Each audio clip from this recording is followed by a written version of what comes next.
What day is it? As in, how many days? What was it yesterday? 21? Is it 22 today already? No, wait, is it 20? Friday... I'm gonna count. I gotta look at the stream from yesterday and see it. 1, 2, 3, 4, 5, 6, 7, 8. Okay, hold on. 1, 8,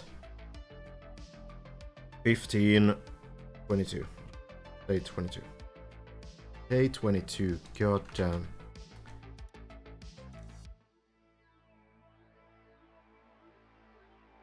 Alright. Let's get into it. So from what I heard and what we just saw, I can show the clip again, but it's also in the comment.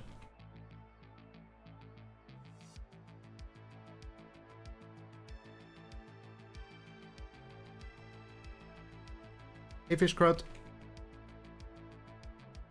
Hey, thank you, Kolka, for the 500. It's all good, it's all good. That's why I'm here. Very much appreciate you though.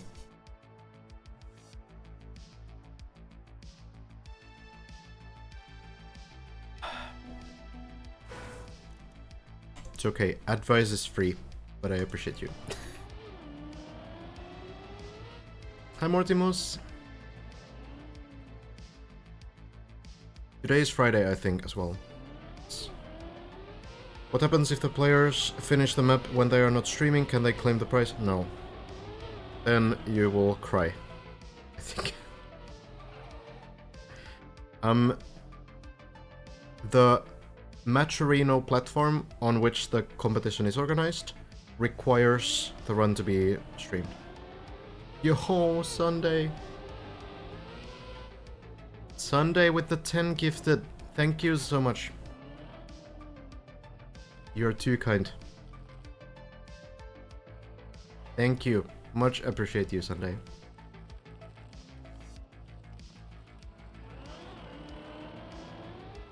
Hello, Enzio. Aguero as well. Alright, we're gonna get into the tip now. Just imagine then, yeah, it's not gonna happen. I think, like, it would only happen if, like, their internet cuts off and they don't notice during the run or something.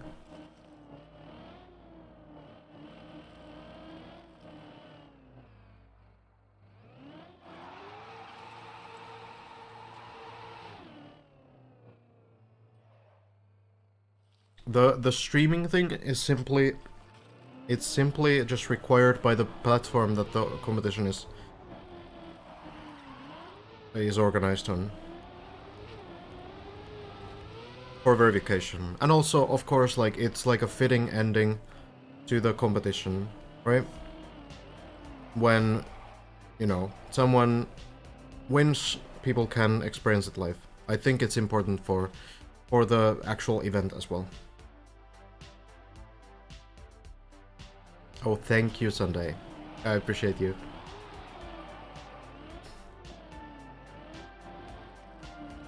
Very kind of you. What if someone spectates and streams the entire run but player doesn't? Still doesn't count. I feel like specifically was stated at one point that it needs to be streamed by the player themselves. This is live indeed. Yeah, we're gonna get into it. Hazard, getting close to the ice pen. Could you please explain the different behavior of ice and wet wheels to a non-Trackmania player? Sure. Here, Hazard actually has wet icy wheels, which is a little bit strange. You take wet wheels first from the pool, then you go on ice, and for whatever reason, both get retained, and when you go on plastic, plastic retains wet wheels, wet wheels retain ice wheels, so then you end up having both at the same time.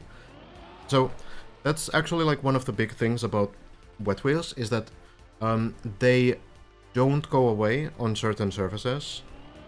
One of those is plastic. So you need to go to some other surface. This is plastic, for example, this small block. You need to go to some other surface to get rid of wet wheels, and also it takes longer to get rid of wet wheels than icy wheels. Both make the car slippery, but wet wheels much more so than icy wheels. So generally speaking, wet wheels are kind of like a stronger version of icy wheels in a sense. That also have some like specific sort of interaction with some surfaces. So wet wheel plastic is gonna be very slippery and the wet wheels never go away. And also on metal surfaces like the pipes, you never lose wet wheels. And also on wood, you never lose wet wheels. But wood we don't really care about too much on this map. There's only one section on floor 13 with wood. It's a new surface added in last November.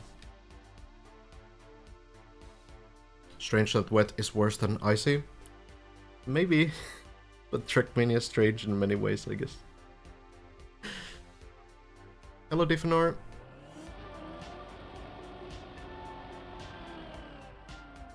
Hazard. Leaning around. Where on floor 13 is the wood? Just before the shortcut, if you know the spot.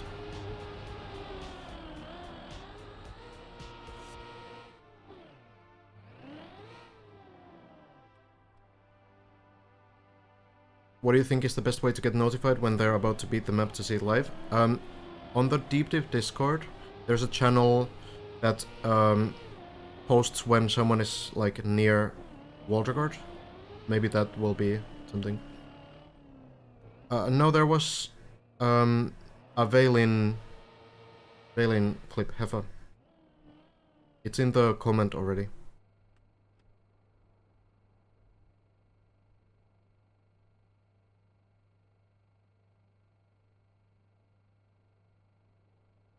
Hello, Derwig.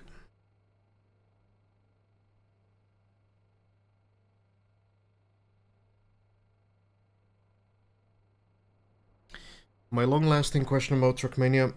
Sure. Is there a difference on ice between wet wheels and not having wet wheels? No.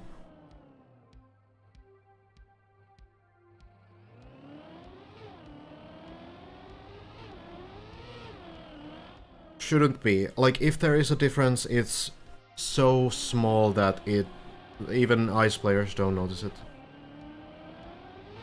I wish I could, like, rationalize that somehow, but I can't.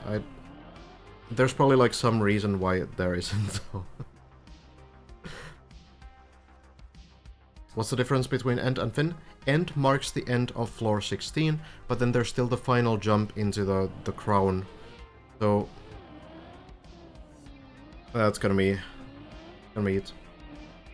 Would you be disappointed if someone finishes while you're asleep? I mean, I would rather watch it live, of course, but we kind of have like someone playing at all times right now because Bren is in Australia and others are in Europe, so I mean, when we get closer to, you know, the actual end, then I'll try to stream as much as possible though, to not miss it. No problem, Sunday. Alright. Imitinko. Thank you. You too. No problem, Moses. Do you plan on having an event for your core release? Probably, but we're kind of working it out still. Well, we're working on getting the map done, actually. Bren has Waltergard, hasn't reached floor 15 yet. Is not far though. Essentially 2 jumps. Got like 1 landing further.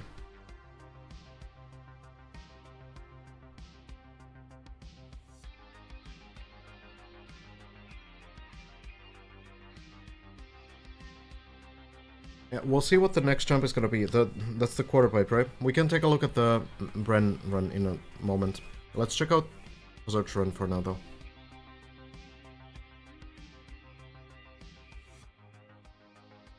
The 936 P... There's like a mathematical reason why it looks better on lower bit rates, and Twitch doesn't really allow high bit rates. That's the reason. There's like more technical people that can explain it better.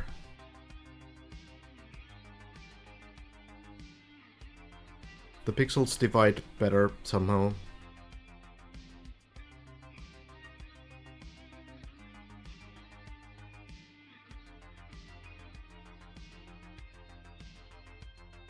How far has Elcon reached? We know from the leaderboard that Elcon has reached the shortcuts, as well as Scrappy, by the way. Scrappy has also reached the shortcut. That's the 1487 height.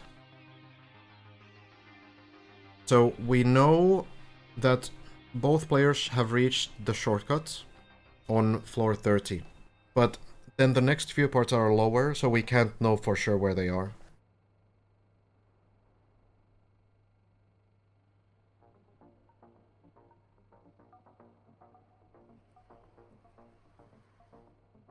Were you asked to participate in Deep 2 mapping? No. I could have participated in the mapping competition, but I didn't.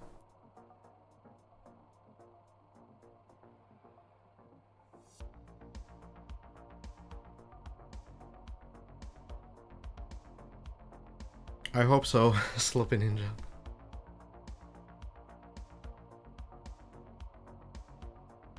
I mean, the map will definitely not lack attention, I'm pretty sure.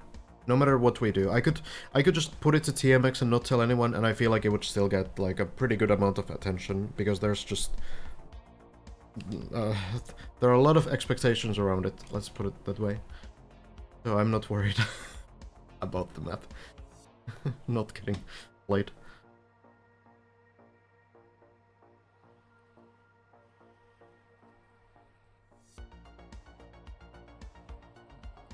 Scrappy missed... Wait, hold on. Scrappy missed jump for pole jump. Okay, so the big jump just before the plastic boats. Okay. Virtual as well this morning. Without the plugin, I guess. Hazard, into the pool. Looks clean. Dude. 1490 now. Okay, so that's the shortcut spot still. Right to the wall, right. Okay. Many people on floor 13 now. All of a sudden. Thank you for the updates.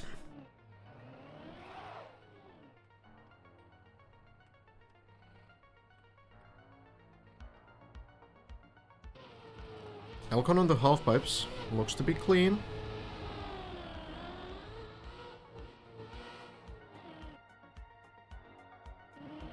We'll land.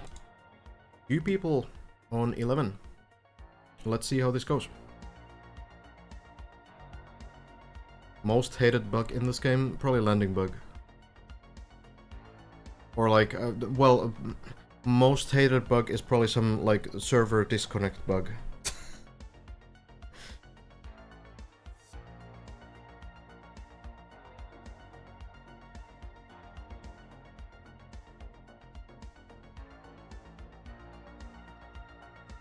Most hated bug map editor.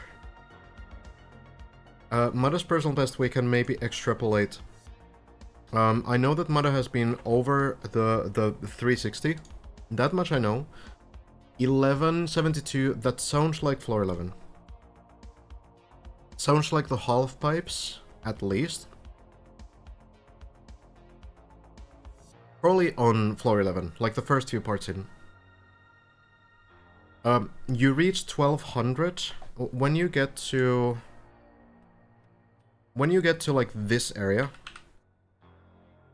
This hill. This reaches 1200 already, that I know. So Mada not there yet.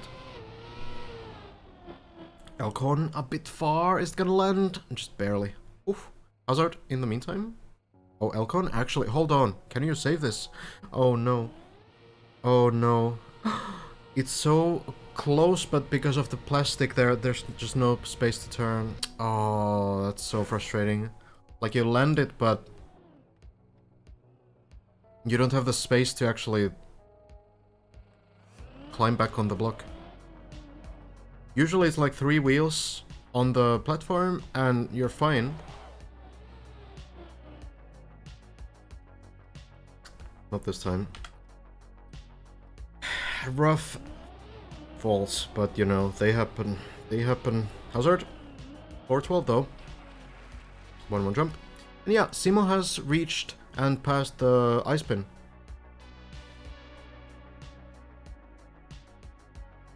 So Simo, after I don't know how many attempts, how many dozens of attempts, has cleared the ice pin. So maybe we'll see Simo on floor 11 soon as well. Hello, Clips.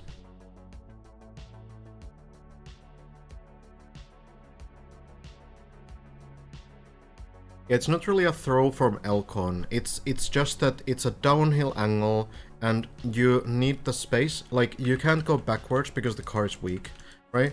It's too sharp of a downhill for you to go backwards. So you can't really climb because it's still a bit too steep. And then you also can't actually get back to the platform because the plastic is in the way. So then it's just like a slow fall, basically. You just can't really do much. It's frustrating because you can like probably stand there forever, but like there's just no combination of inputs that get you back to the platform. 40 tries. Oof. Well, patience, dedication pays off.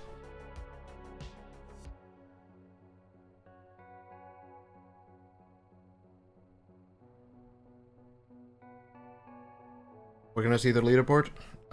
Exclamation point LB works, or WR works, or leaderboard probably works, or DD2 probably works. Pick your poison.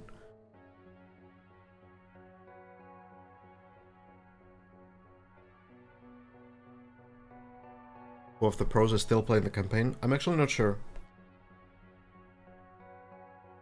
The official campaign has like a, you know, a bunch of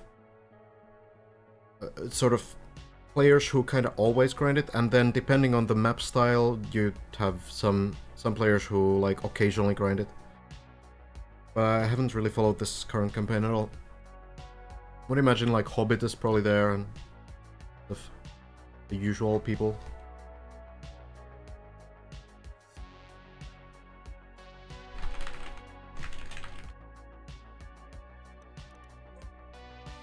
No, I'm not sure if Hazard is streaming right now, but worth checking out. Streams the POV pretty often.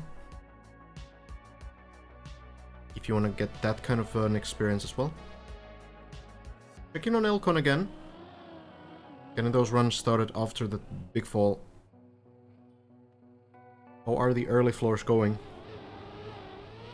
Deep 2, day 22. It's been officially 3 weeks now. The map came out 3 weeks ago on Friday.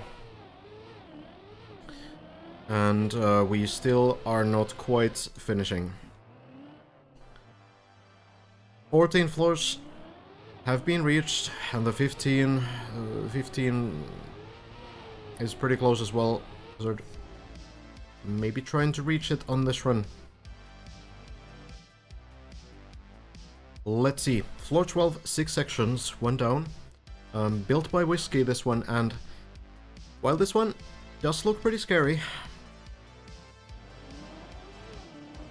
actually it's fairly forgiving. You can recover mistakes pretty often, and this kind of style of building is very familiar to the players, unlike some weird shapes of floor 11, for example. So floor 12 can actually be a little bit easier to get into than floor 12. The floor 12 can be a little bit easier to get into than floor 11, because you can practice more, you can, you know, get more runs in. Is it done within the month? It's possible, but it requires someone to like one-shot a lot of stuff on floor 15, I think.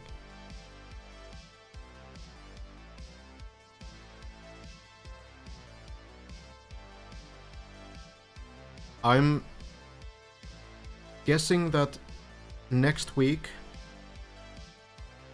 it can happen.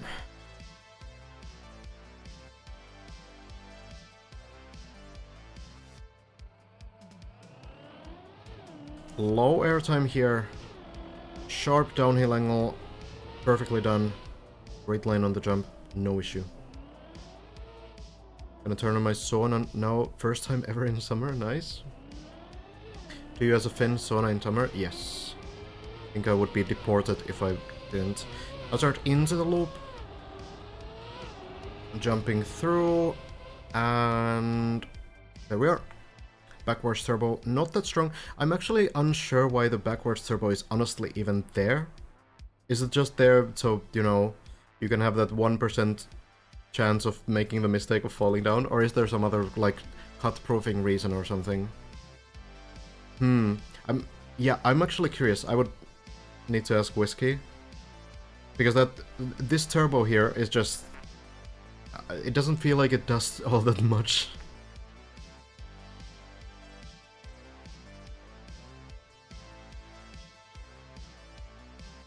Thank you, Tuzes. Oh, virtual did fail there. Okay. I mean, it's a speed check, but if you just land it, you can drift over it, right? It could also be like a pathfinding challenge, I guess. Well, the last part.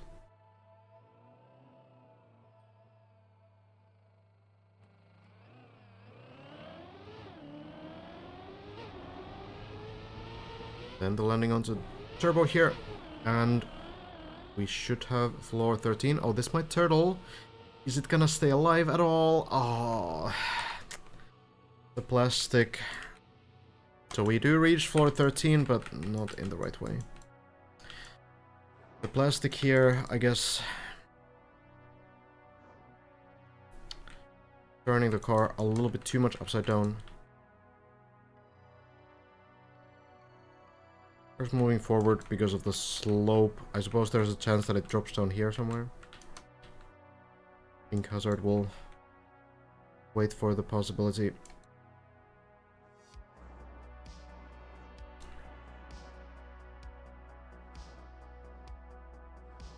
I mean, yeah, it's like a pretty big fall if something goes wrong here. But yeah, like over these kinds of turbos, you can actually just drift. So if you land onto this and you start drifting, you should be able to just get through it. I guess you can land in like a bouncy way and you don't get the grip and you don't manage to get the drift going. But it's like a road turbo, right? So you will be able to drift across it. You kind of do like a sideways sort of movement. Well, let's see. Yeah, Hazard not new to these dead turtles, unfortunately. Happens.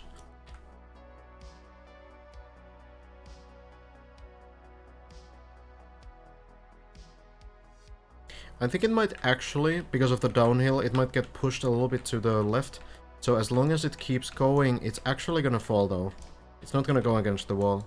So this might still be possible to recover from, to an extent. I don't really know what you do from here.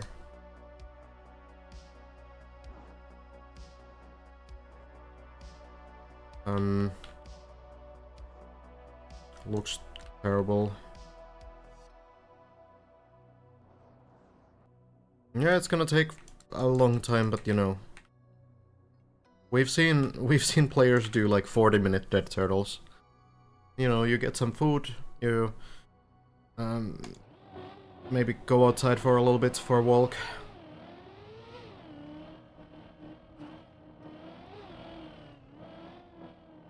Maybe possible to jump to floor 13 with the turbo.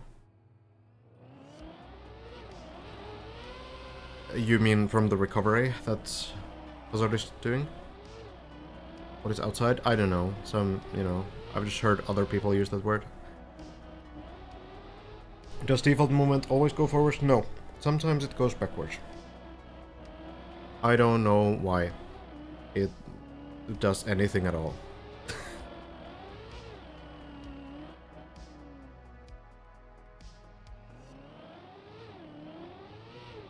While waiting for default movement, could you load another copy of Trackmania and make more attempts? I don't know if there's any, like, rule against playing with 2 accounts. No, I don't. Not sure if that's been ruled out. There could be some smurfing rule. Hello, bum.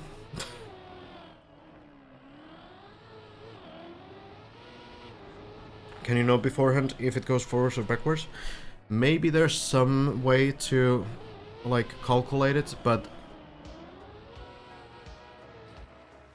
Interesting turnaround. I don't know what it would be. Maybe it's just gravity, but yeah, then it should always go the same direction on flat surfaces, right? Which it doesn't. I don't know. That's weird. There's some plugin, yeah. But I don't think it shows, like... before you're turtled, shows the direction. I don't know how it works. Doesn't work in Spectator anyway, I think.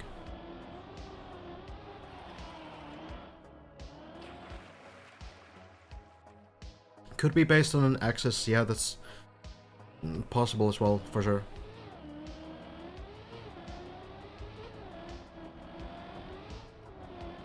But then it would also need to go sideways sometimes, which it really doesn't. But...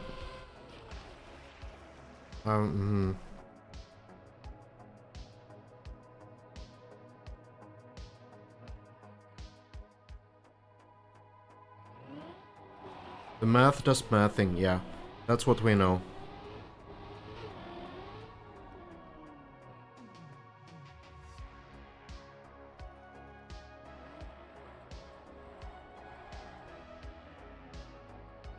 Elcon, trying to get this sorted. Is the car still moving here?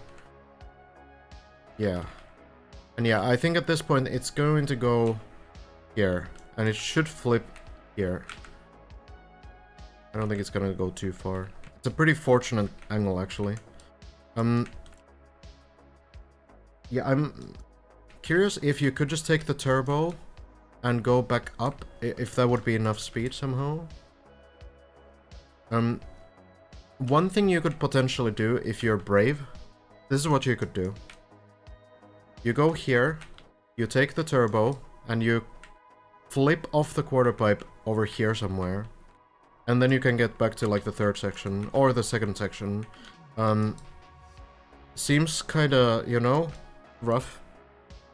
You need to be very precise. But I think it's probably a possibility.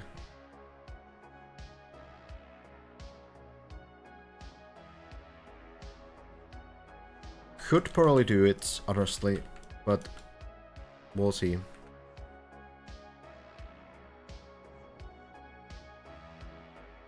Or another option is that you take the turbo and jump like very far to the left side and hope that you land on this road. There's a wall here. And then from here, I guess you can get back to the second part.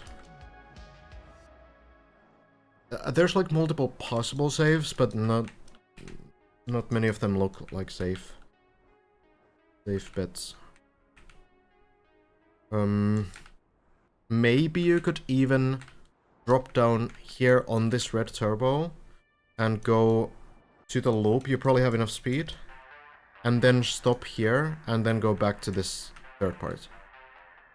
There's options. There's definitely options. I don't think it's gonna take all that long, actually. Like, you know, in like a dead turtle sense. As long as the car keeps going forward, which it seems to be going. Now it's basically on flat ground. I think if it's still going forward, then it's gonna keep going forward. And as long as it lands here, I'm gonna say that this is maybe 15 minutes. I guess Hazard is a little bit, you know, worried that it's gonna go too far here. But I feel like it's fine. Even if it falls from here, it's still gonna land either on this platform or on the turbo, and the turbo is savable as well.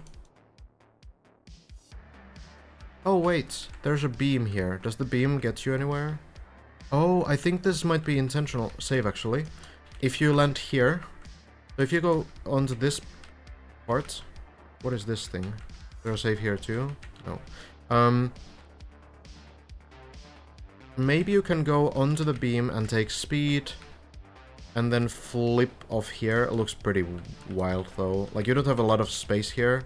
You would need to kind of jump. Somebody already tried it. How did that go?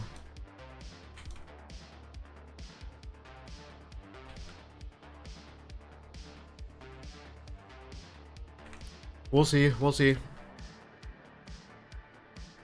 Didn't work, okay.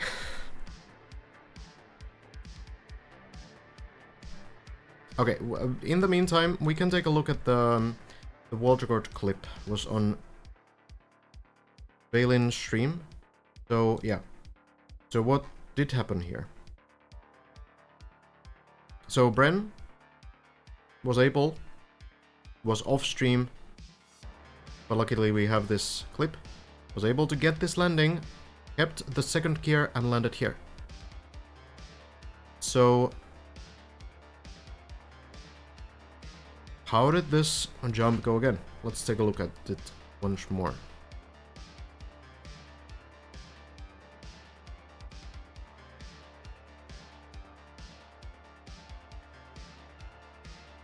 It didn't. That much we know. This jump has been cleared and is a new world record, but yeah, so going back over the turbo slows you down, but you can still go through it.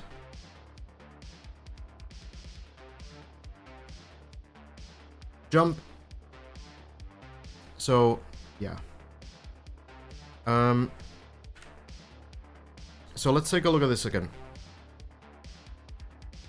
So you might notice that the turbos aren't doing anything, right?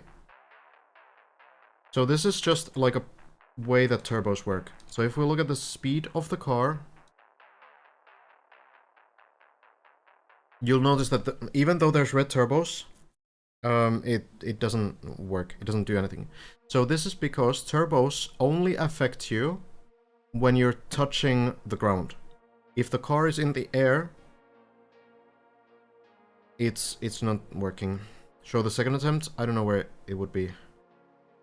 If someone has a timestamp, then. So here, getting the speed from the turbo, 170 speed, and then nothing. And that's just because the car just doesn't have grip on the wall while it's taking the turbos. Turbos will only boost you if at least one of the wheels is touching ground. So needs to stick to the wall somehow for the turbos to actually do something. Second attempt, okay. Oh. I got very lucky with that click. I'm so good. I just clicked a random time. But here it is. Hello, Roma. Okay. So there are turbos in the ceiling and they push you upwards, but the way you get the turbos to push you is by touching the wall as you take the turbos. That seems to be the difficult part, because you need to somehow get to the left side for the turbos to do anything at all. Or maybe there's something very strange happening. Something very different. Yeah, this one, oh.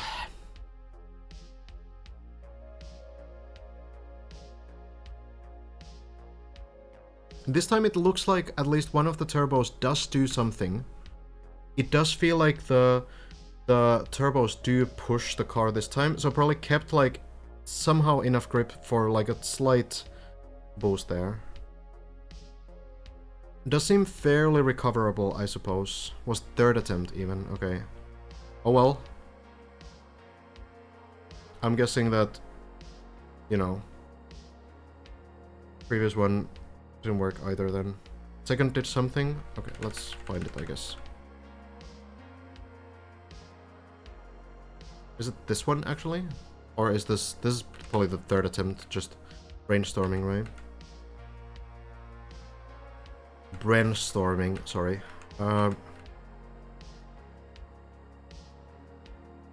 Here.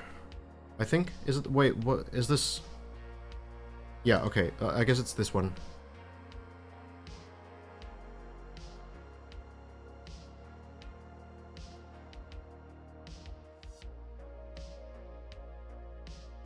Was this the first or second? Second is just before third. Second was soon after first. I don't know. Okay, so, alright. Let's see then. 2 minutes before third. Okay, so it's somewhere here. Alright, get into the quarter pipe. Now we're here. Okay, so it's this one, I suppose. Okay.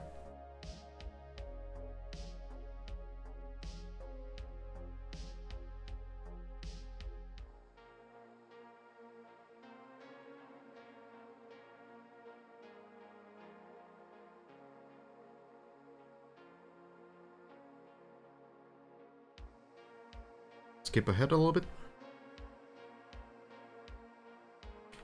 Oh, there it is. Okay. So 3 attempts total at this time.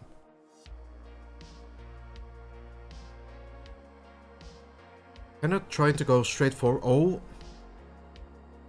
trying to go straight forward. Interesting. Okay. Yeah, this is definitely the most interesting effect. All right. So, okay. So, I think I might understand. I think Bren also might understand. Just based on that. Hazard, in the meantime, by the way, is still waiting. Is the car still moving? Yes. Okay. So.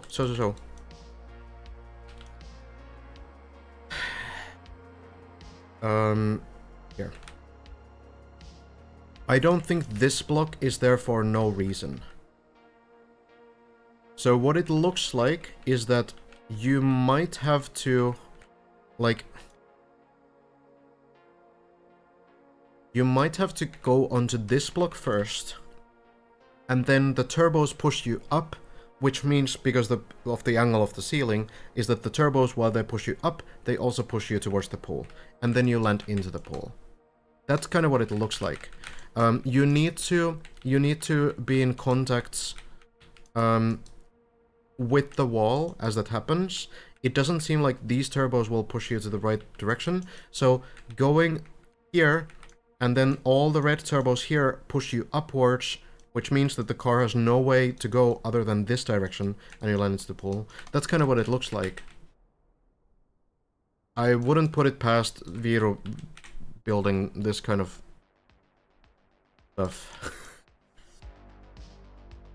Yeah, you turn here, turbos push you left, and you land in the pool.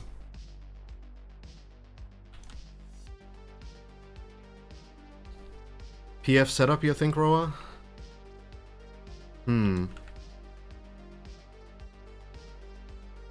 So you think that going here, the car flips along this wall? Oh.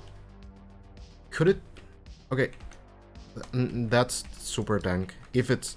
Okay, so this is what the PF setup would do. Remember, the car needs to be in contact with a wall for the turbos to do anything. If it's a PF setup, then it would probably work like this.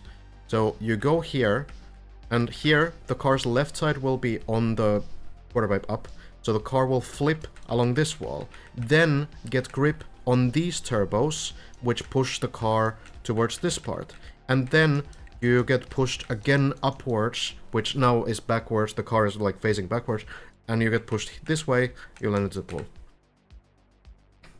This looks kind of ridiculous, if that's the strat. It sort of makes sense, but I think, like, when you get to this point, I think you need to turn to the left. So it could be, press forward, go here, turn to the left so the car flips, and it grips this wall, so the turbos affect you again, and then you're turning left to make the car go a little bit here as well, and then the car being backwards will get pushed by the red turbos along the ceiling into the pool. That's way too dank. Look, I've seen some Viro maps, okay? This is, on like Viro's dankness scale, this is like maybe a 5 out of 10.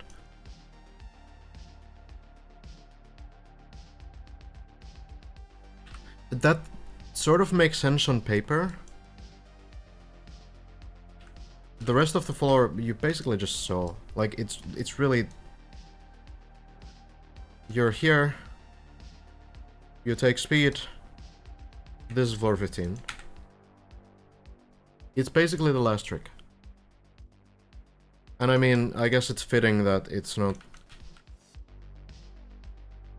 just a basic jump.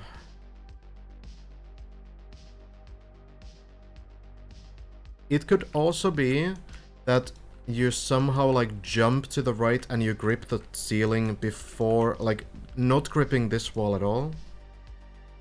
But you kind of somehow land directly here and just you.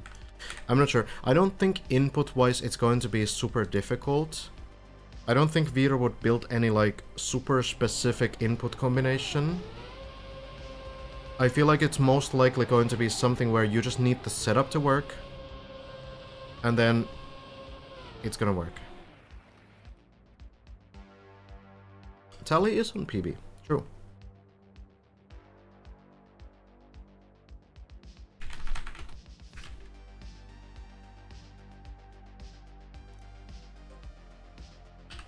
I think it should be one.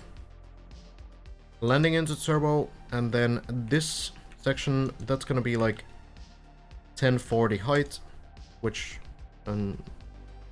personal best scale makes sense. Let's see it. Going down a little bit. Might be doing the non-neo slide way. You can do a small drift here to set up for the turn, but a lot of players not doing it. Yeah, hazard, default movement. Oh, close to the edge. I agree, Roa. I agree. I think it's gonna work. It's just a strat that needs to be found.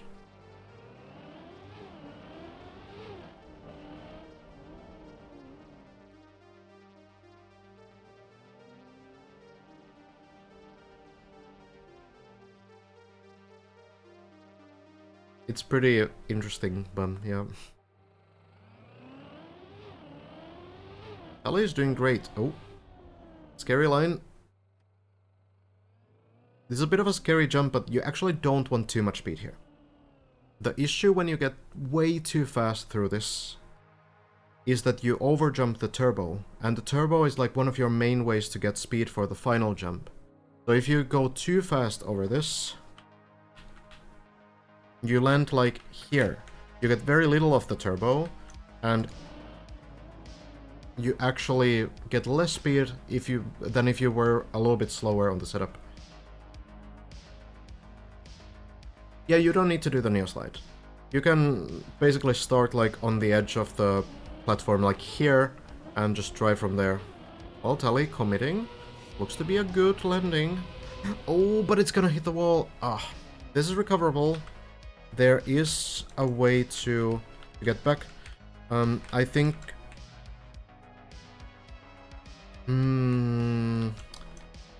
it doesn't necessarily have to be back to the beginning of the floor. I'm actually not sure. I mean, you can easily get back to the beginning of the floor, I suppose. Well, I don't know, easily. You can jump here. No, you probably don't want to. Yeah, actually.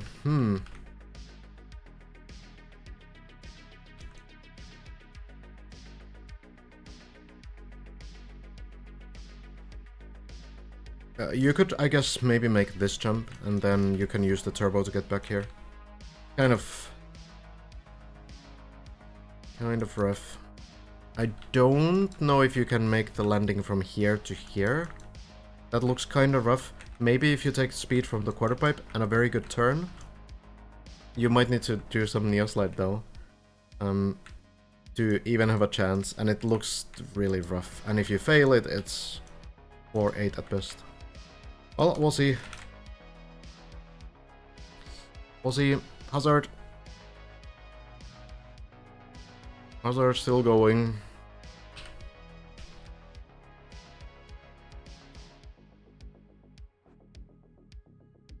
Is Hazard dead? I hope not.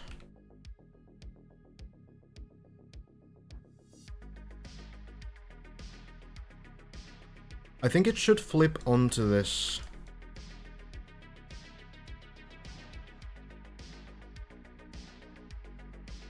Yeah, it's probably like 10 minutes at least, maybe 15.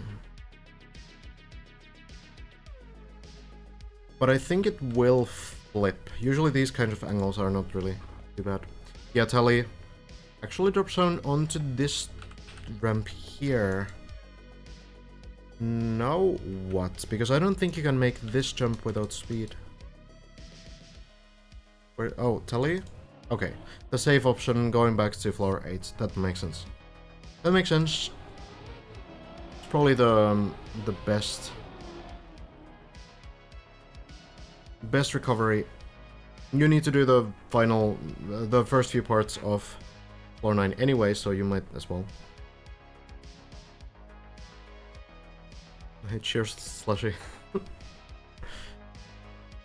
I have seen people fail that turbo jump before, yeah. Even though the speed is not really that difficult to get, it's still like a very heavy sort of right side line. Hello, Arnold.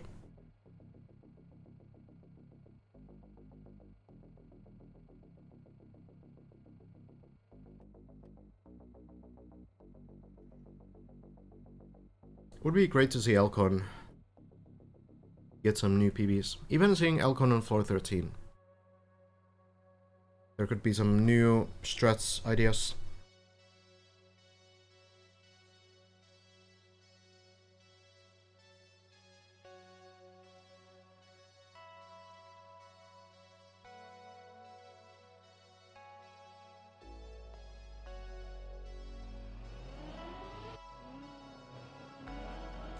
Tino? Ali? Fortunately, these tricks are very much figured out. You need to take speed around this hole here. Land onto the pole, and now this turbo landing is kind of tricky. A little bit to the left side looks good, or land clean. If you land a little bit more to the right, then it's possible that the car doesn't stop, or it kind of flies to a different direction. But it works nicely. Oh, a bit slow through that jump, but still works.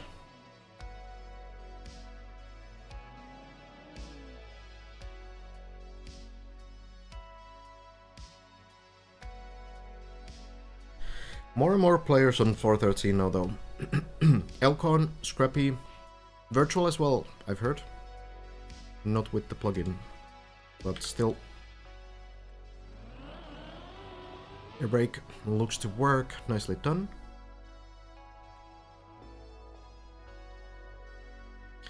Around the beam here. That's still gonna be like 10 minutes, I think. Close to the edge, but the angle of the car is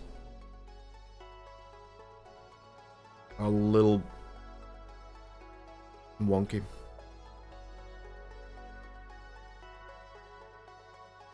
Yeah, Virtual, I heard, failed the wall ride. And and then Scrappy, oh, Ali will make the landing. Looking like a small clip on the landing there, but didn't hurt the speed too much. Yeah, so Scrappy has made it to the big jump just before the plastic bones. Tally now, air brake. Oh, is the speed enough? It will be. Nicely done.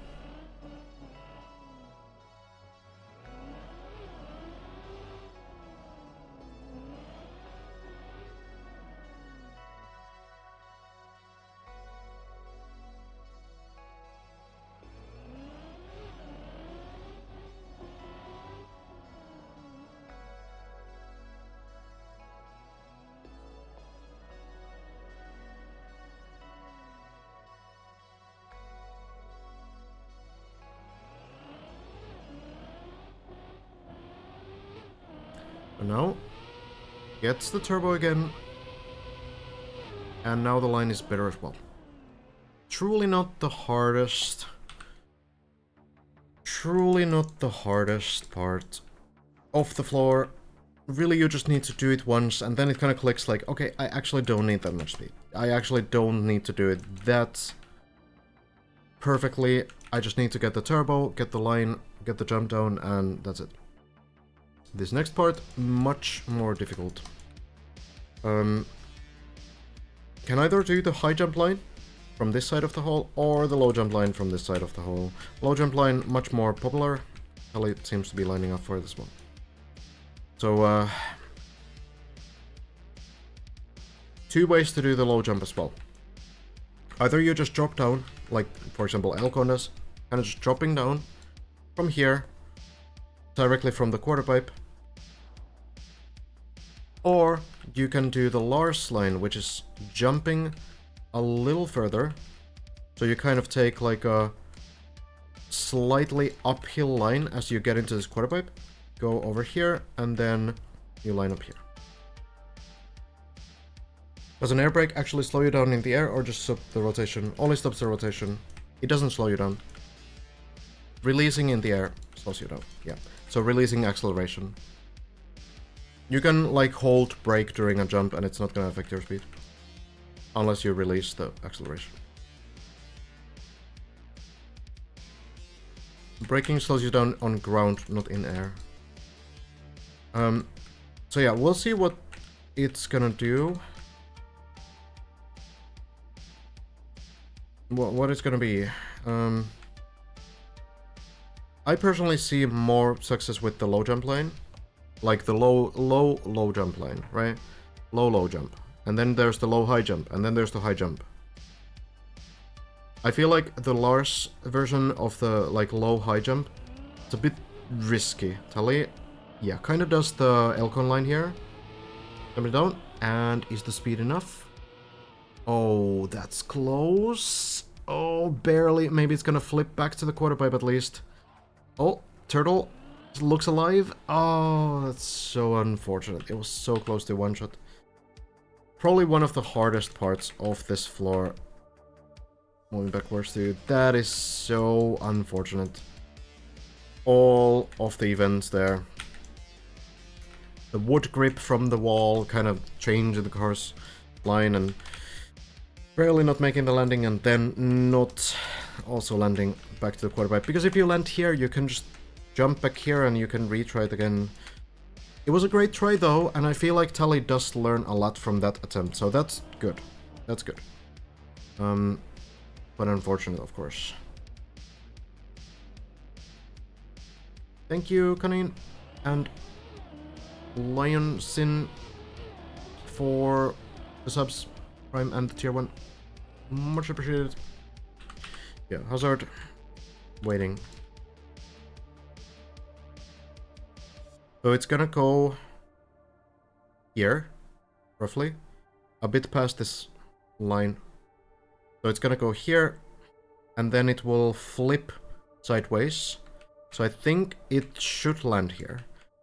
It might be kind of close to the triangle, but I think it's gonna land. Sort of looks like it.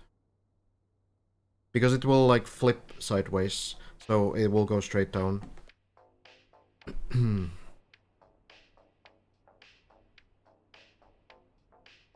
We'll see. It's gonna take even longer than I thought, honestly. Worth the wait. It looks possible to save that to floor 12.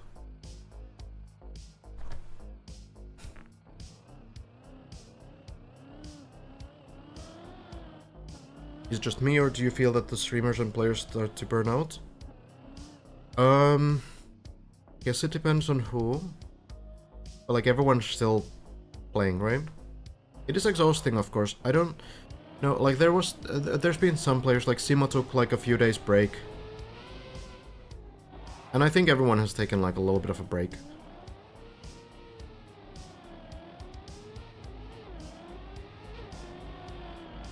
Don't think there's a single player right now who hasn't kind of like taken at least like very slow days. Like decrease the playtime. Overall though, I feel like the players are still motivated. It doesn't really feel like anyone's about to give up or anything. Out of the like top 10 players. Yeah, it's gonna be like 10 minutes for Hazard.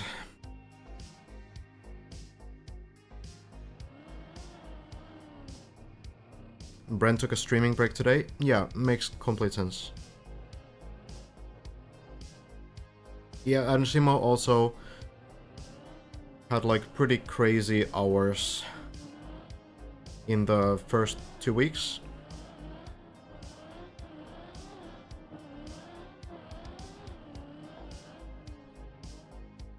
Of course, it's gonna be very, very exhausting. You've taken a 3-week break from TFT.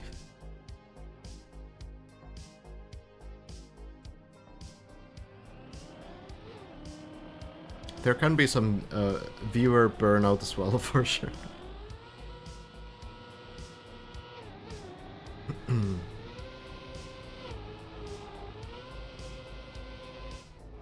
But yeah, I feel like everyone, all of these players are kind of like still have a realistic idea of how the map works. If anything, I feel like they're prepared for much worse than what the map might actually be. So they're like expecting everything to be very difficult, but then there's, you know, some like one-shots. There's been a lot of one-shots on floor 14, right? So I feel like the same will happen to floor 15 as well, where a lot of the stuff looks very intimidating, but then when the players get there, they notice like, okay, this kind of makes more sense, actually. So I feel like everyone still has like a pretty realistic look. No one thought that this would be like a easy sort of journey at all.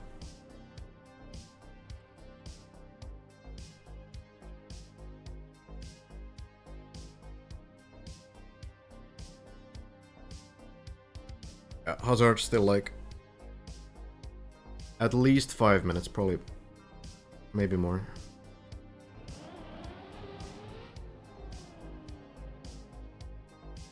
People did think that Vitor's floor would be way worse, and this final trick, to be fair, could be kind of wild.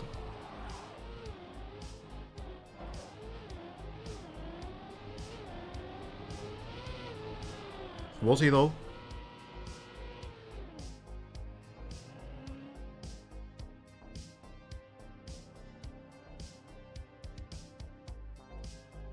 Yeah, and Simo did finally clear the 360. After dozens of attempts. Made it past the ice spin. And that has to be like a big morale boost as well. Of course, like, the realization that kicks in is that, you know, you have to do it on every single run after this as well. Hazard is here.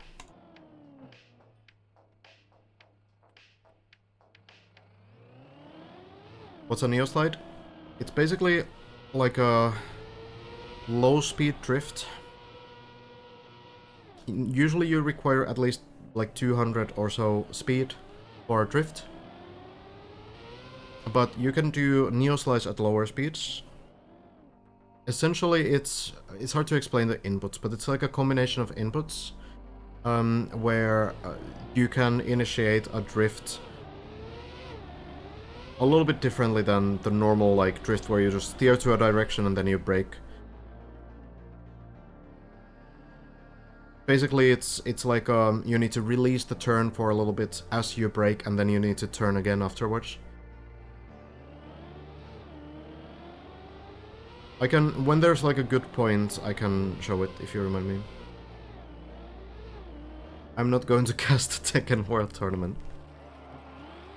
Yeah, Simo didn't get the next part after the spin, but did get the spin.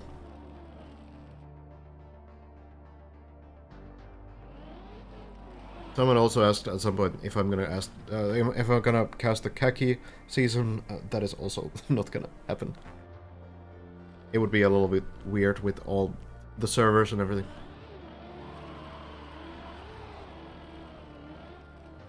And also, you know, kind of strange to just watch people when you have no idea who's gonna finish like a run, because the maps are like 20 seconds long, right? I would miss every single finish. So it doesn't really make sense.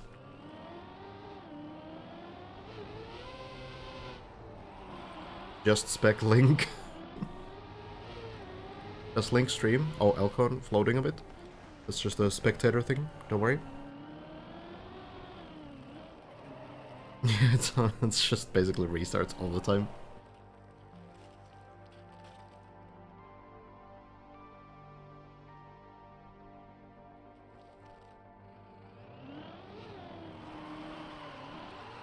It'd be interesting to like analyze some Keki maps. That could be cool, but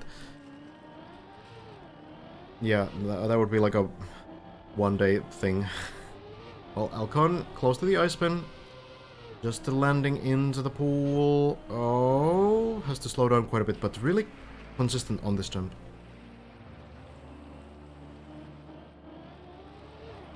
Spin. Timing good. Landing good. There we are, and Alcon will not stop here. Gliding through. Really good control. Just really good control. So, if some of you were watching yesterday when we kind of talked about ice a bit more, you can notice on the inputs there's like these release taps and the brake taps that kind of let Alcon adjust the line.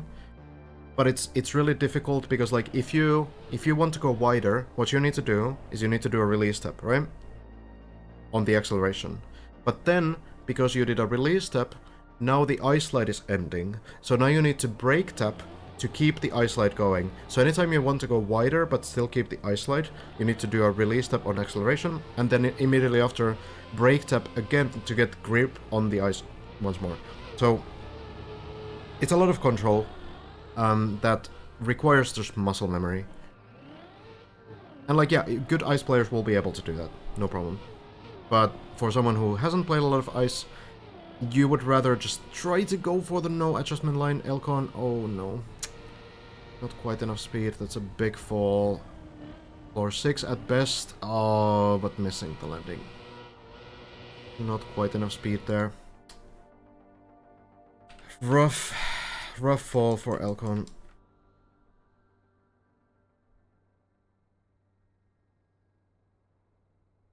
Has been getting these floor 10 attempts like pretty nicely though. Like floor 11 even. Had one just before basically. Well, yeah, okay, so here, if we try to draw like a straight line.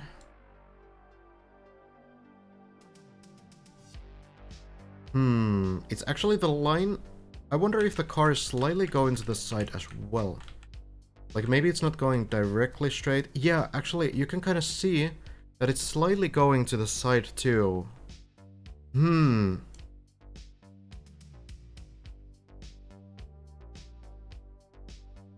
So it's not like perfectly forward.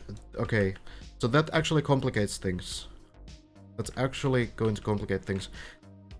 Because if we kind of check like a straight line here, it would be somewhere here. And that's gonna be like very on the edge of how it's gonna fall. I suppose even if you fall down directly from here, it should still work.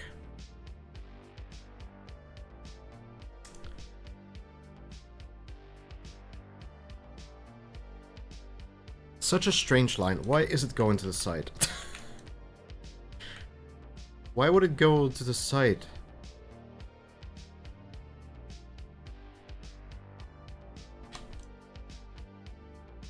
It might not drop depending on the movement, yeah.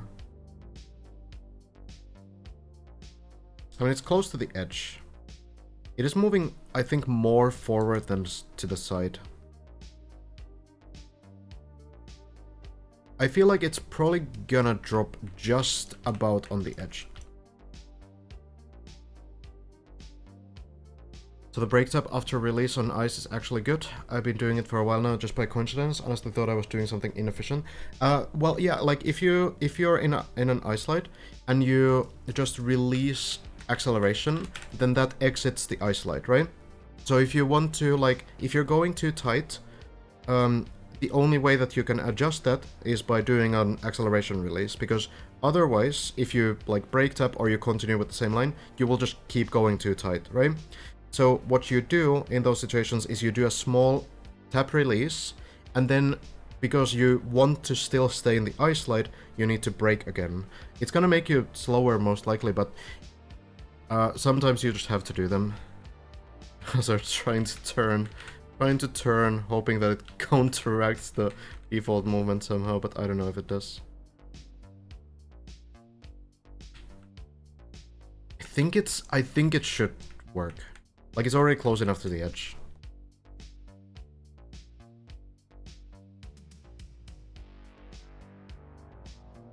Even if it lands onto the turbo, I think, like, worst case scenario, it goes here, and then you can figure something new out.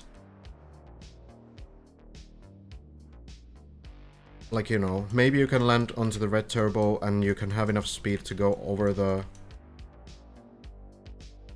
over this. Because usually when you do this loop, you actually land very late on the red turbo. If you land very early, then it should give you a lot of speed. Also, turbos generally give you a little bit more speed when you're a little bit slower. So, the slower you are, the more effect you will get from turbo.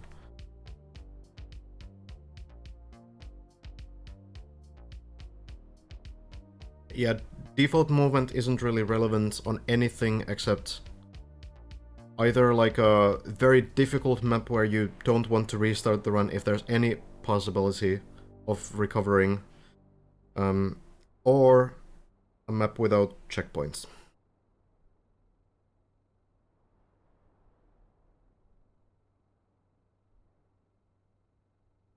Unturtling plugin. Wonder how that would work. But yeah, sounds a bit questionable.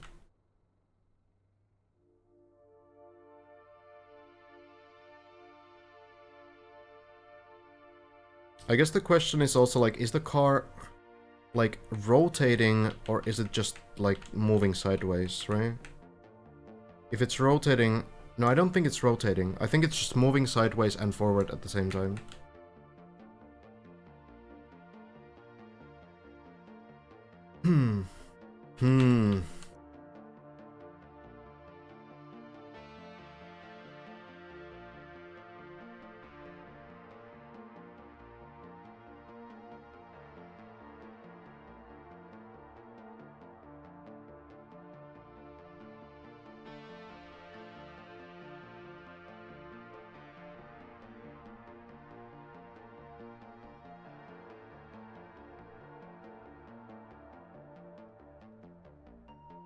It will not work 100%, do you think? I don't know, it's hard to visualize the line. It's looking a bit rough. Because of the weird sideways movement, though.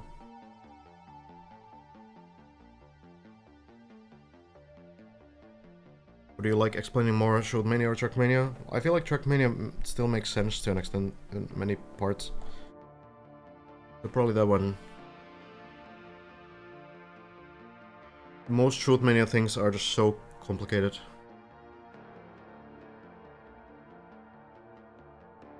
Like weird vectors that you need to understand. Easier to explain Trackmania generally.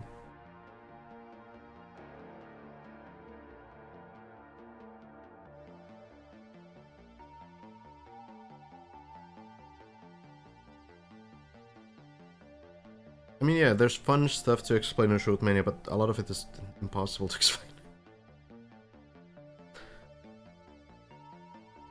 A lot of Shootmania is just doing things.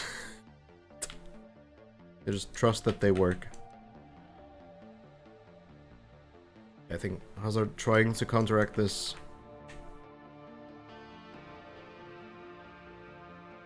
Don't think it's working. I mean, yeah, you can try though. Like, if you turn the wheels, then maybe the balance of the car is a little bit different. No,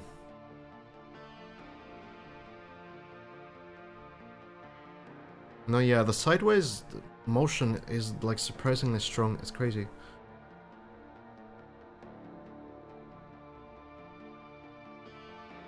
I feel like at this point, honestly, the car isn't even moving that much, like, forwards anymore. Maybe it is still rotating. Maybe it has been rotating slightly. So, you know, if the car rotates to the side, then that's gonna mean that eventually forwards will be just, like, towards the plastic, right?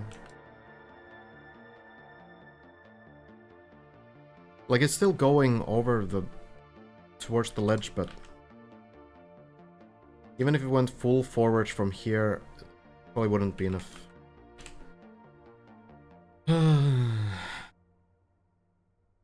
Nothing ever works. Suppose something could happen even past the beam, but...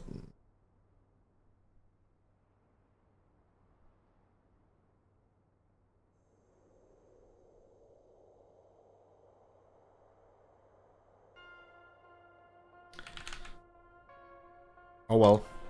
Checking on Sami. Getting floor 8 going.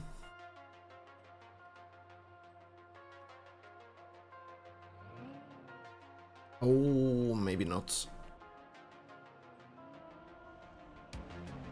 Final jump's not quite there, unfortunately.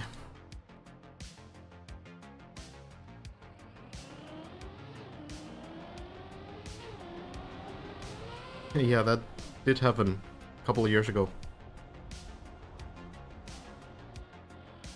Funny.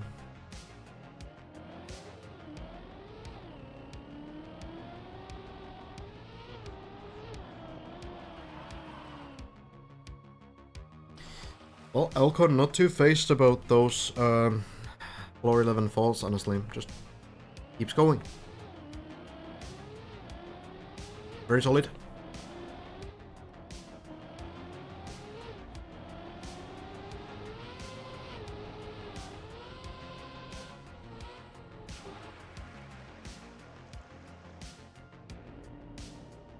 I did hear about Scrappy's personal best, yeah. I heard that Scrappy didn't make it to the plastic punch though. Failed the previous jump.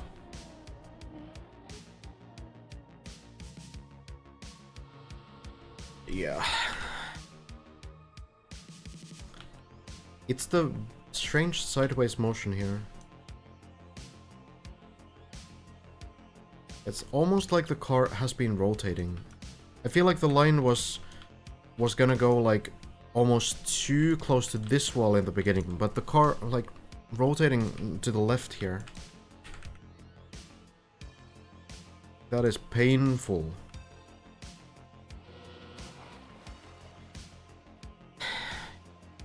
Well,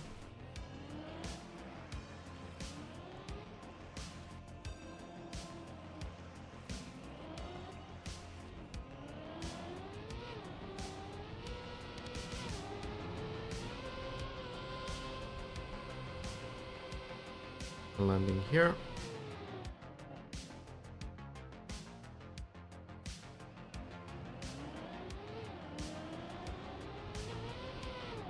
Pretty sure everyone has, you know, at some point waited for turtles, because if it takes you less time to wait for a turtle than it would for a new run to get going, especially when you're on the higher floors, you're not gonna get to the highest floor on every single attempt, right?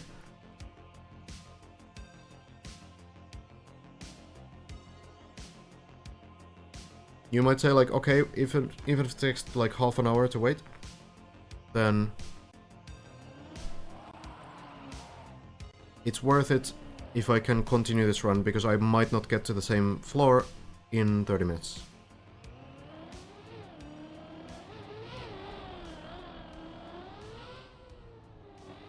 There is such like a concept as reset efficiency, like, you know, at what point is it better to just start a new run than like hope to get lucky on the current one.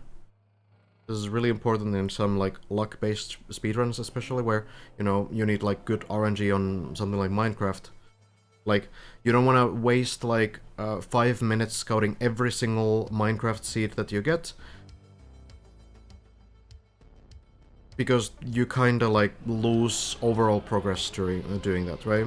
Like, you can think like, oh, maybe it's possible that I somehow managed to you know, get really lucky when I just look past this mountain.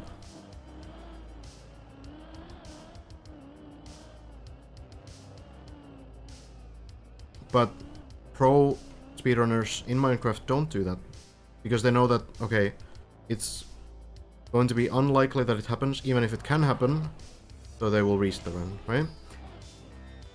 In Trackmania, at least you can kind of like look at what exactly is going on, and try to kind of get the idea. But yeah, this movement was weird. Kind of like rotating the car as well.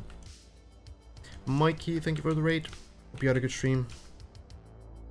A bit too late, I think, that one year. Well, if I remember the time correctly. I need to refund a bunch of them anyway, though.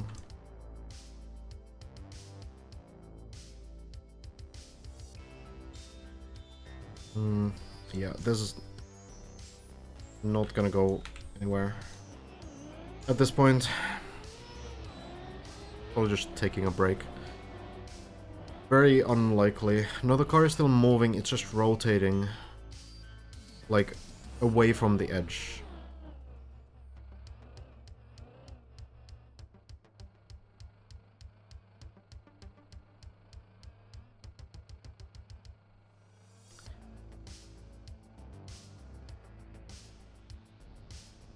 Well, it happens.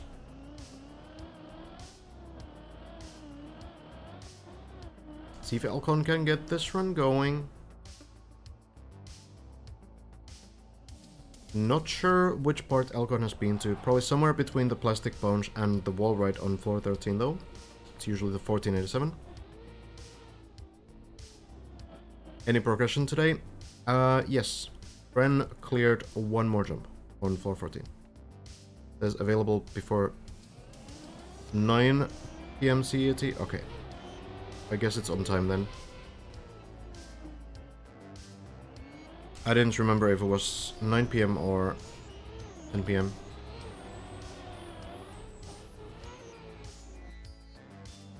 Yeah, this is probably over.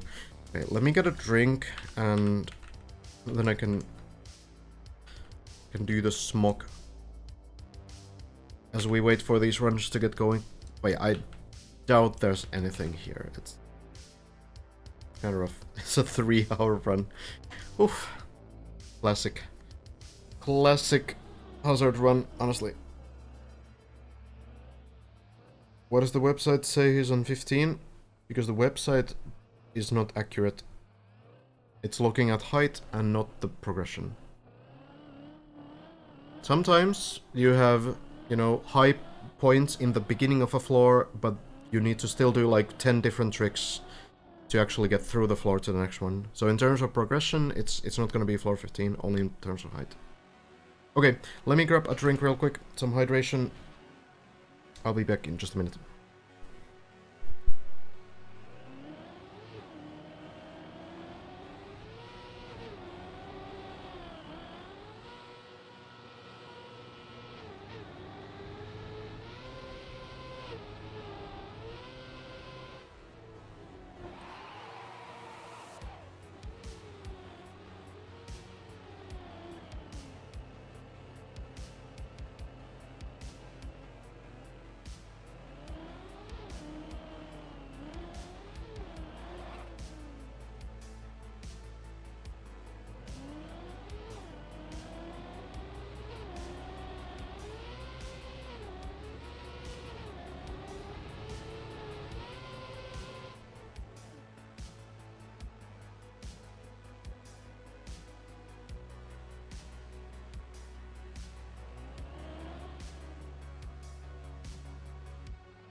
Okay. Here we are then. I was just grabbing a drink. No panic. Here we are. Sometimes I need to hydrate. Hello, JJ Sako. Welcome. No panic. We're good. Alright. Tally, back to floor 9. Elcon. Clearing the big jump. Looks good. No issue. Yeah, the car is still moving here. I guess it's possible that it somehow like turns around the plastic, but that's wishful thinking. Yeah, I'm pretty sure there's not much that can happen here. Elcon also falling again. Floor 5 at best. Man, really not getting lucky with these falls. It's all the way down every single time. That's rough times for Elcon. But hey, starts a new run. Players are used to this treatment from the deep map. Tally doing the recovery here. Oh, close to the hole there. Oh, why am I here?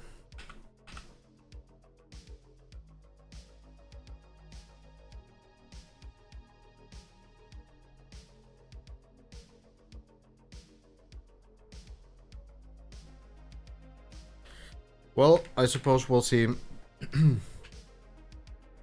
Okay, let me do the smoke as we're waiting for your wall.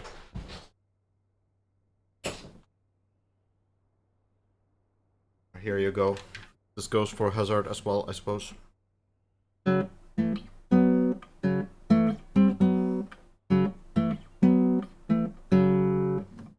Right. Condolences to Hazard.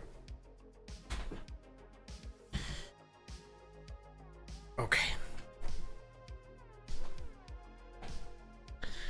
Okay. Is this the longest turtle yet? I don't know. I think Hazard just about ready to call it here. The car is moving a little bit towards the ledge here. It looks like it's turning. Yeah, I don't know. If this somehow still works, then I guess, you know, good going for Hazard. It's... Yeah, the name of the song is Stuck on the Tower. That's the one. You got it. Alright, well, we'll keep tabs on this. Tally close to personal best again. Hazard not even showing dead turtled anymore. There's a sign from the game on the left side.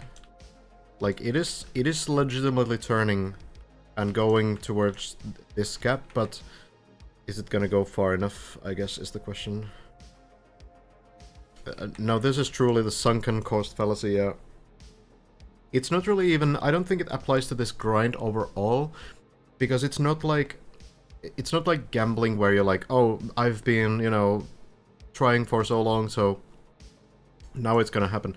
But it's more like the fact that you've gained all this experience on everything else, so it feels like you have so much less to learn now that you might as well just go for the full grind. But then on these kinds of turtles, it's kind of sunken cost fallacy where it just doesn't really look like it's gonna work so well. Tally, back to the whole jump. We'll maybe check in with Hazard here. So it's possible technically that it still lands on this triangle here. But that's a slim chance. It's probably gonna go on the turbo, and then you just hope for the best.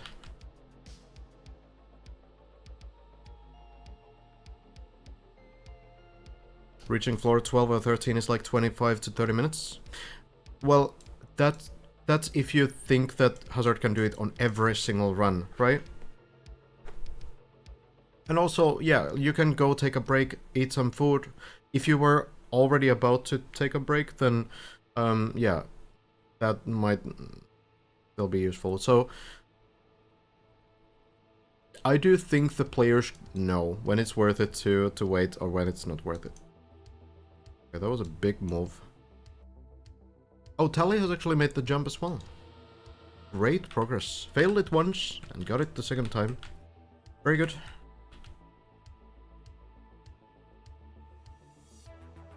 The car... Okay, now this is kind of interesting. It's actually kind of interesting. If the car's angle here doesn't turn much more... Thank you, Anonymous Gifter, for giving a tier 1 sub to 66 hours stuck. Appreciate it. Oh, Tally falling down as well. But good progress. I don't think it works in Spectator, the default movement plugin. Oh no, what is that turn? It's still going towards the ledge though. This is the weirdest journey I've ever seen in my life. It started from here, going towards this point, like I thought it was gonna fall off from here, but then it rotated here, went along the edge, and now it's turning back to here? Oh god. If it doesn't turn fully sideways, it should be still fine, like eventually it'll flip down. Might be even better that it goes as far on the beam as possible. Is it still touching the plastic? It will touch it, I think, one more time. Right now. It's probably gonna rotate a little bit more.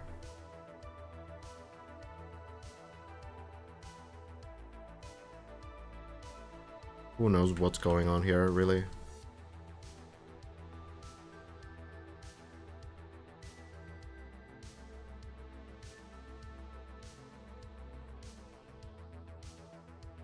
I mean, if it doesn't turn, that's fine as well, right? Well, I mean, okay. Even if it drops, it's gonna be terrible fall onto the turbo, probably. So Hazard already has to have a plan of what to actually do.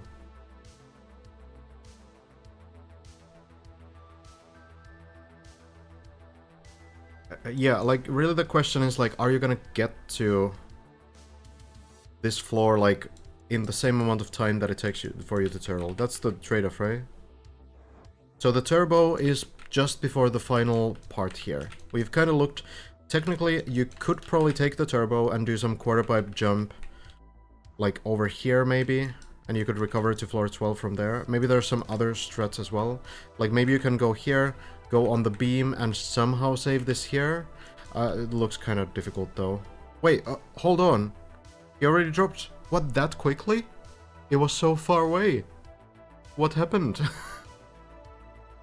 What even happened? I could have sworn that was like 2 minutes away still. Well, okay. That quickly? I mean, look. I'm sorry I missed the fall. But that was unexpected. I guess the question is like, okay, what now? You can maybe somehow drift. Hazard might be waiting. And then drifting heavily to the left to line up against this beam. That's what I think the strat will be. So just waiting. And then you drift to the left as soon as this right front wheel is here. It's a little bit tricky. I think it might be possible to... Oh, he's already braking. I think you might be able to, like, accelerate as well with these inputs. But you don't really want that, because then the car will fly off. The car's not stuck, it's still moving.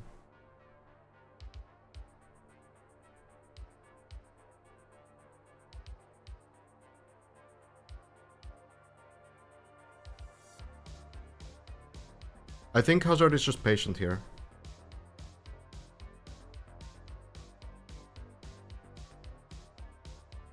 No, a lot of the time, if you're like dead onto a wall, yeah, but Hazard is moving to the right, just trying to get like a good sort of setup.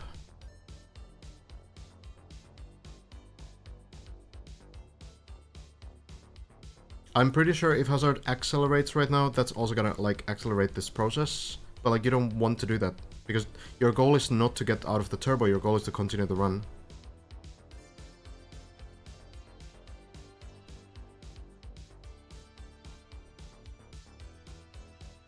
It seems like, interestingly, that the turbo is kind of pushing towards the other direction?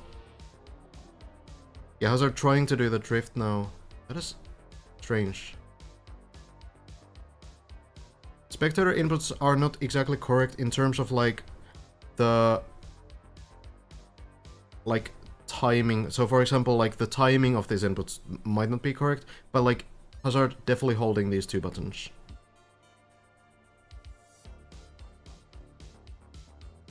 I think without the brake, for whatever reason, the car's getting pulled to the other side.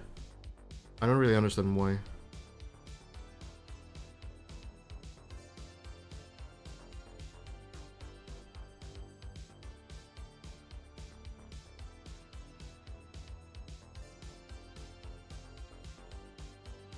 The plan would probably be to go onto this beam without falling off. Yeah, Hazard's kind of trying to do something, but it's so strange. How does the car get pulled to the other direction? Trying different input combinations.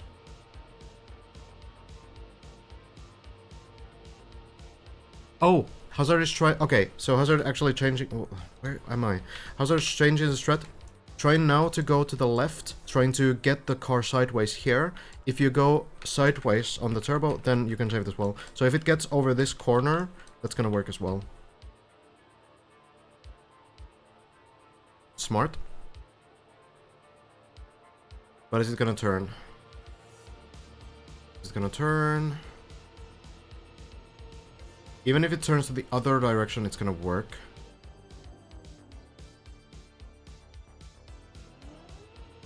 Such a strange situation with the, like, weird push. It doesn't seem like it's gonna follow the wall. I think we go back. Back to the other direction. The car was always moving over the edge. I think at worst case you just hold brake and right, and eventually the car will go over. Like, it's just very slow.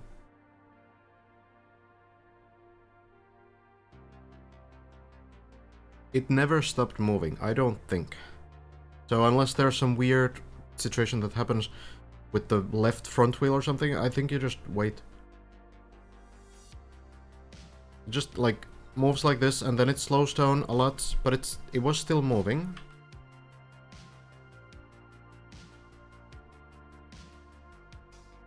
You can see it, it's moving, right? So I think you just wait. I guess it's possible that it gets stuck somehow. Car stops moving to the right when the front right wheel leaves the wall. It didn't though. It didn't before.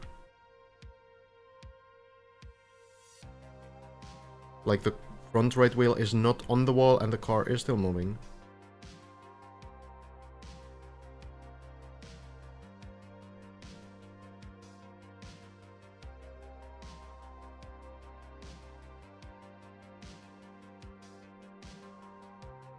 I think you just wait. I think you just wait the however long this takes. Basically like a dead turtle where you need to press the inputs. And then you see.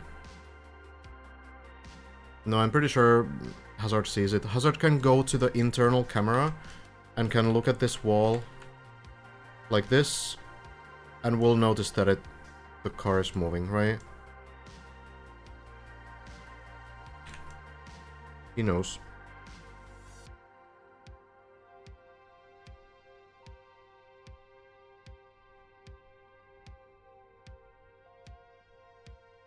Does it get stuck around this point though?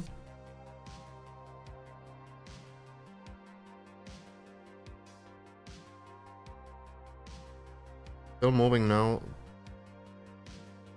Like, maybe the shape of the car over here. I don't know. It's a very weird situation. Like, it goes pretty far.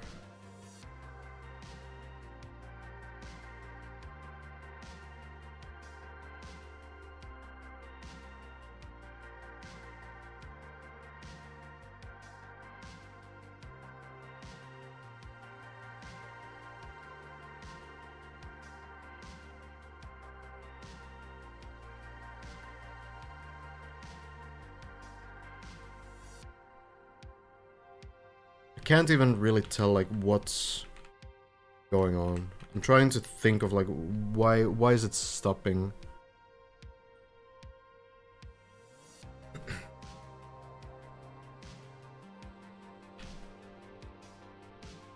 Well,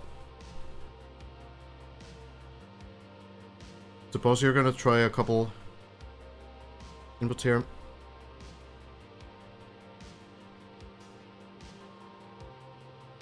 You already tried a lot of them, so as well give it a go.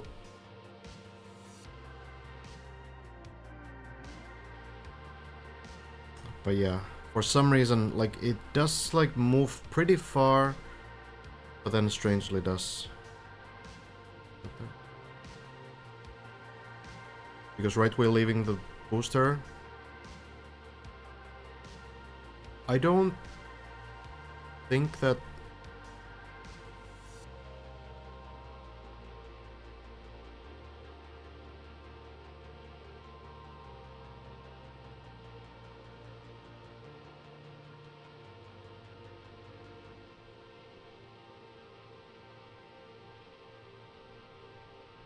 I'm trying to imagine like a sort of like some parallel situation with like turbo, like two-wheel things that I would know about. Hazard can go back because this turbo here is pushing the car to this direction.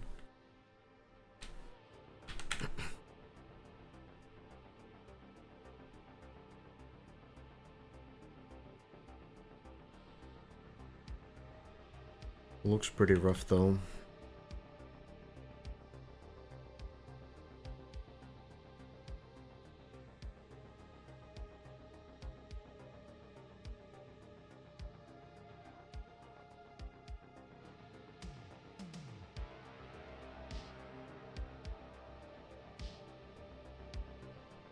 The wall is flat, yes. Getting around the wall really isn't the problem.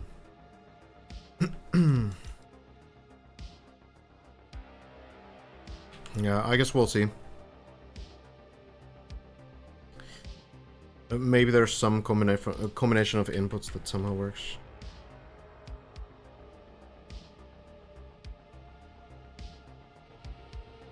Trying to accelerate now. The thing about acceleration is...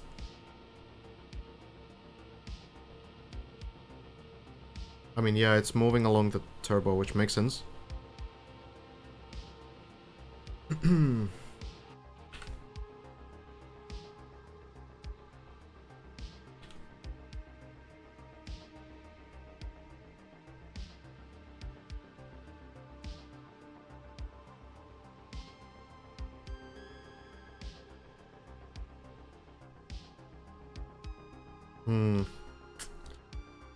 Yeah, it's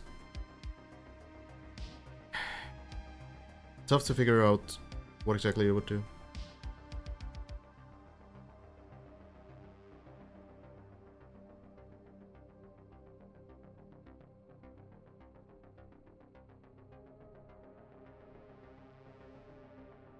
I mean, yeah, Hazard can get back here again. Maybe not on every run. This can be like a decent mental reset anyway. Like, I don't know how long Hazard has been playing now, and you know, it's a long run. Can just be like something where, you know, kind of gets like a mental reset.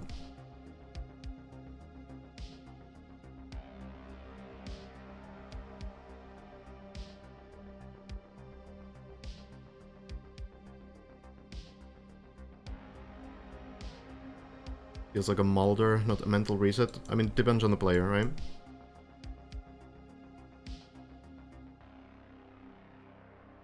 Just seem like, yeah, around this point, just like somehow get stuck.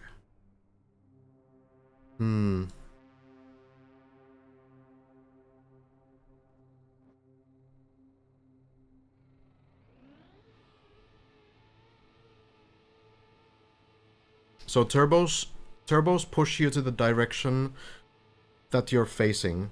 It just depends, like, so turbo doesn't push you to its own direction.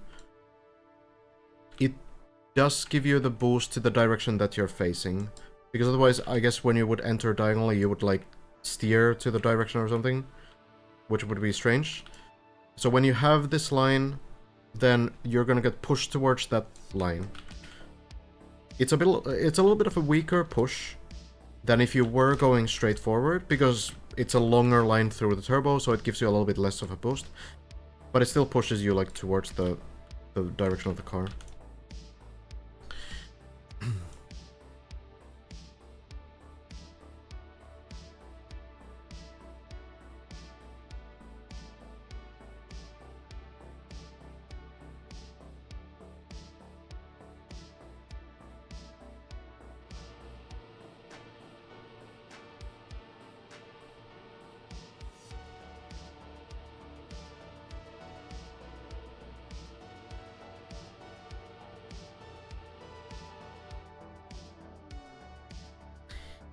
Yeah, I don't think it's gonna be the back and right input. That doesn't seem to work. Something else? Maybe. Who knows how this stuff works, really. Very unique situation.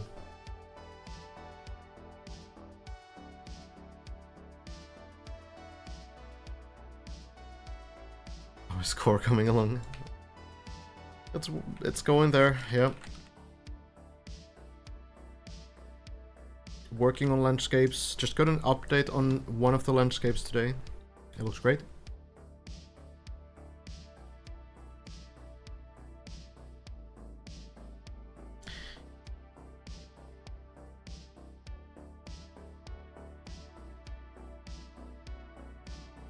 You can't really, like, the only way you would be able to do like a drift towards the left, if you got the center, this part of the car, if you got it past this corner, then you could drift to the left, go sideways, and then you would be safe. Then you could drift across the turbo, take speed, and do whatever. But it doesn't work unless the car gets like a little bit more over the edge.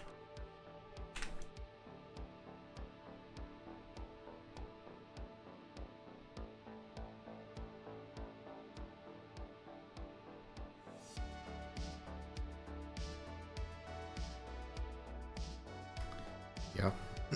Calls it a day. It was an interesting try, though. Interesting what actually happened there. But yeah, ultimately, not gonna do much. Starting a new run.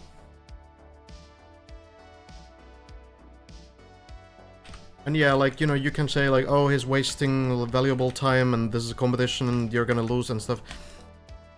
We're on day 22 right now, alright? Everyone has been playing inefficiently if you think about this in a competition sense. There's really no one who has been on like full efficiency on 22 days because you can't. So ultimately it really doesn't matter if there's like even 1 hour trying to save some run. At least you might learn something, you might get something done. It's really not a big deal in the full context of this whole thing.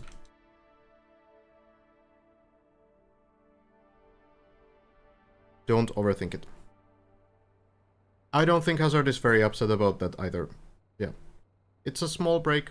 You don't need to constantly, like, perform the tricks on the map. Can be mentally, like, just fine.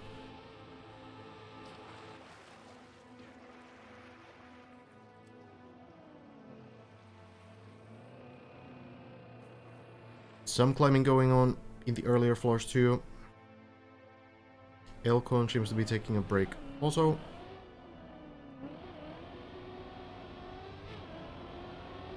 if only these pro players will listen to the chat, yeah, map would be finished already. For sure.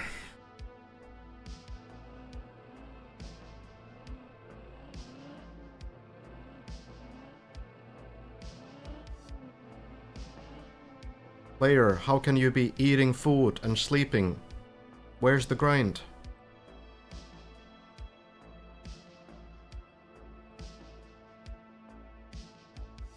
When you were in the grocery store yesterday, you did not go efficiently through the shelves. You wasted 1 minute and 12 seconds picking up the carton of milk. What are you doing, player?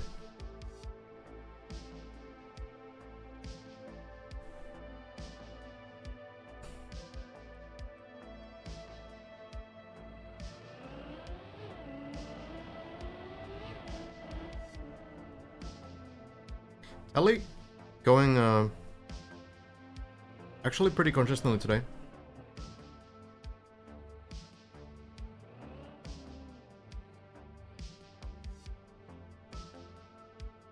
This comparison is inaccurate. Shopping is not a competition, deep dip is. I'm not talking about the grocery store. I'm talking about the fact that this is a competition that's ongoing 24/7. This is what I'm saying. I don't think you understood.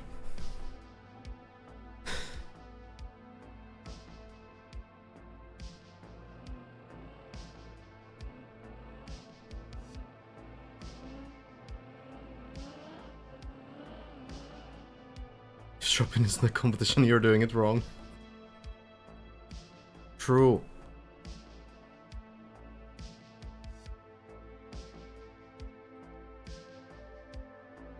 Has to be a speedrun.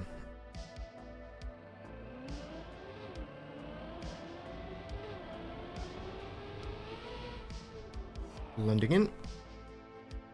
Quarterpipe jump. Ahead here.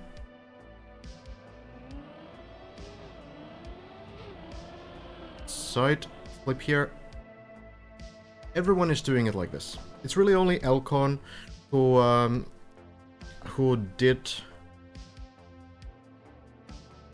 this kind of a strategy where you land upside down and you kind of get like a new line and stuff.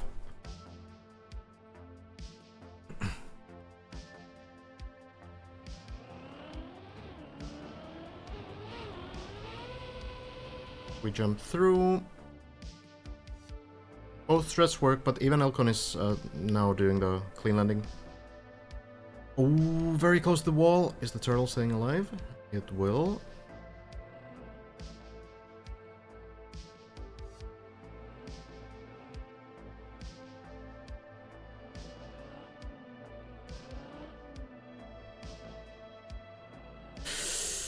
But the timing is off on this first. Oh, the turtle, it's going a little bit further, but... It might actually land on the grass, because it's moving forwards. So here we go again.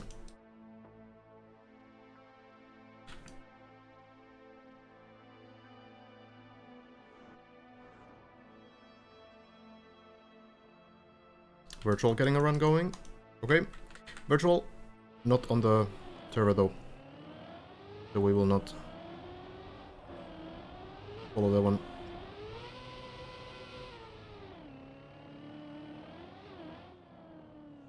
I feel like every time there's like a virtual update, I get like 3 different floors as well. There's like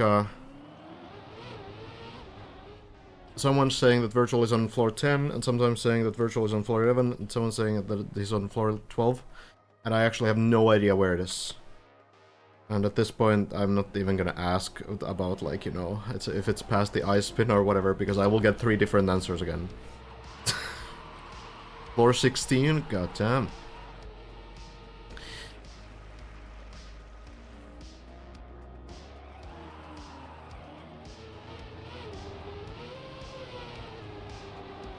Got rid of the heart rate monitor? Oh, that's big news.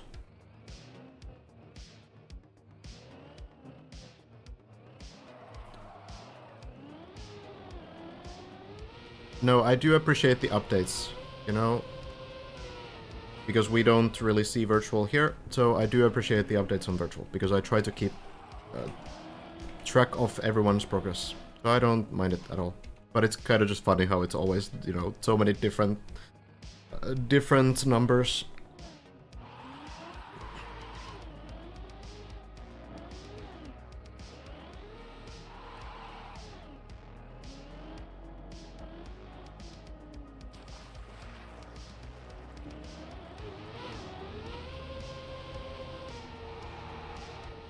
Hazard trying to get the run going again. We'll see.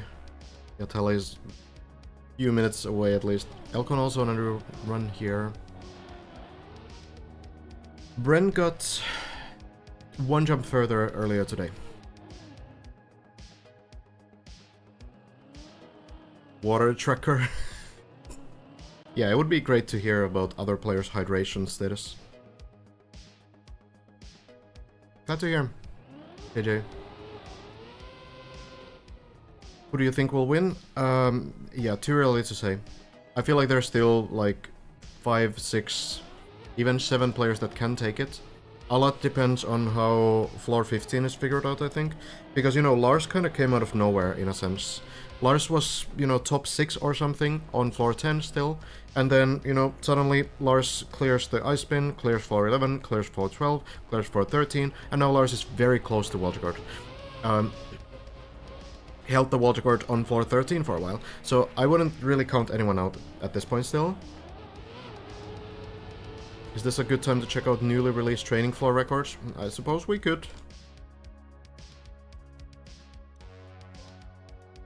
Suppose we can take a quick look at floor 8, which was released as a practice floor, if there's any new record.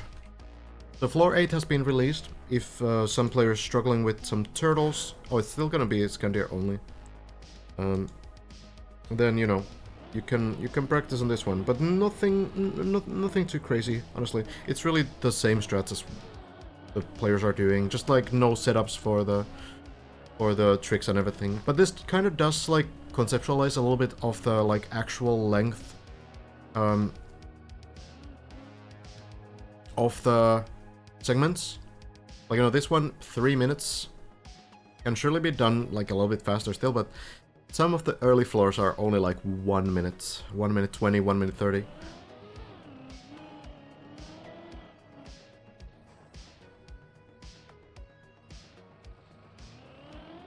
It's a clean run though.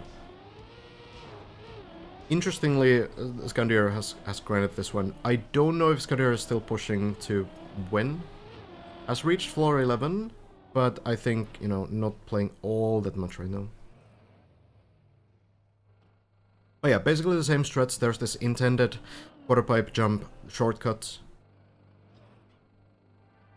Some players are already doing it on full runs, like Virtual Lars. Hazard, I think, as well.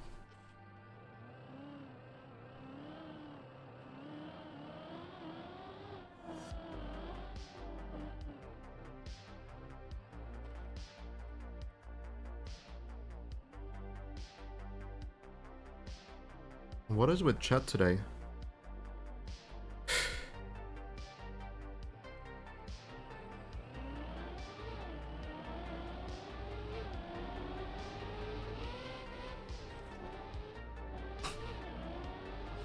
Chaining this part as well.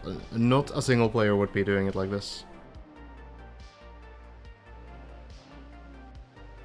Do you think players already practice single floors to hunt an overall world record time later?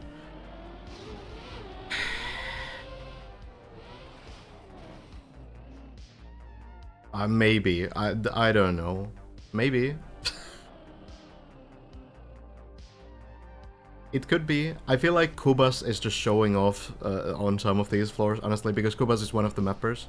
But it could be that, you know, some of the players are kind of like just looking to eventually finish this map, not really thinking about the competition at all, but kind of just feeling like, oh, I want to hunt this map at some point. I want to finish it, and then I want to hunt it.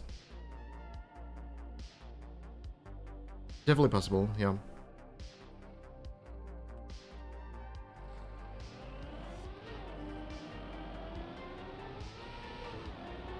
No really, real like unexpected lines here though.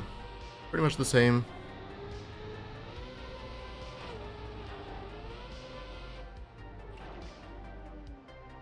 Kubas wants to finish 4th. Maybe, yeah. That could definitely be it. I think Kubas could, like, definitely be the 4th player to finish. Kinda depends. We'll see, I suppose. Because Kubas has been playtesting everything, so has, like, a head start compared to the others. Virtual actually floor 13 now, okay.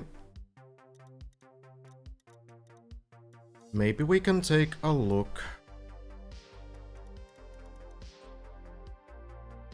But yeah, that is the latest practice floor that has been released.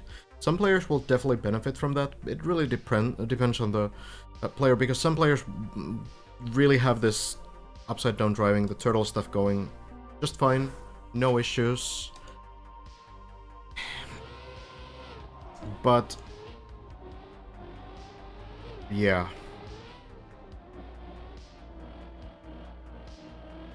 Maybe some players who haven't reached floor 9 yet will benefit from the turtle practice there.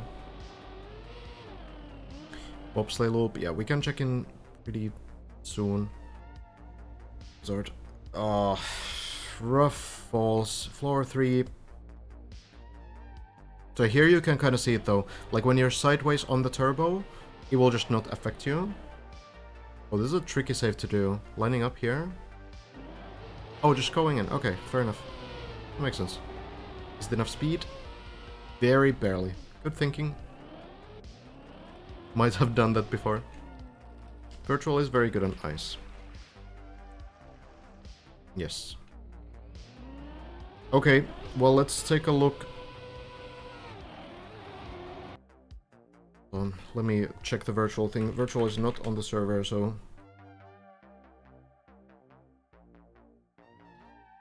Oh, fell down. Okay. Well, not a new personal best then.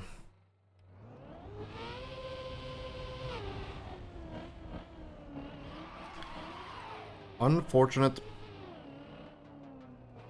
But not doing too bad. Getting to floor 13 more and more. Pretty good. Virtual's got to the wall right on floor 13, so pretty close to the end. Elcon getting some runs going, Hazard getting some runs going as well. I guess it's gonna be a little bit of waiting. We can check in on Elcon a little bit.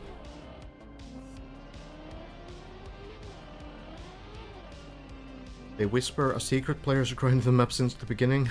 And it's almost ready to stream his final run. Yeah, who would that be? Everyone's already playing. I think really the only player it could be is Bren. Not Bren, Gwen. Similar name.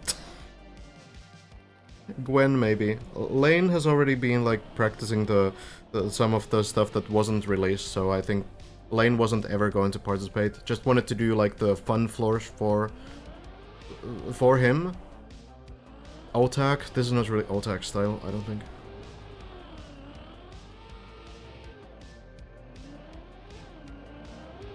Scandier has been playing a bunch on the server and in the segments and stuff, not really hiding the progress.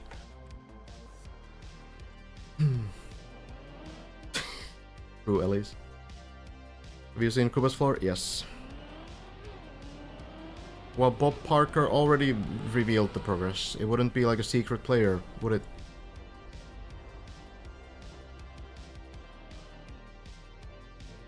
No, like, the question you need to take... Like, if you're not really in the Trackmania community, you could think, like, oh, there could be someone who's just, like, never been on the server, never used the plugin, always plays offline, never said anything to anyone. But, like, who?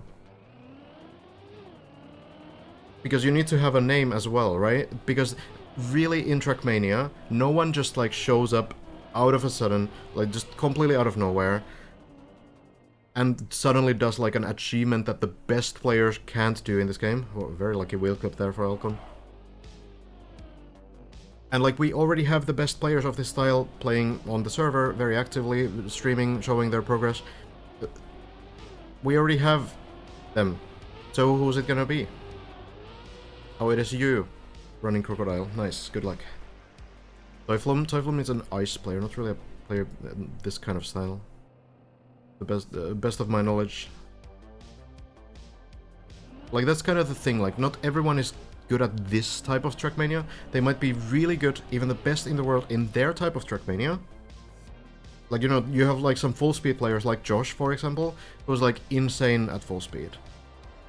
But that doesn't mean that they are into these kinds of like trick survival maps, or that they even like know these kinds of techniques at all.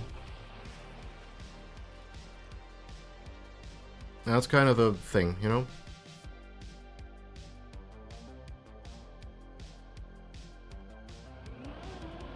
Race Hunts occasionally plays some stuff in this game, but like, even Race Hunts, like, this doesn't really seem like a Race Hunts map.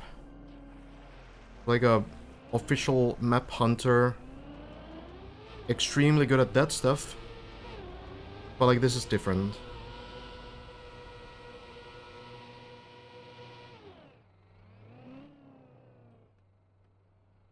Acer? I mean, maybe. Would Acer be, like, better than these guys, though? Like, really good player, of course, but, you know. Acer does play this game sometimes as well, but...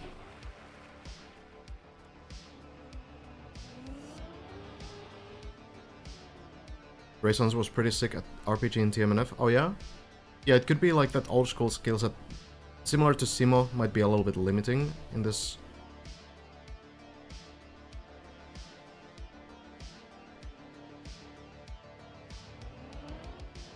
Any Asian players? There's Min, for example, who's a Korean player, extremely good. At like, competitive tech, especially. Mika is good at everything, but pretty inactive right now, I think, and... Oh, getting some fortunate landings. And I don't really think Mika would be congesting, like, Bren and Hazard on this kind of a map. Yeah, no worries, Mika.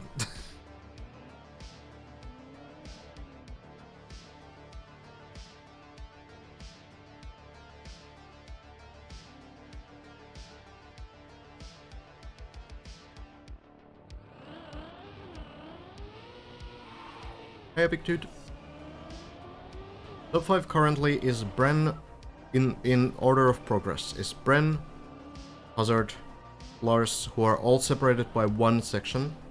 So basically Bren one section ahead of Hazard, Hazard one section ahead of Lars. On floor 14, all of them. And then we have floor 13, Virtual, I'm pretty sure is top 4, currently on the wall right section at the end of floor 13. Then we have Elcon somewhere on floor 13, past the shortcut. And then we have Scrappy before the plastic pose, on the big jump.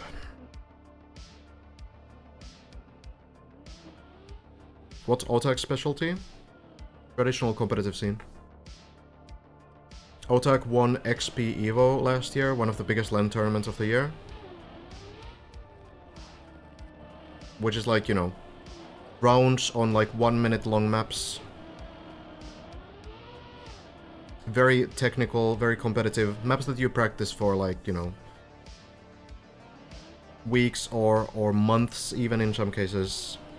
And then show up and compete. Play many rounds, many matches. Try to beat other players. Otak also world champion, yeah. In the duo format.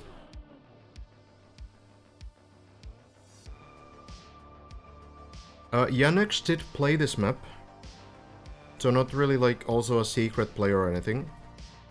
But Yannick had Zealand to focus on the first week, so lacking a lot of playtime and didn't seem like really wanted to grind back to it. Could have probably done it if we saw that like 8 hours a day grind, but I don't think it happened. What about Mime? Mime did play on the server a little bit as well.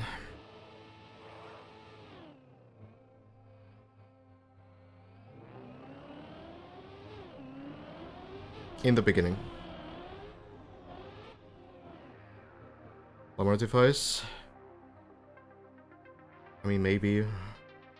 Blastorex, I mean, maybe. Like, I could see it happening, but, like, the chances are so minimal, and I don't think any of those players really feels like a player who would just completely hide their progress from the beginning. A little bit to the left. Works, though.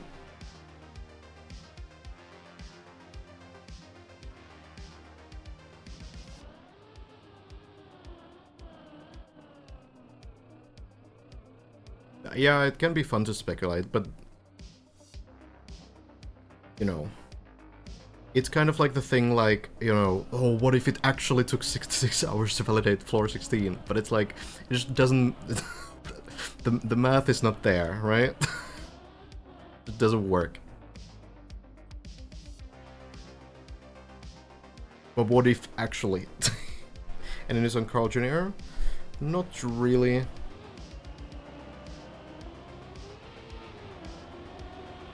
Haven't seen Carl on the server for a while.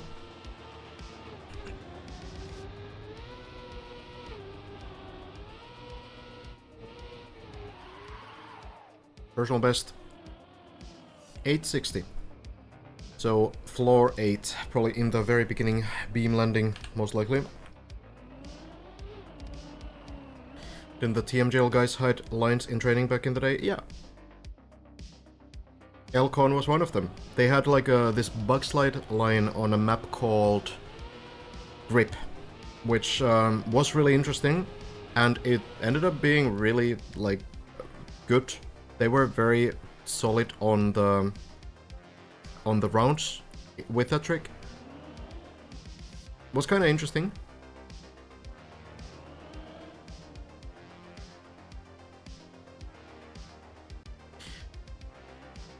But I think this is a little bit different. I also, like, one of the things that has to be also mentioned is that if you lack the social aspect entirely, like you're not talking to anyone, you're not sharing your progress with anyone, like maybe if you're like playing with a team, maybe you have a coach who you can talk to or something like this, but like you will be so isolated that grinding for like 3 weeks plus is going to just destroy you mentally. I feel like most players will need that like social experience to go with it, whether it's streaming or just playing on the server, to actually like handle this kind of a grind. So if your strat from the beginning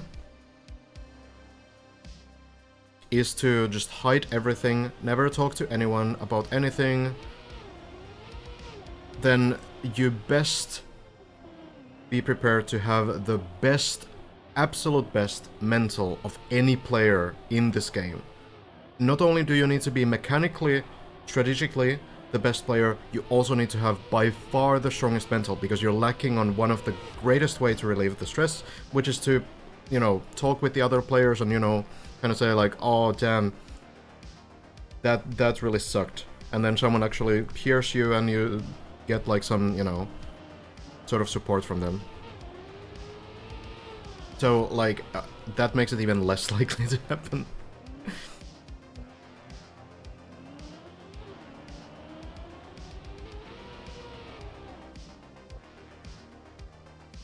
I have heard of Pablo GD.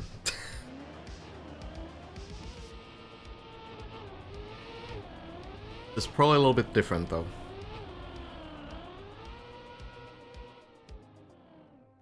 Good call, Hendo. Don't think you need to be worried.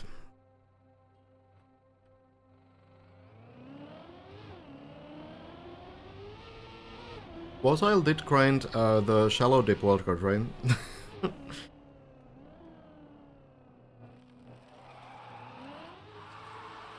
Ren has the wildcard by 1 jump.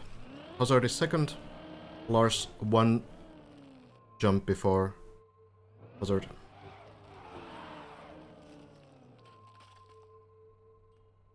Hazard also leaving the server, maybe taking a break. You'll see. Well, Alcon, floor 10 attempt, getting the dirt wheels, or icy wheels rather, into the dirt.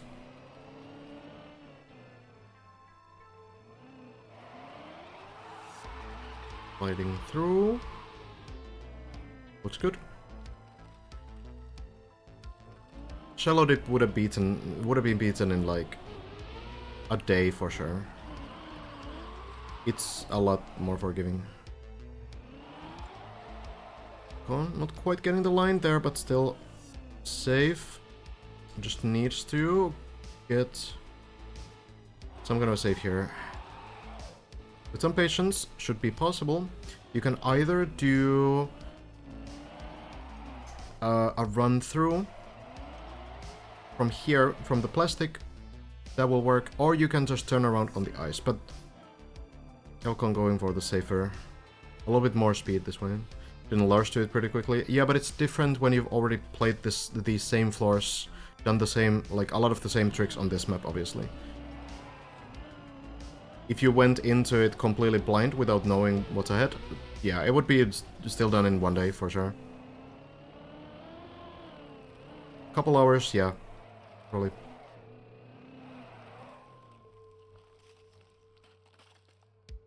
Yeah, Bren did climb a lot in one day, Granady also, but you need to also think that they had kind of the strats figured out for those first few floors at that point.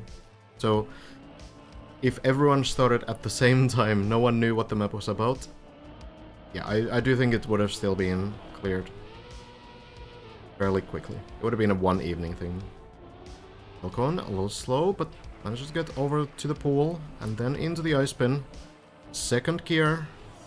There it is. Elcon spin timing, looks great. Will land it, continues. Top 3 in Deep Dip 1 was Bren, Virtual, Ixon.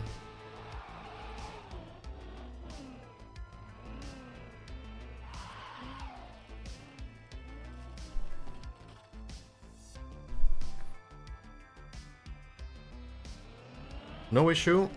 Turning sideways here.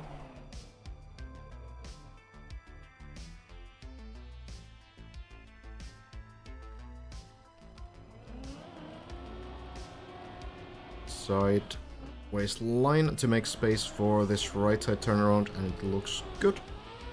Landing here should work too. Great line. Doesn't really need a lot of speed. Couple speed slides there.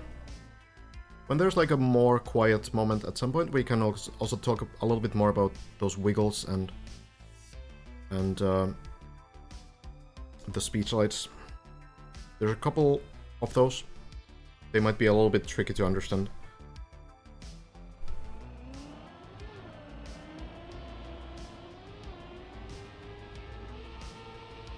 Landed this a little bit badly last time, but this time it works. Still going for the sideways landing, but there we go. Keep going on floor 11. Good landing, and good landing as well.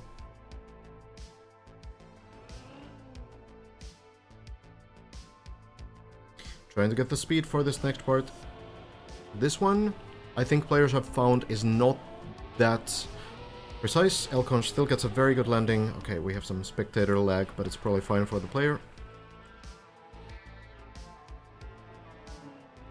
Not Intax. Ixon, third place on Deep Dip 1.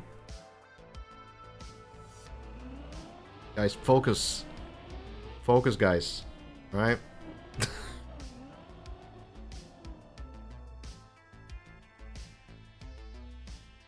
Similar names, though. Big jump coming in. Elcon will try to land to the left side again.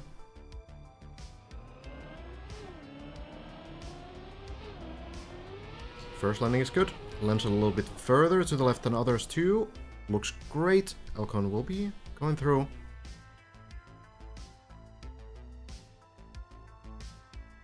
We go again.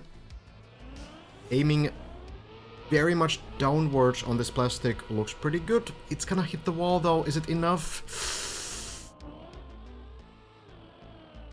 Dirt turtle, maybe just enough to reach the pool. Oh, god damn.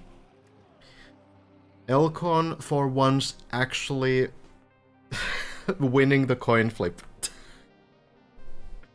Dirt turtling is very bad. So, you know, usually if the car is swinging sideways, upside down, it's going to be fairly nice on like concrete to just go forward, it's gonna work. But on dirt, turtles are so much weaker. Getting grip on the ground is so much more difficult. So Elcon probably wouldn't have made it much further than that. So it does work out. Oh, fortunately, doesn't fall off this quarter pipe either. This will be recoverable. Back to the pool, just a little bit of speed. Need to be a bit careful because of the weird shape of the quarter pipe, but there should be enough speed already. Oh, bounces. Oh, okay. Bit scary. We've seen some things with this pool. We keep going. As long as you land the second quarter pipe here, you should be fine.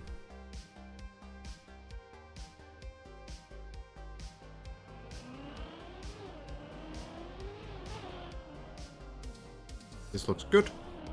Elcon landing with back wheels to make sure the car doesn't flip upside down. That works fine. Then the hazard flip. Hazard spin. Again, a strategy here to not land upside down. On. Lands clean, and then heavy turn to the left. Perfectly done. Absolutely perfect. Textbook.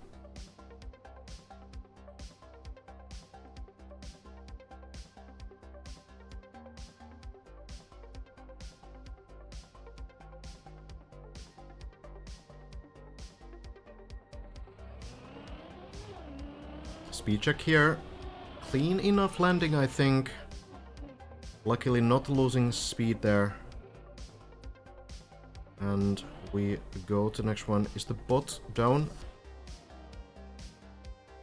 Bot might have crashed. Red here maybe? Goes. Woohoo. Well, Elcon now avoiding the third gear. Trying to get at most 160 speed. Looks good. 152 should be enough. The pool. Whenever the car is touching water, it will be able to flip upright.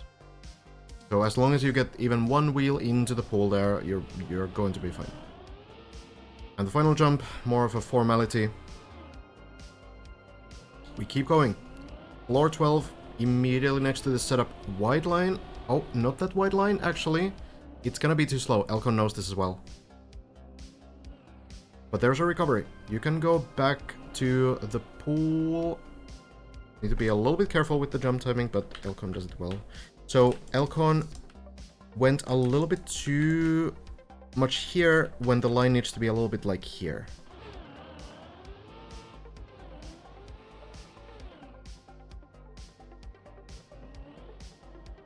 We haven't really seen Elcon much on this floor, honestly. Has made it past it, we know from the height, personal best. Still going for like a pretty tight line. Is it gonna be enough? 83 speed? Okay, I mean it works. It's a little bit slower, but Elcon manages to make it work. No problem. Others are going a little bit wider to get a cleaner line into the ramp landing, but hey, if it works, it works. Maybe it's more comfortable for Elcon to do this line, even if it's like a little bit tighter on the landing. Then to the moving block, looks good as well, very clean. Now for the airtime minimization. So you want to make sure that you don't get any airtime when you approach the sausage block, the final block here.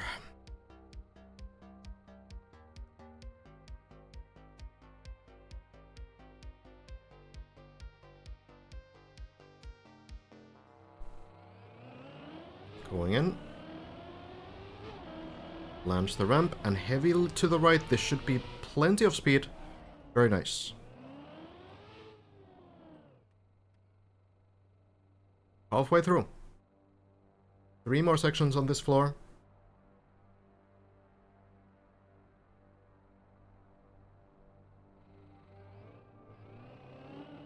Again, wide line. Landing clean on the turbo. Landing on the red turbo, very good. into the loop, and now jumping over the turbo. Almost too fast there, skipping the entire turbo. Got a really early landing on the red turbo, which is kind of rare. So the red turbo giving even more speed.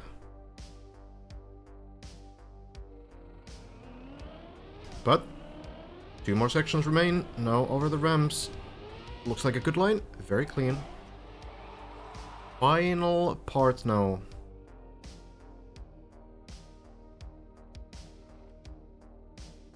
Not that big of a speed check. This is a little bit of a different section.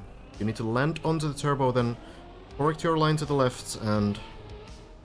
Oh, Elcon actually lands to the left to begin with. Interesting line. And turns around. Oh! Elcon figured out some new ways. Some new strats. That could be something more consistent. Jumping over the window as well. I do think Elcon has seriously figured out these sections on his own, because he's doing things a little bit differently from others. Doesn't really seem to be copying strategies from everyone else. Kind of just like finding his own way through these kinds of parts. And it's not the new sort of thing for Elcon either. It's been happening on previous sections as well. Flip onto the turbo next. Is this gonna get grip? Oh, very barely. Drops a little bit downwards, but should be plenty of speed. Jumps to the right. And we go through. Lars did that yesterday. Yeah, fair enough.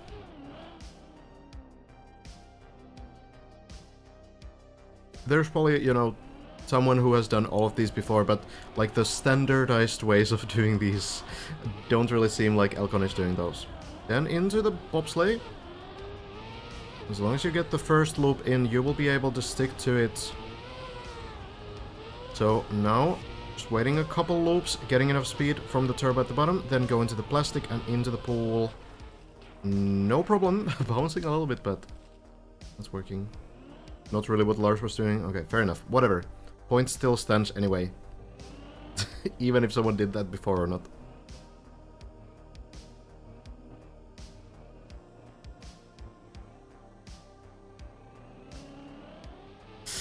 Window landing barely works, a little bit slow, but works just fine. Sideways landing. And now, we don't really know where Elcon's PB is, but this is gonna be the personal best height. Getting to this part here. So this is the personal best height. Elcon? Is Elcon doing internet way? Is Elcon actually doing internet way? Oh, my lord.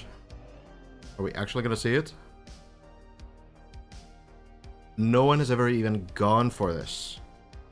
Elcon, the only player to land on these blocks. I do wonder if Elcon knows about the shortcut. Maybe just wants to do this. Oh, wait. Oh, that can't be part of the plan. I really...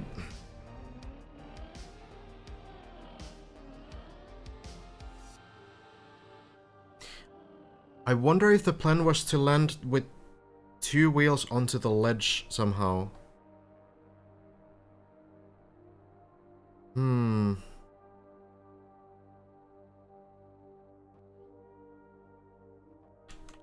This might land on floor 10 at least. On the dirt. And it will flip back up. Okay, that's something. Was it to land 2-wheeled on the ledge here? Oh, yeah, I think it's a different... It could be a different shortcut. 2-wheeling on the plastic, and then, like, jumping out of this with the turbos. Oh! Wait, hold on. No, yeah. You go to the pool. You go to the pool. True. Brent's idea. So you skip the plastic bones. You skip the upside down plastic here. Yeah. So 2-wheel landing onto the ledge. The turbos will still affect you. As long as the wheels are touching something, the turbos will affect you all the same. And then you flip over here with the turbo speed, jumping to the pool directly. Then you go directly to the wall ride. That is very smart, and yeah. Skip the skip, yeah. And I'm still gonna say that I think a lot of this is intentional. Big skip, but big risk. True. Less risk probably than the early skip before the bobsleigh loop, though. I mean, the plastic bones is kinda solved, in a way.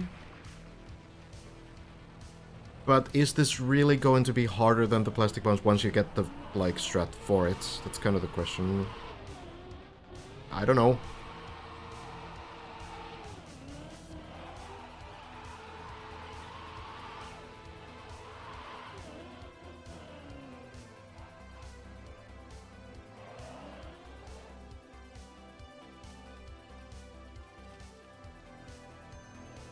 XTD by Plex.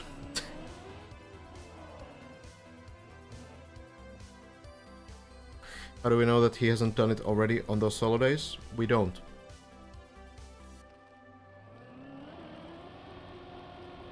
Could already be done.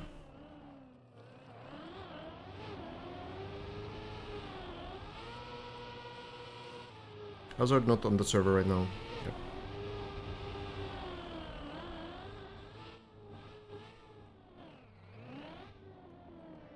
Yeah, I do think Alcon probably keeps like up to date with what other people are doing. I mean, it's hard to say because some players kind of want to discover everything on their own. Don't want to get any backseating and such. Oh, this is a little slow, Alcon. Barely able to save it, and this is possible to recover from, but I think you need to go back to floor 10, if I remember right. Yeah, Alcon, I think, has done this before as well.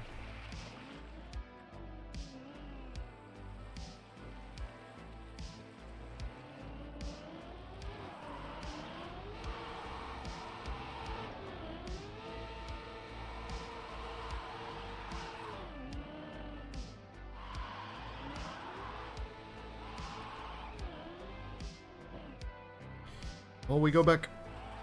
Plumage. Anything you've missed today?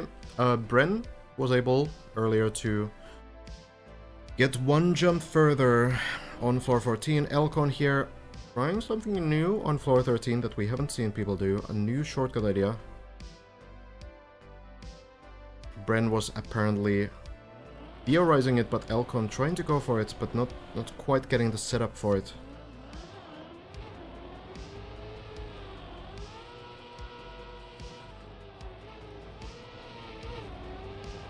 Bren did not stream, but there's a WR clip. Bren did do it on the server, and there's Valen's VOD. This time has the speed. There we go. Oh wait, the bot is still down. Okay, hold on. Hold on 1 second. I will restart it.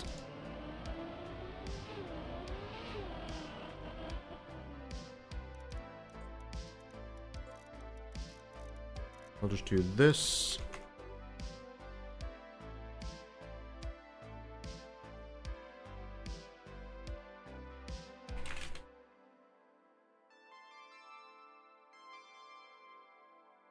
Elcon in the pool.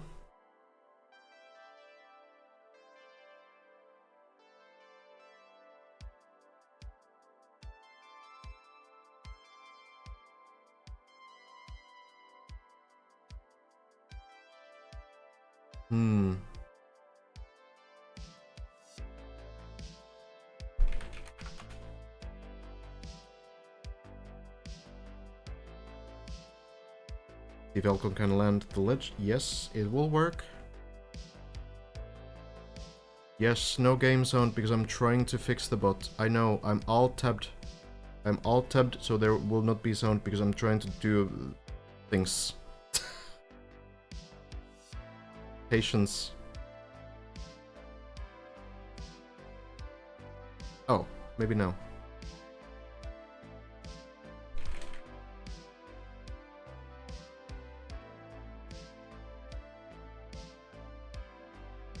There we go. Okay.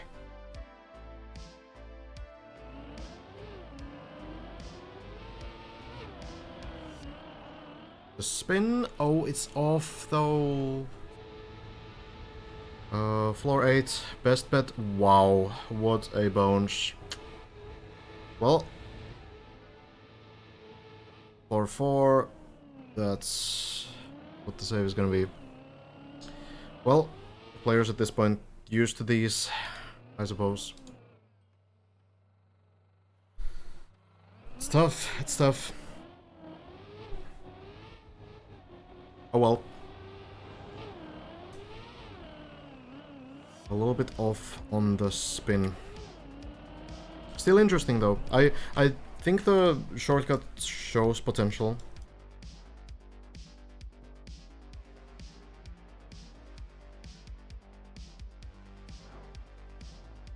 So yeah, if you missed it, Elkhorn actually from here went to the window, over these blocks to this window, over the beam, over here, jumping through, then tried to land with the left wheels here on this ledge, but slightly missed. Went a bit too far and it's a long way down.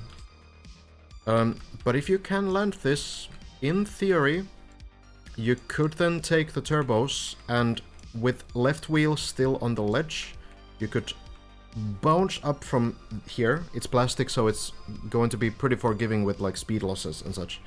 So you fly off into the pool directly.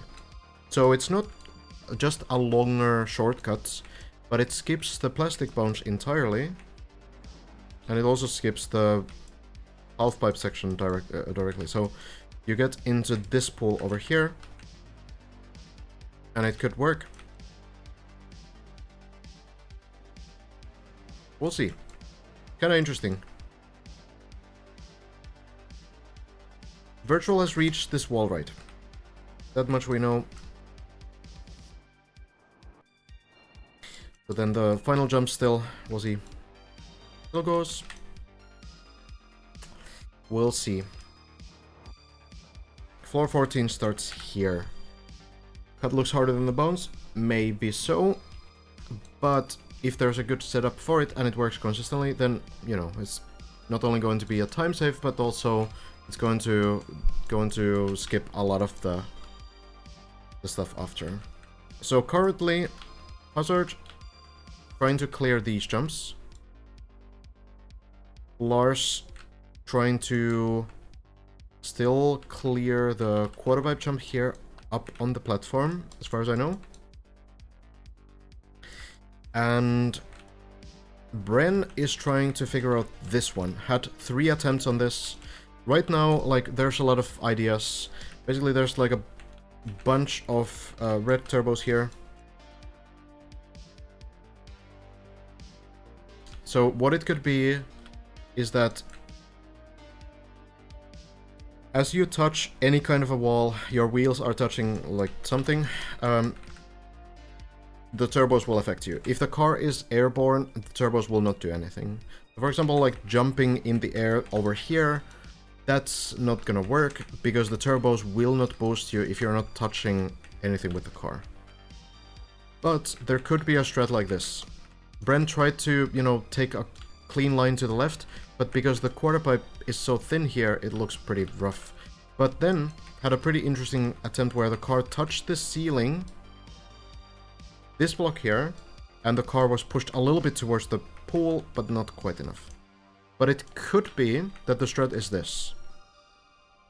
You go forward, the car will stay with the left wheels here, but the right side will flip so that when you go to this point, the car is actually on this wall. So you kind of flip from this side onto this side. The turbos will push you because you're touching the wall now. And with the turbos pushing you, they will push you to this ceiling. Then you go a little bit more to the center, and because the ceiling has these turbos, and because the ceiling is curved, it would push you towards the only direction which it can push you to, which is here. And then you land to the pool. So basically, go forward, flip onto this side, flip into the ceiling, and the ceiling pushes you here. That seems like on paper it makes sense. It really depends on the setup and whether you can truly grip this wall or not. This is probably going to be something dank anyway. That's like, it's not unlike Vero to build something pretty weird. But yeah, it kind of looks like that's what it might be. I don't think this block is here by accident. There's a reason why there's like a curved block in the ceiling. It could be a like consistent setup once the player find it though, but you just need to like understand what you do, and you need to trust the map to do things, right? You need to trust the turbos. So it could be that, yeah, you might need to flip here and then into the ceiling and then go here. Possible. Suppose if you land here, then you can at least like redo this by landing back down. We'll see, we'll see. Then there's one more section, one more jump. Floor 15 starts here. And from there, a few more sections, and there's the finish line. So we're waiting for our players to get to floor 15. What your style would have been for this map as a floor mapper? I've been thinking about it, but I'm not really sure. I think I would know after experimenting in the editor a bunch. Yeah, I rarely build stuff like this, so I would need to start from zero and kind of just experiment and try what feels interesting and stuff. Does he use this trick on any other of his maps? Kind of, yeah. Kind of, yeah. I mean, it's different, not like a ceiling turbo thing. Vero really likes turbos, though. What's that one map in Khaki Reloaded 3? Let me see if I can find it quickly. Not 183. This one. Okay, found it pretty quickly. So this one actually is kind of similar. This is from a competition called Khaki Reloaded, which is essentially a 1 month competition.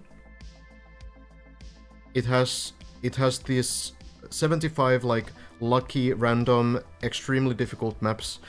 Your only goal is to finish as many of them as possible.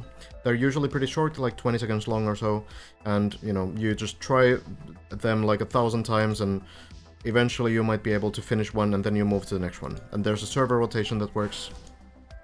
So this one, you might notice something similar.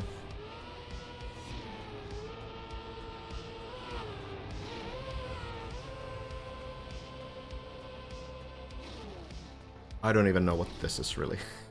It's pretty wild.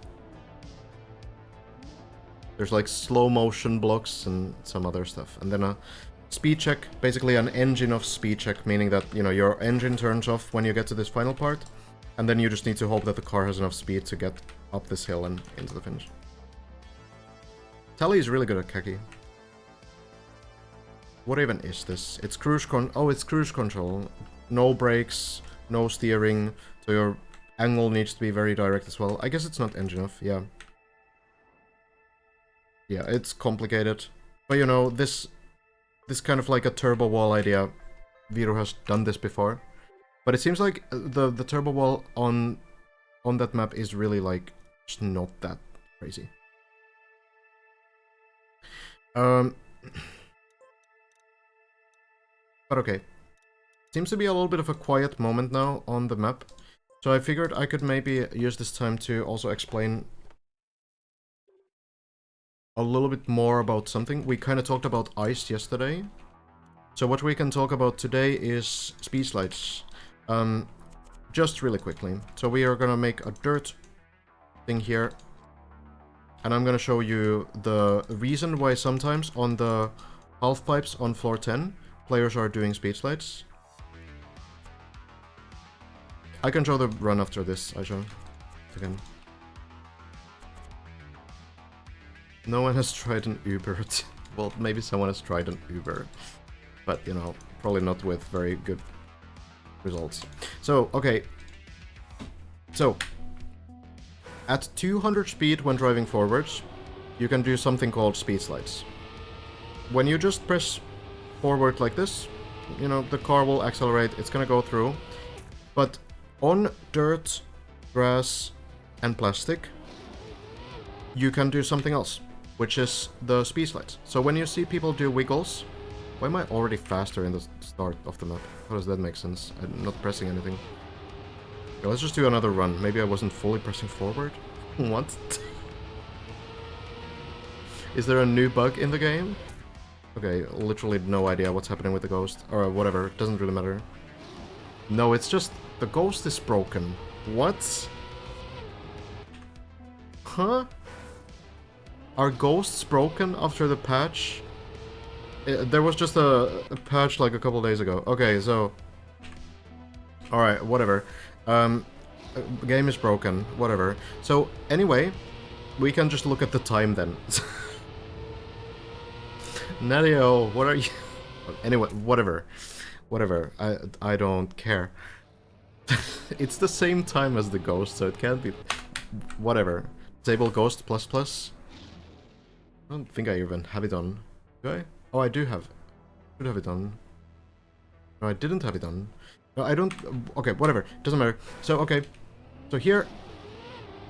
you notice that when I start doing these wiggles, I will gain quite a bit of speed. So the previous time was like 11 something, now it's, you know, 4/10 faster. So basically, this is what players are doing, and this is speed sliding. So on dirt, grass, and plastic, you can do this. Starting from 200 speed, you can do these kinds of wiggles, and you can gain speed quite a bit. I was even a little bit faster. So, I don't have the Ghost Sync plugin, no.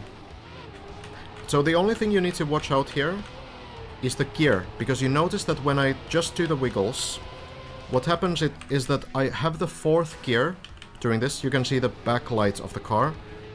So, at 342 speed roughly, you get the final light on the car. And that means that you get the 5th gear.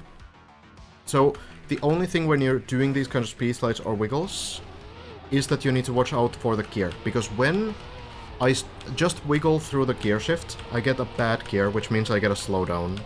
So, that's why players sometimes also want to be sure that they are not drifting at all over gear shifts. Small thing, and doesn't really, like, do much on Deep Dip 2, but it's still good to, like, understand. So, you do these kinds of wiggles. You can also just hold the angle. So if you have, like, a bit of a wider platform, you can just hold the angle. You don't need to necessarily... yeah, that'll do. You don't need to necessarily wiggle. You can also do just an angle like this.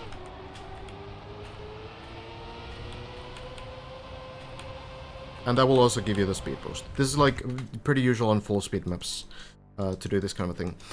Another thing though, that is even more ridiculous is driving backwards. So you might remember the spot on floor 7 where players are going backwards like this, and then they're doing the wiggles as well. So when you're driving backwards especially, this is even more important. So if I just kind of go to the ending, it's gonna take a while, but trust me, this is worth showcasing. It's very boring right now, but you'll understand why I show it like this. Because when you drive backwards, the acceleration is so terrible. It's very bad. Took like, you know, 18 seconds longer than when driving forwards, right? But if I now start doing, at 70 speed, I start doing small wiggles like this, again. Yeah, I missed the speed slide there, but if I just kind of keep the speed slide going, you'll notice that it's quite fast. That saved about 12 seconds what I just did there. Almost half the time, basically. So, like, backward speed slides are incredibly strong compared to driving just straight backwards. So that's why players have to do those backwards wiggles to gain speed on the plastic part of floor 7. If you just go straight backwards, you will absolutely not get enough speed. Backwards speed sliding is really difficult though, because the angles are really important, and if you go over or under the optimal angle, which also depends on your speed, like the faster you are, the smaller the overlap between the skid marks is usually going to be. So how full speed players, for example, watch their skid marks is they are watching the overlap that they have between the front and back wheels. So if I do like this kind of a thing, this is drifting, because the wheels are not overlapping at all. But if I make it a little bit smaller, like this, now I'm speed sliding. So, depending on your speed, you want a different overlap with the skid marks. On full speed maps, it's extremely important that you have this. And yeah, SD angles, just like in forwards driving, backwards speed slide angles change a lot on different surfaces. So on road surface, it's going to be very different and hard to learn compared to like grass and dirt. Because on road surface, when driving backwards, you actually need to separate the skid marks as well. Which is kind of interesting. If I can find a full speed map real quick, you can see the speed slides on like a full speed map. There should be a bunch... Here, this is a good example. This is a very high speed map. And actually, on this map, you reach 800 speed very quickly. And when you have 800 or more speed, it's even more important to do the speed slides, because your acceleration is really, really weak past 800 speed. Like, you basically stop accelerating apart from doing speed slides. So it's kind of like the difference between driving backwards straight and driving backwards with speed slides. So here you can see that the back and front wheels are like always having that small overlap here on this water guard run. Like constantly doing the speed slides, yeah. Fully just going through. Full speed can be a really fun style. This map is insanely hard though. I don't think my run was really that bad here even, but it's just like, it's missing the speed slides so much. Not like I grinded this for too long, like I'm trying to do the speed slides. I'm not that great at full speed, especially not this like super high speed, full speed. But no, I try, that's kind of bad, and here I'm already gone. You know, like I'm doing like a speed slide, I get speed, right?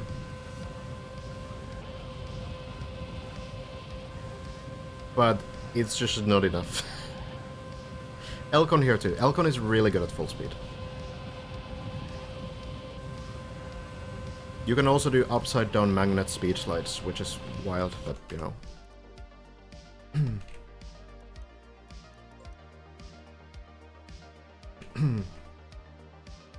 Never seen anything other than Deep Div 2 Arena. Yeah, I don't think you're alone, so that's why I kind of go and try to also connect the things that are happening on DD2 onto like things that are normally happening on Trackmania.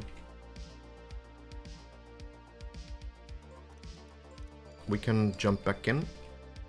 800 plus SDs are, yeah, they are pretty rough though. This is a racing game, yeah, you can do all kinds of things on this game.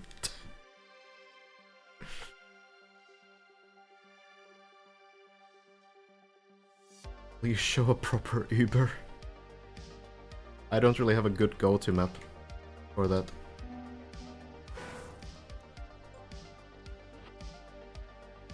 Well, turns out Elcon back to floor 8 almost. But yeah, I don't know like the actual like code reason why speed sliding is a thing, but speed sliding has been a thing since like the old days. Quentar, thank you so much for the raid. Hope you had a great stream. So yeah, there's, you know, probably some people who have looked at some like code and stuff like this. Kek Reloaded 99, yeah, I mean, well, that's a wild one. Maybe we can check it out later. Technical explanation was dropped in chat. Yeah, but I can't confirm it. That's the problem. Unless it's from someone who I know, you know, for sure that they're talking about the right things. Just had a thought, wouldn't the change of direction during the wiggle on a narrower course wouldn't reducing the number of changes of direction increase your acceleration? Technically, yeah. Like, holding the angle rather than doing the wiggles would, yeah. If you can do perfect, absolute perfect, pixel perfect speed slides, then yeah, it's better to hold the angle than to do wiggles. In reality though, in many cases, sometimes you don't have the space to hold, like, one direction only, so you end up doing wiggles instead. Or you might not, you know, might not just hit the perfect angle, so in reality the difference can be quite small.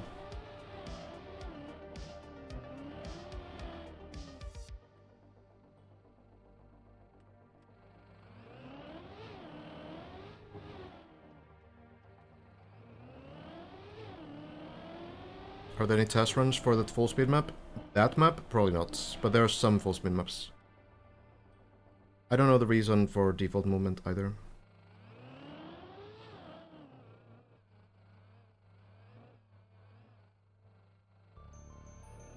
Might be similar to bunny hops in shooters.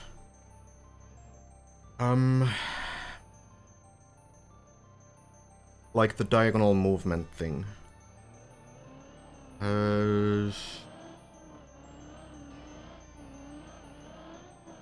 I wouldn't know. Yeah, I just don't know. Are speed slides not intended? I mean, these days they are more or less intended. Kind of like bunny hopping would be, you know? It's like originally it's an exploit of something that happens in the game, but then it turns into like a mechanic, like a technique that ends up making the game a little bit richer.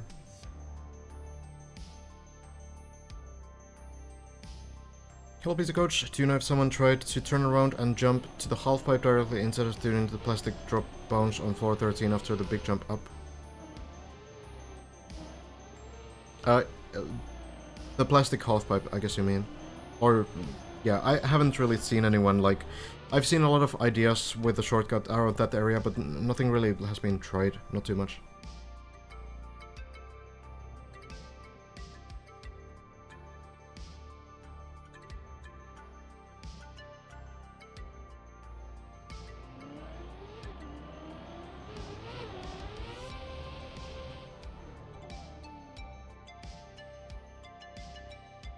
Is there a cut on this part of the map? On floor 8 there's a couple intentional cuts. The final jump is also like intended shortcut.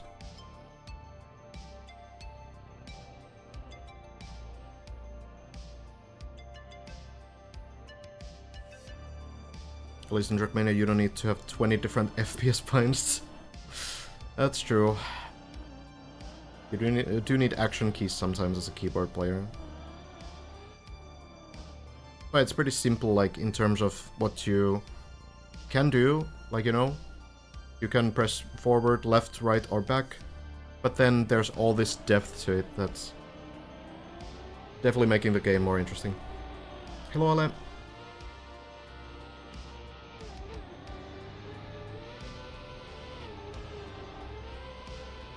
So this jump is actually kind of like an intentional shortcut. You can also go around here and jump here, but you can save a bit of time by doing the jump directly into the window.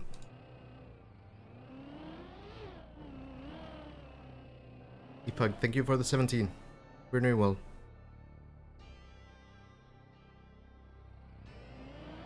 Are there ways to upload a map to the servers without needing to make a club or throwing it on a review? There's a cloud icon on the map thumbnail that you can click. Good line. Alcon back to floor 9.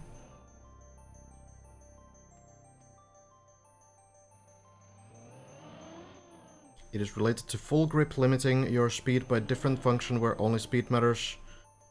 Then sliding when mostly angle matters. And there's a weird middle part where speed is high and the angle is low, where sliding limits it less.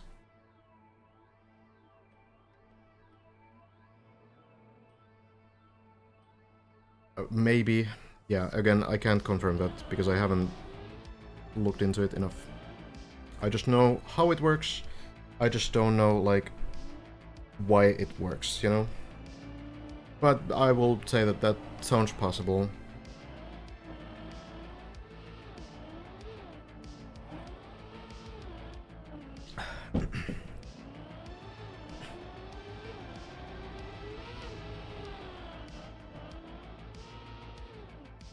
Your cast during this event has been on a professional level, and it helped me to understand so many things about Trackmania deeply too. No problem. I'm glad.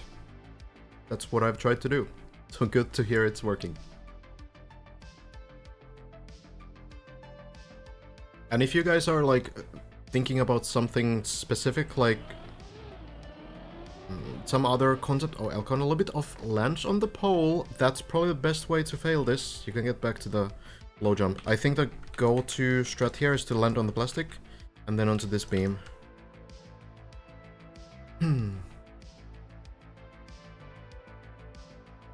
But yeah, if there's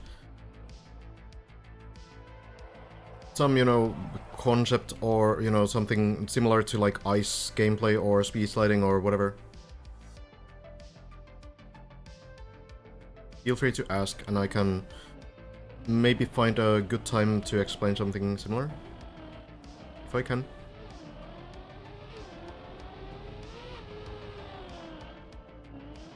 Alcon, back to the platform. Why is it so hot in my Arctic country? This saddens me. Back to winter, please. Maybe not winter, back to spring. How hot is it outside? I don't know. But it is very hot inside.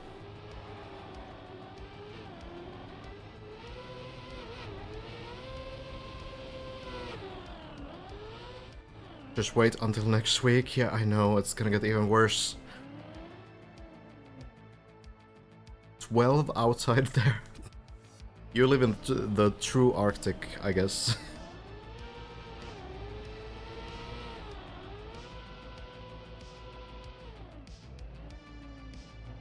I agree, it's way too hot. Some woman fainted at an outdoor pub I was having a beer in. That sounds a little bit warmer than in Finland, honestly. I'm talking about maybe like 23 Celsius.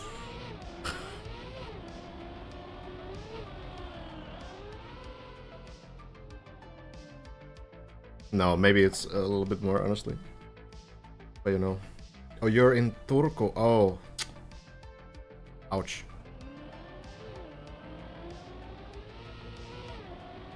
Alcon? Back to floor 30, 30 and floor 10. Oh, mixing the degrees and the floors.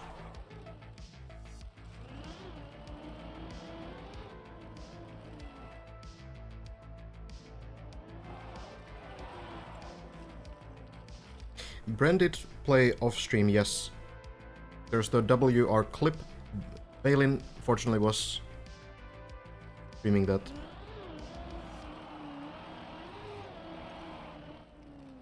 Well, ice floor hasn't been a huge issue.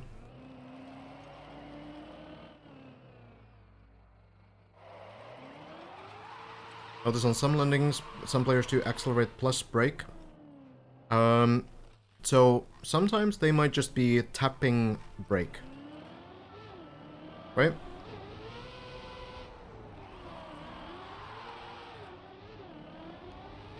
Sometimes they're tapping brake, like here Elcon taps brake to stabilize the car. That, like, freezes the car's rotation. So it's, when it's going to like a front flip direction, you can tap brake and the car will stop rotating in the air. You don't get a slowdown or anything, just able to control the car a little bit in the air. But when someone's holding brake in the air, there might be some other reason. There's one thing that Lars is doing on floor 6, for example, on the part where you go from forwards to backwards. So what Lars is doing, we noticed this yesterday, is holding forward first, because you're going forward, no surprise there. Let's check the ice spin at this point. Looks to be good. Oh, we're floating a little bit, but that's just us spectating. It's all good.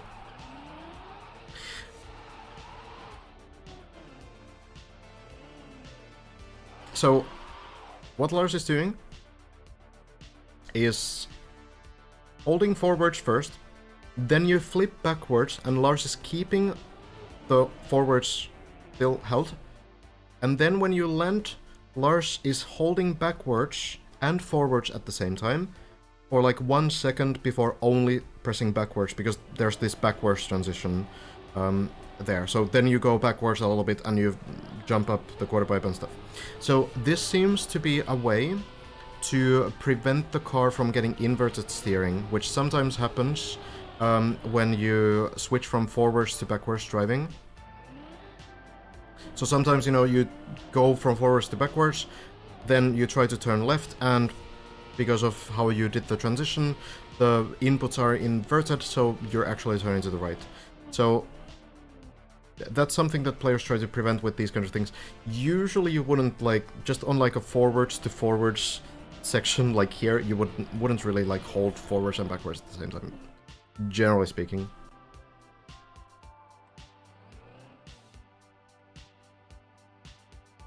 Yeah, and the car only...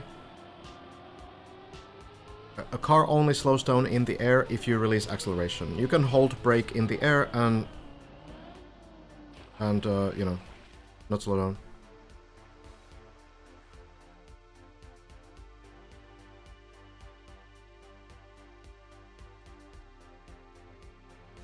Well, back to floor 11. And yeah, Lars also on the server right now.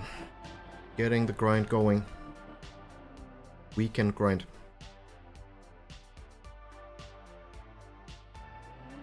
Again, the speed.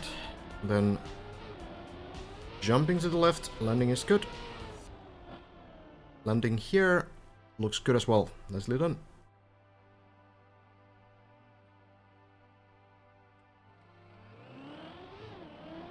Into the wall, into the plastic. Looks very stable. That's very good. Don't expect any surprises on that jump. We've seen some things on these pool landings, but Elcon, no need to do any dirt turtling this time. Now just clean landing into the second quarter pipe. Looks good. Elcon should have enough speed. There we are. This spin sometimes has been a bit problematic, but let's see how it works.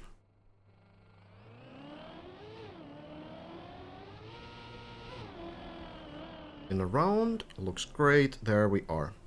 Voltus. Bran did not reach floor 15. Reached one more jump though. So we are now 2 sections away from floor 15. Hazard joining back on the server as well. Elcon getting another run in. Seems to be fairly consistent now. Hello, Honey Knights. No problem, glad you're enjoying. A question about turtling.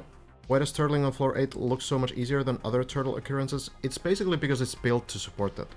So, a lot of the time, you know, the setups that you get on floor 8 make it so that the turtle will start active, and it will start with plenty of space to actually like go forwards. So it takes quite a bit to turn with a turtle setup, and it's really like tedious to turn because not only do you need to turn, but you also need to make sure that the turtle stays active. It needs to keep the swinging motion from side to side so that the wheels are touching the ground, so that you will be able to like grip the wheels on the ground and you will be able to drive forwards, right?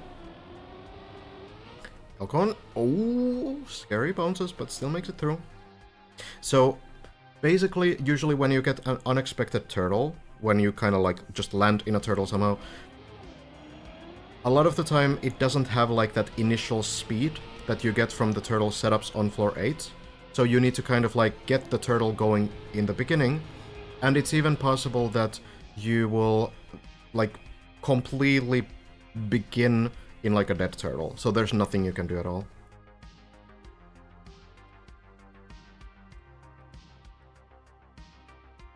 That's basically it. So it really depends on how it's like, what it's built for. Here, Elcon, the ground time looks good. You don't accelerate in the air, so it's very important that you land to the final block without any airtime at all. Can you explain turtle bobsleigh? No. But you can, frankly. Go for it. The room is yours.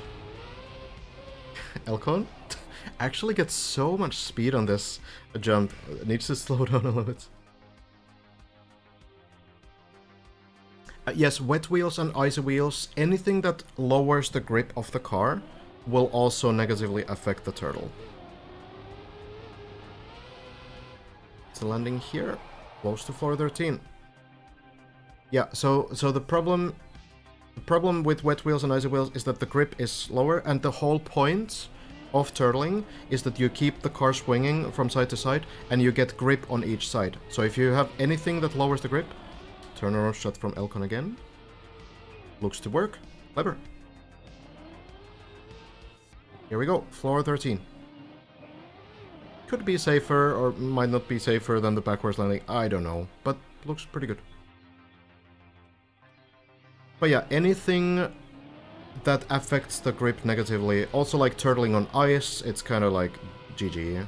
Turtling, you know, on something like dirt or grass is usually GG as well, just because the grip is worse. But then also, like, wood is, I don't think, a very good surface to turtle on, which is a very high grip surface, so you know. Alright, let's check in on the Elcon run though. Into the bobsleigh loop, this turbo in the bottom will give you more and more speed. So you take a few loops until you're ready to jump to the right. There we are. Works just fine. So Elcon has an interesting idea here. Let's hope it gets to that point. Was a little bit close on this window jump on the previous attempt. This time, clean. Good landing here as well. Now it's the wood. Kind of just changed this section as well. But it will work, and now Elcon, last time and this time too, will go into the window. And this is something we haven't seen before, and I'm really curious if it's gonna get a little bit closer this time. Elcon, you might think like, oh, Elcon doesn't know the shortcut. No, Elcon knows the shortcut. It's just not the shortcut you think it is.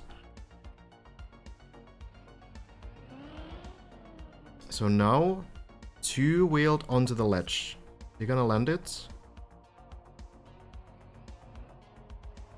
Kind of. And he makes the jump to the pool as well. Elcon with the new shortcut, skipping the plastic bones, skipping the half pipes. So, proving the strat to be possible. Looked a little bit shaky, maybe, but it works. Honestly, not even that shaky. Just a little bit careful setup. You just need to be very careful. Doesn't look easy to do, but there we are. Well, now we're in the pool. No reason to ever try the plastic bones, I suppose. Just do this.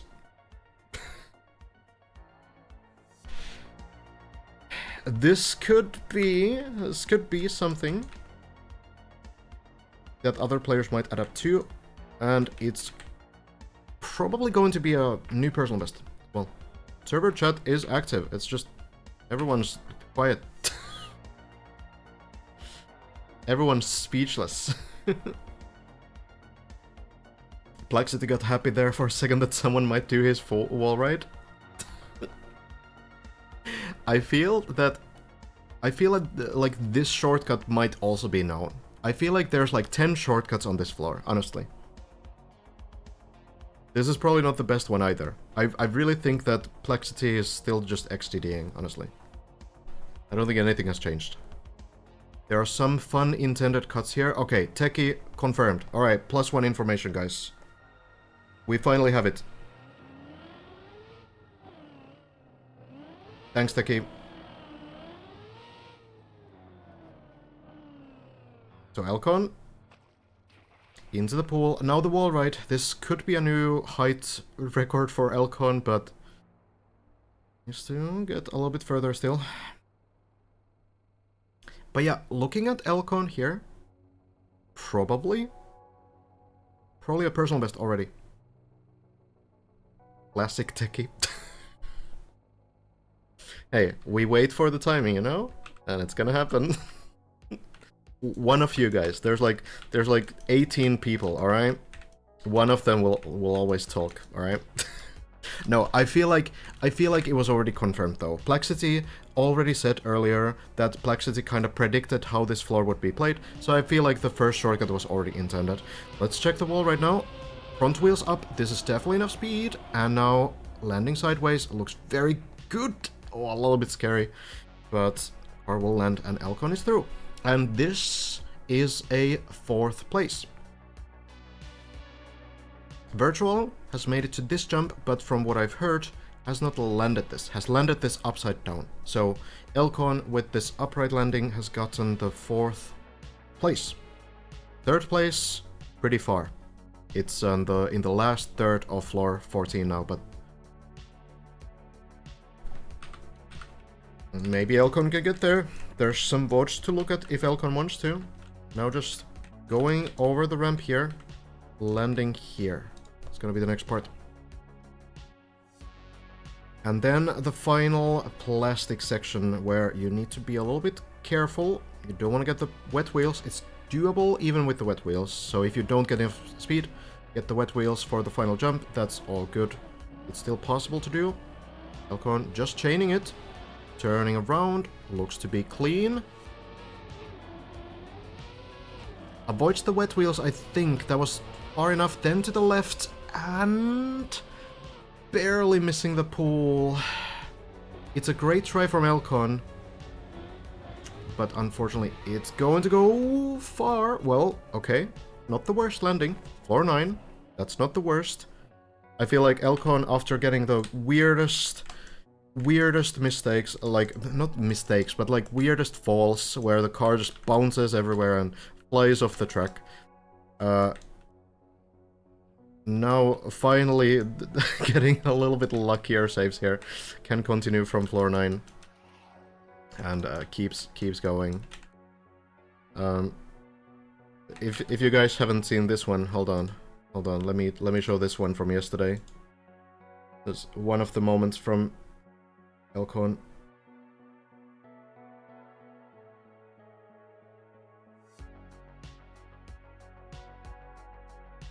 This one from yesterday.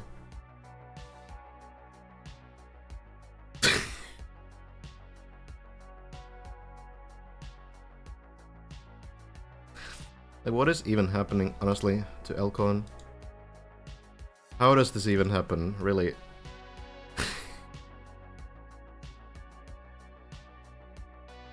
So, okay, what happens there? What happens there is that the pool, which, by the way, this pool is here for the sole reason that if you fail this thing, that you can fall into the pool. That's the reason why this is here. But it has this ramp thing. This small ramp. And of course, Elcon perfectly lands it. Flying through here. Great. Great Trackmania moments. Well, but you know.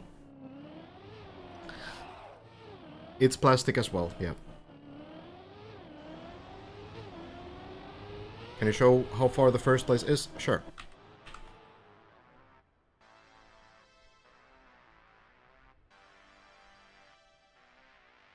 Let me do this first. Elcon, maybe not streaming that much.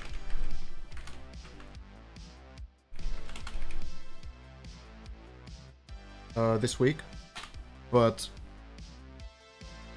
definitely give a follow still. Deserves the support. So, floor 13 over here, right? So floor 14, when you land into the pool, you get to this ice, you hit this pole. This is floor 14. Jumping through this hole first. I'm not gonna explain everything in detail, just showing the route because it's pretty long. And then clipping the hole, jumping through here. That's, you know, as simple as this floor really gets. Then we jump here, hit the wall, as well as get the turbo boost, which makes it so that the turbo pushes you against the wall, and you will backflip, land here. Then go over here, over here, and again, this turbo wall pushes you to the wall, backflip over here. Speed, quarter pipe jump, keep the speed, jump over to the beam. And then, taking speed for the longest section of the floor, going around here, quarter pipe jump, and once more we have a turbo wall, you line the car against it, it will boost you as soon as you touch the wall, and you fly into this pool. Then you go around, and here you take a forward line, front wheels hit this platform first, the car again gets a boost, and again does a backflip, bounces on the plastic, bounces on these plastics, into the pool. This is where Lars is currently. Lars has reached this point on this floor, not further. Bren and Hazard have cleared this jump as well, so he takes speed, quarter pipe jump, up on this platform. And both of them have also cleared this part, land front wheels here, the car bounces up a little bit, and the underside of the car will hit this beam, and you bounce over here. And that seems to be fairly consistent, as dicey as it looks. So Hazard has been to this point. Bren as well. But Bren, earlier today, also landed this, jumped over here, got the speed, and landed over here. And this one is much weirder than anything else on this floor, because this one is not figured out yet. What I think is happening here is that you take the speed from the turbo, and there are these turbos in the ceiling. They push you upwards. But the important thing about these turbos is that they only affect you if you are in contact with something with your wheels. So if you're fully mid-air, like let's say you jump over to the right, these turbos don't do anything because you're not touching anything with your wheels. So what it seems to be is that the full left line to just go into the pool doesn't really seem that promising. Bren has tried this a couple times, but it seems like this ceiling is here for a reason. Yeah, Viro. Yeah, Viro. Yeah. Okay, watch out, guys. Watch out when I explain this. Watch out for the +1 information, okay? So, my idea right now is that you just go forward, and this wall being here only on the left side of the car flips the car, and you go over on this side. And now you're touching this wall, and the wall, because you're touching the turbos and the wall at the same time, you will get the turbo boost here. You go into the ceiling, and because the turbos here are pushing you upwards, the ceiling can only push you to one direction, right? So then the turbos here in the ceiling push you here, and you land in this pool. So you go from this wall onto this wall, turbos do turbo things, you go to this ceiling, turbos do turbo things, and you're in the pool.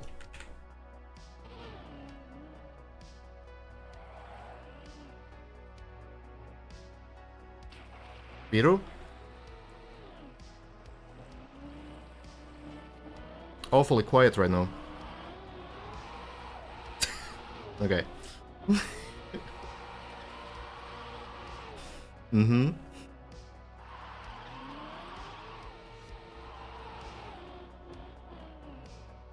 I guess the is the new XTD, I suppose so.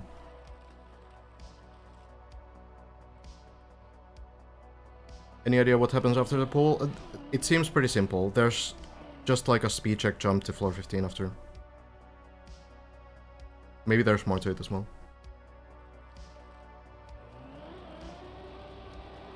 Virtual was ahead of Elcon on floor 13, yes. Not anymore, thanks to the previous attempt from Elcon.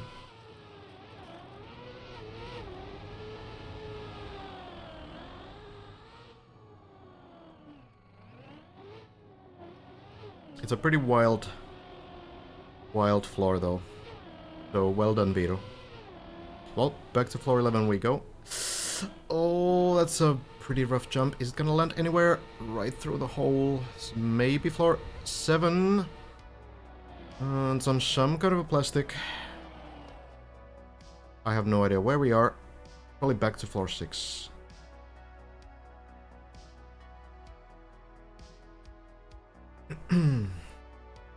Will attempting that while the car is reversed be any different? The yellow turbo in the beginning is not gonna boost you enough when if you're driving backwards. That's the problem. Oh, Elcon doing some... Okay. Alright, Elcon. Let's go, Margie! Let's go, Magi. Okay, okay. New lore dropped. Well, Lars. Not quite the speed there. Oh. Elcon as well. Not quite the speed. Floor 6. Here we go. Ixon also here. Giuliano trying to flip the car onto the water. Is the car moving forwards? Yeah, it is. This is very goofy. It's gonna happen. If the car is touching water at all, it will be able to flip. So yeah, it's very cartoony. Super silly. But that's how this game works. Good enough.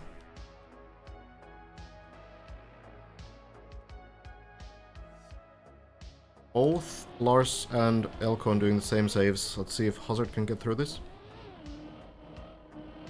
Imagine if it would have flicked him over the border.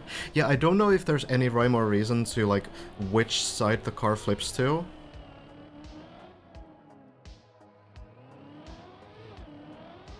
It's definitely not dependent on your inputs. That I know, because the car will do what it wants to do when it flips. But the direction you steer helps. I mean, maybe it can help, but it definitely doesn't, like, force it. Because I've seen people steer to the right and then still flip to the left. Yeah, who knows, though. The spaghetti game. My car does that whenever I turtle on rows and have water nearby. Fair enough, yeah. Water doesn't make sense to me. It's pretty weird, yeah. Is there a wet, icy wet plastic training campaign? I think you honestly can just play ice maps. I feel like ice maps will be the best practice, because wet, icy plastic is very similar.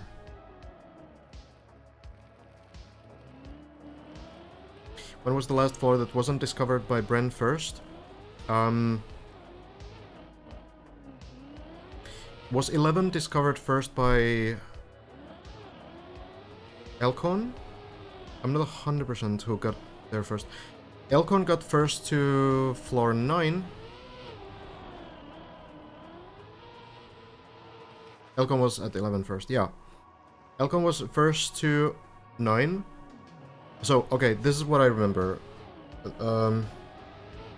I think Hazard got to floor 8 first. Elcon to floor 9. No, Elcon was first to floor 9. Elcon one-shot like 2/3 of floor 8 alone. Elcon 9, Hazard 10, Elcon 11, Bren 12. Yeah, okay, that would have been my guess as well. Yeah. Also remember the Hazard 10. And Bren has been the last 3, basically. And Bren, honestly, looking at the progress, might be the next to reach 15 as well. Ours, getting to the ducks. Let's do this one too.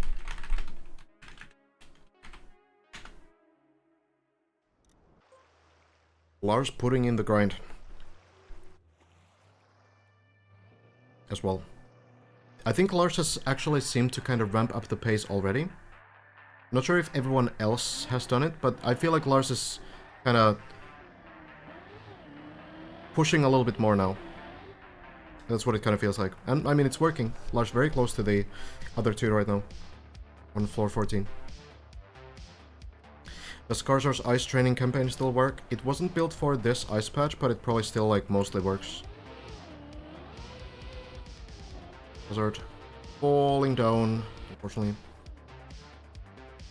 Elcon already in the pool.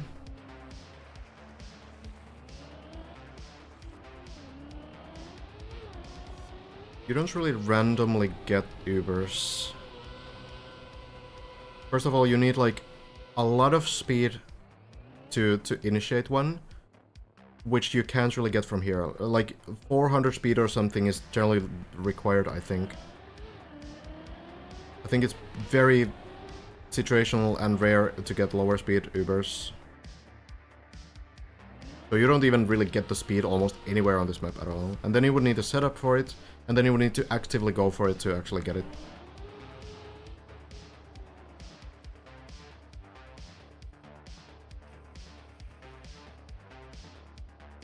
Yeah, well, up to you if you believe me, I guess. Oh, Elcon, very unusual fall. Oh, Turtle, I guess is a little bit alive. Ah, looks pretty rough. I think that's gonna be a reset. Very unusual to fall off that platform. Well, Lars is very close to that as well, I suppose. Yeah, Elcon actually question marking that. Like, I'm not sure how that happens. Well,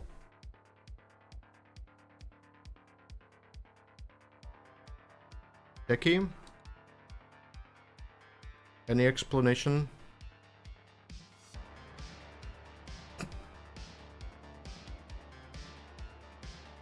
Why don't player just Dragon Yeet it?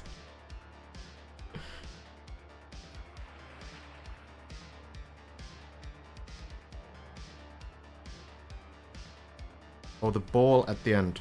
Techie's cat blames the first victim? Margie! What the fuck?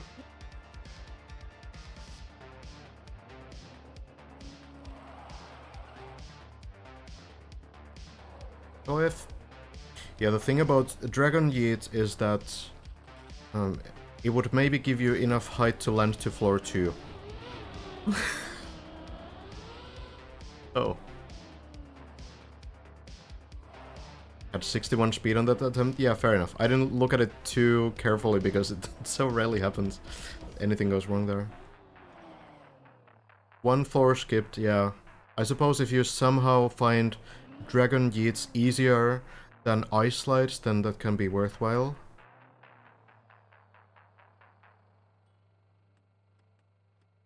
But, you know, I feel like maybe you're better off just practicing Ice.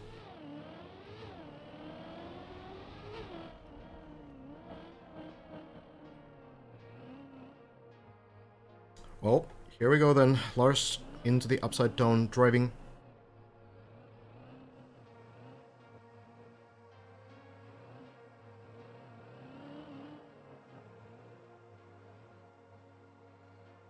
I'm actually curious. Maybe Dragon has already tried to yeet this one. I wouldn't be surprised, honestly. What's the plugin name of those controls on viewer mode? It's Dashboard. It is in OpenPlanet by default when you install it.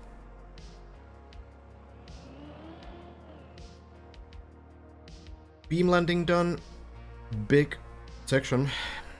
Still occasionally see some mistakes there, and it's very punishing. You drop all the way down, basically.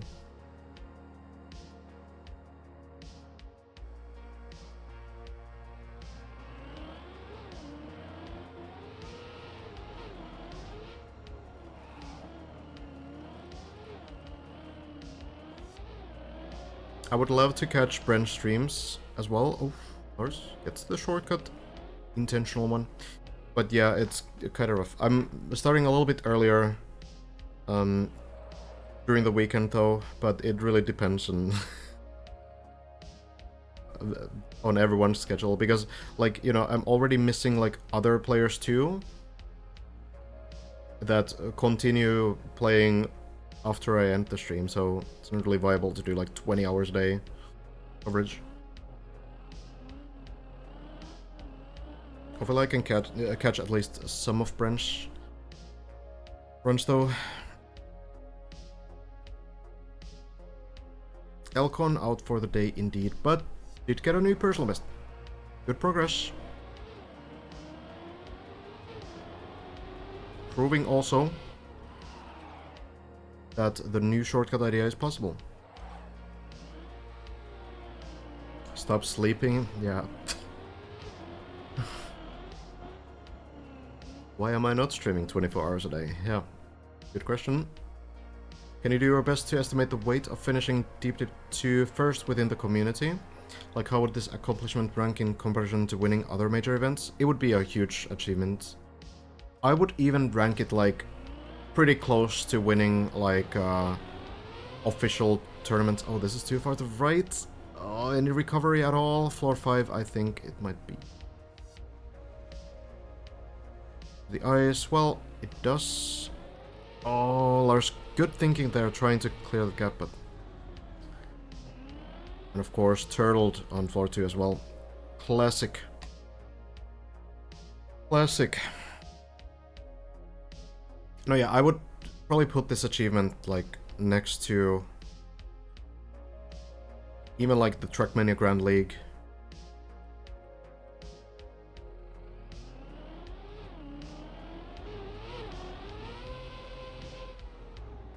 Pretty huge. It's not common that you have, like, absolutely the best players in the world grinding for, like, 3 weeks straight, putting in daily, like, full days, basically, trying to finish a single Trackmania map. That just doesn't happen. 3 weeks so far. Ixon. Into the turtling. Ixon has a really good skill set for this kind of a map, for sure. It could be. I'm not really sure if Ixon is maybe lacking in some techniques on this map, but did finish Deep Dip 1. Was the third to do so. So definitely knows how to play these different surfaces and these techniques. Carly, personal best on floor 10 it should be, or at least the final part of floor 9. Hi Sky. Going for the easy jump? No, just lining up this one very much from the right side, but that works. That works. Who do you think has put the most hours into this map? Simo is somewhere like 160.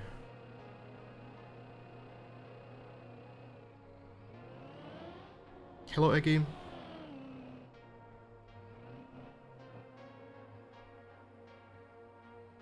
I think people also don't realize how difficult it is to make a map that doesn't make people hate their life after spending more than 1 day on it. True.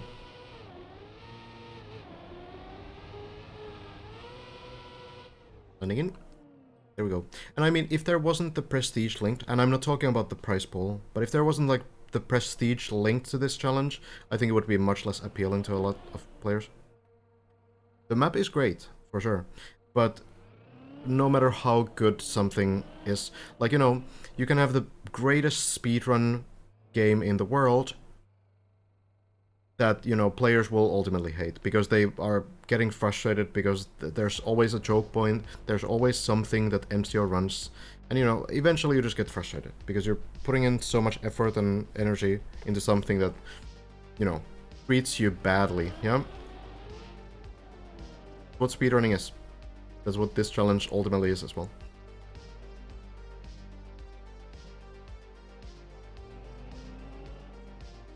The prize pool is definitely like an incentive. 30,000 US dollars. Map is pretty hard. Hey, +1 information, guys. Write it down.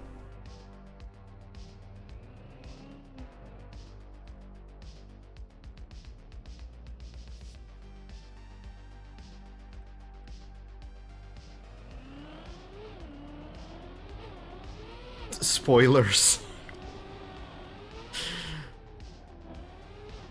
Plus 0.5, you already knew that? Oh. Why didn't you tell anyone? I think, yeah, the time is more or less the same for a lot of players. Hazard might still have a little bit less than others because of the few days break, but I mean, Simo also took a few days break. I feel like everyone has taken, like, if not days off, at least taken, like, shorter sessions. The pace will probably ramp up now again because we're getting closer to the final floor. But yeah, maybe not just yet.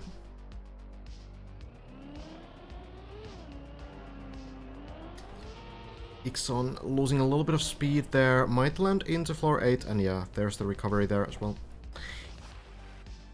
It's gonna be it. So what you can do from here, apart from meeting the ducks, is to go into this tunnel. Ixon probably knows this as well, I would imagine. Or maybe just looking through. Looking through the strats. It's not the worst fall. In general, floor 9, pretty forgiving.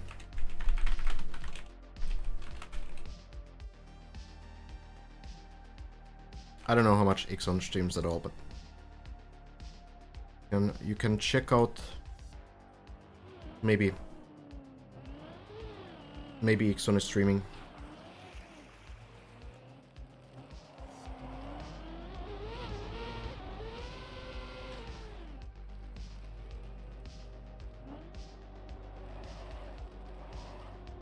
I feel like the difficulty of the map is pretty good.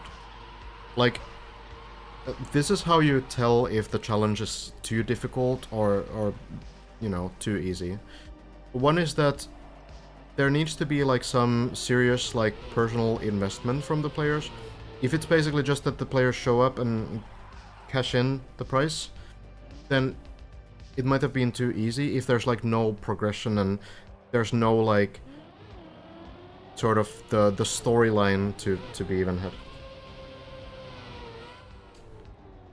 So that's for too easy. But then for too hard, oh, Ixon actually going for the turtle again. I suppose that's fine as well.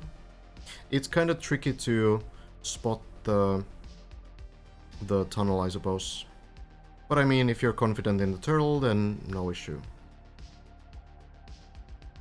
But yeah, so how you tell if the challenge like this is too hard is basically by looking if people are getting bored. Because like, if people get bored as opposed to frustrated, then it's probably too difficult. Because if the players actually feel like they can't do the map, then they're like, okay, well, what's the point? I'm gonna do something else.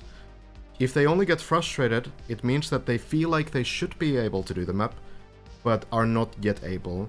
But usually, that doesn't result in them giving up. That just, you know, for some players that like fuels the fire in a way. So like frustration and like getting tired and, you know, maybe needing days off and such doesn't mean that the challenge is too hard. It just means that it's more of a mental challenge. But if the players get bored, if they're like lose interest, then that's GG. That's not good.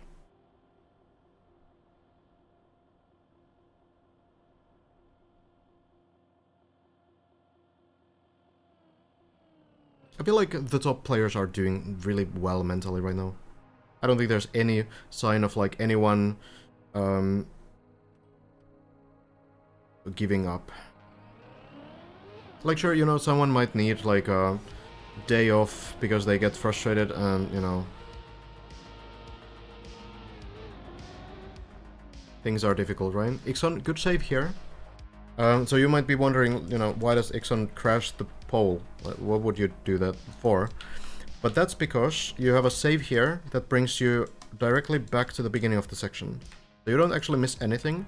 So it's much worse if you commit to the line that you don't believe in, you hit this wall, and then you still have too much speed, but not enough to make this landing. So you have too much speed, you jump off, and suddenly you're in floor 4 or 5. So you don't want to do that. So you want to only take this when you're confident, because you have a very good recovery. Ixon, absolutely the right choice there.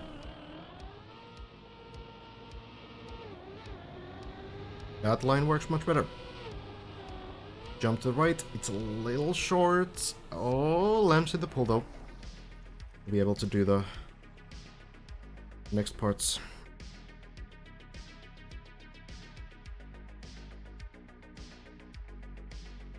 I have a question. Why are the Trackmania logos on the ducks upside down?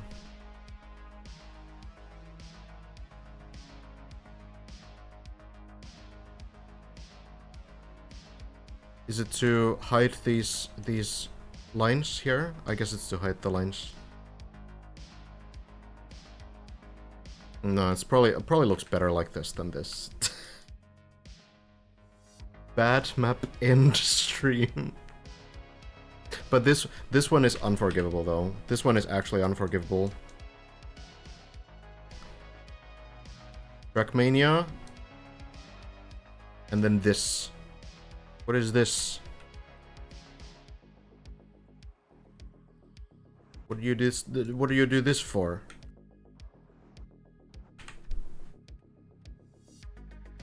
For the variety. Oh, okay.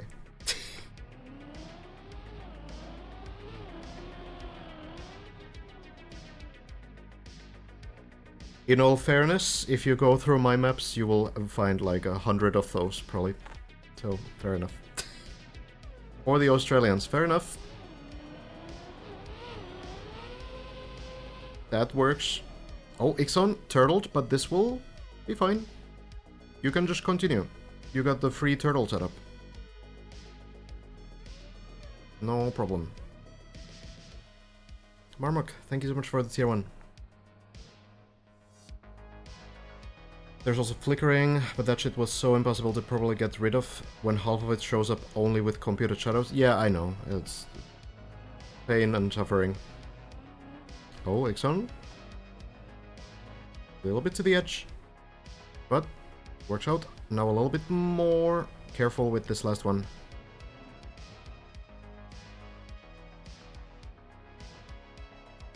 There we are.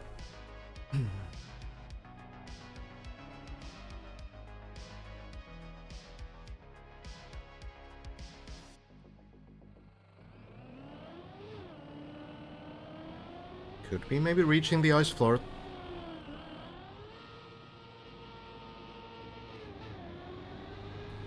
Now lines up a little bit more to the left side, and this is a little bit more promising. Jump is great, and Ixon is through. There really seemed to be a problem just jumping a little bit too much to the right side on the middle jump.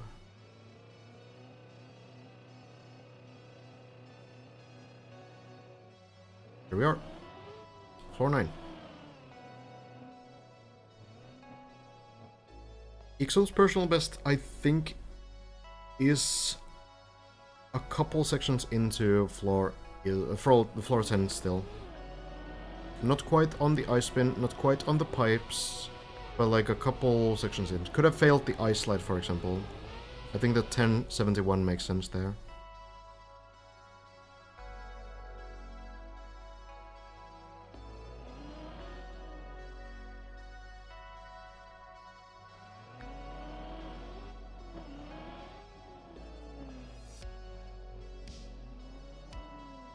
I actually believe that the Vito floor will be consistent as well.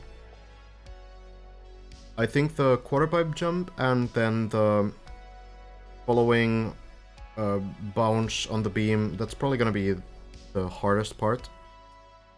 I think that this final section will be consistent. It's just more like a, you know, strat challenge.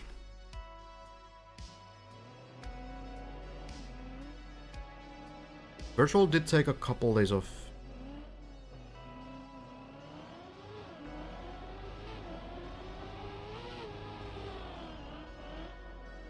What is this end, then fin stuff? So end means the end of floor 16, and then there's still the final jump.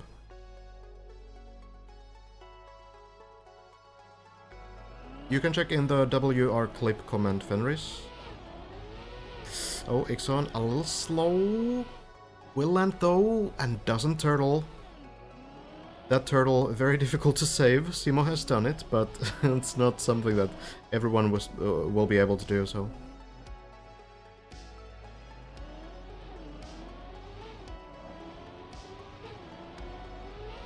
Brain mapping. Is this +1 information?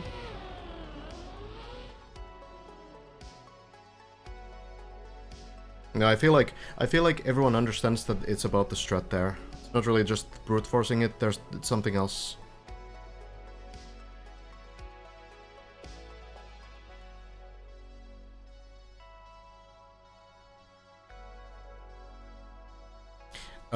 So this jump I think is gonna be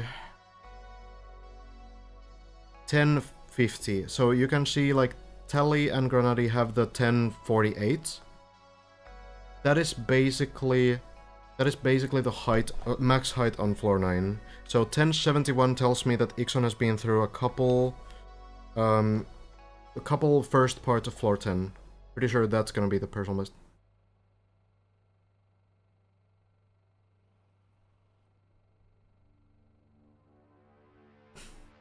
Thanks, Viro, for the explanation. There's also Shootmania brain maps, which usually just have invisible walls that you need to somehow find where they are.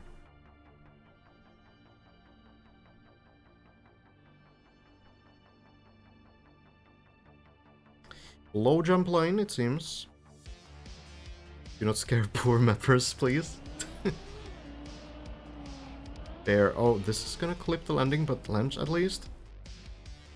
Yeah, I don't mean to be intimidating. But in some sense, it is sort of like the players versus the mappers right now. You know? I feel like if the mappers are going to put some, you know, some puzzles into this map, then they are also in the position to you know,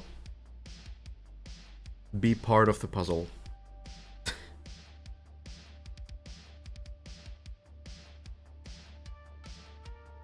Ixon might not have done this recovery before, I'm not sure. Probably has. Like, everyone has done this, I'm pretty sure. And Ixon has been through this, yeah. So you just go around, you take some speed, and then you jump into this ramp, basically. Speed.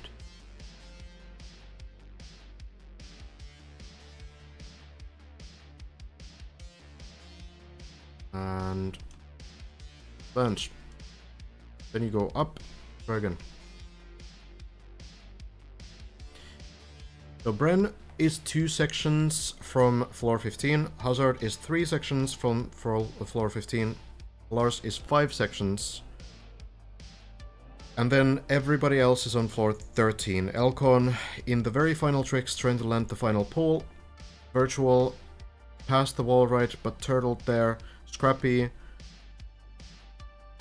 just before the plastic bounce on the big jump.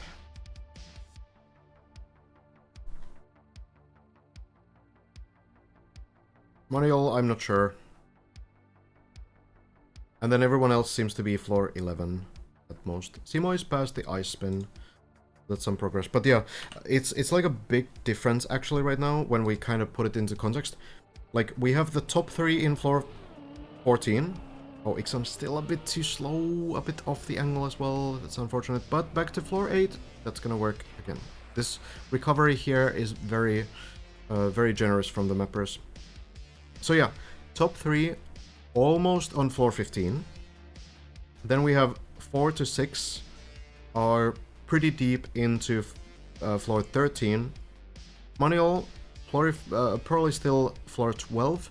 And then everybody else at most on floor 11 or 10. So it's like a pretty big difference. Simo, floor 10 in the ending parts. And then top 1 is floor 14 ending part. So it's like a 4 floor difference, right? Between top 10 and top 1 right now. So we are getting like a difference between these players. I don't think it's like an impossible difference to catch up. But yeah, it's hard to say. What's most surprising is how close it is for a top 3. That's kind of true here. Especially considering how dominant Bren has been these last few floors. And in terms of consistency in the recent, like, week or 2. Okay, Ixon actually gets the tunnel now. Maybe he's listening.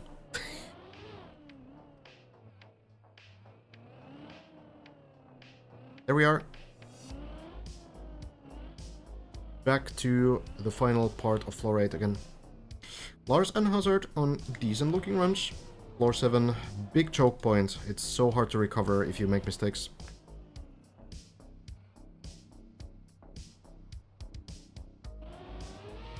Some streamers have gone for the easy version, yeah. Wozile, who was playing this map for the first week as the wall record, I think, or at least had the wall record. Lars has finished it. Some others probably too. I don't really know. Like for these players, it's like, you know, a very casual map. Basically, maybe like less than 30 minutes and you finish. Yeah, there's been some variety streamers already getting it done. Really cool that newer players can sort of relate to this experience. Saka 2, nice. Crappy took more than 1 hour to finish. Okay. I mean, it's difficult for sure.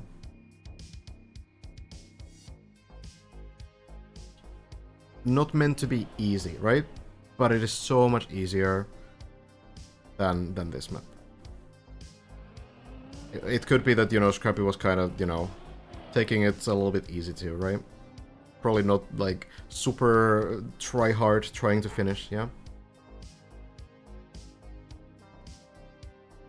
Yeah, two sections for Bren on 14.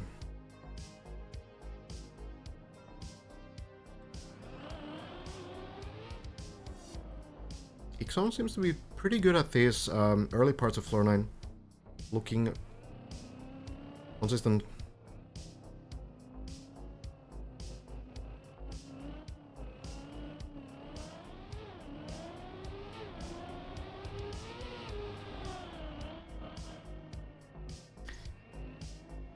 Kind of a sketchy landing actually, but looks to work. Could be recoverable. Some kind of a drift or something. Carefully going backwards, actually. Yeah, good choice.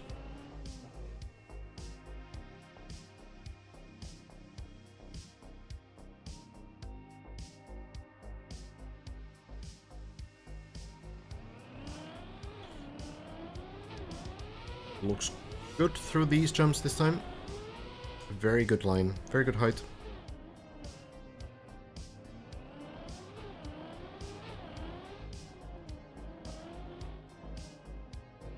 Then this section, which I feel like once you get this down like one time, you kind of understand how it works, and we rarely see mistakes here. And will work this time too. Back to the big jump then. No, yeah, Ixon's gameplay seems very controlled. Very sort of methodical. Oh! Okay, Ixon, not feeling the low jump anymore. Tried it twice. And now wants to try the high jump. This is still only being used by Hazard. Hazard makes it work. You can do it like this. Basically, the high jump sounds like what it is, yeah? It is what it sounds like.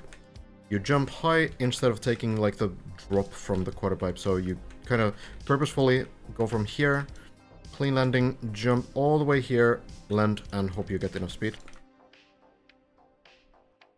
Jump over here. Both setups seem to give roughly the same amount of speed. I think we had some kind of like a hint from Rioter at one point that it seems like the intended way was to do the low jump line here. Both work. Elcon was the first to try using this low jump, and it worked out. And now pretty much everyone has switched to it apart from Hazard. Yeah, Rioter said that it was closer to the intended line. So, you know.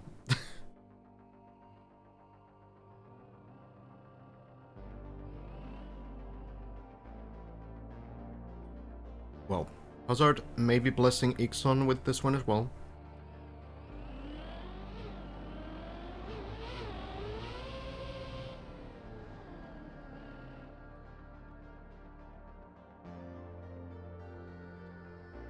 Lars and Hazard, maybe another beginning to a Larzard run. But we'll see. Still quite the ways to go to call these runs like runs, because these guys are on such a high level right now that I feel like once they get to floor 11, that's kind of where the runs get like started right now. Well, Ixon ready to try, goes for the high jump. Is this enough distance? It will be. Is it enough speed? 222, probably a bit too slow. Oh, it might be the plastic bounce save. Well, oh, lands. Oh, okay. Safe. Safe option. There is another path.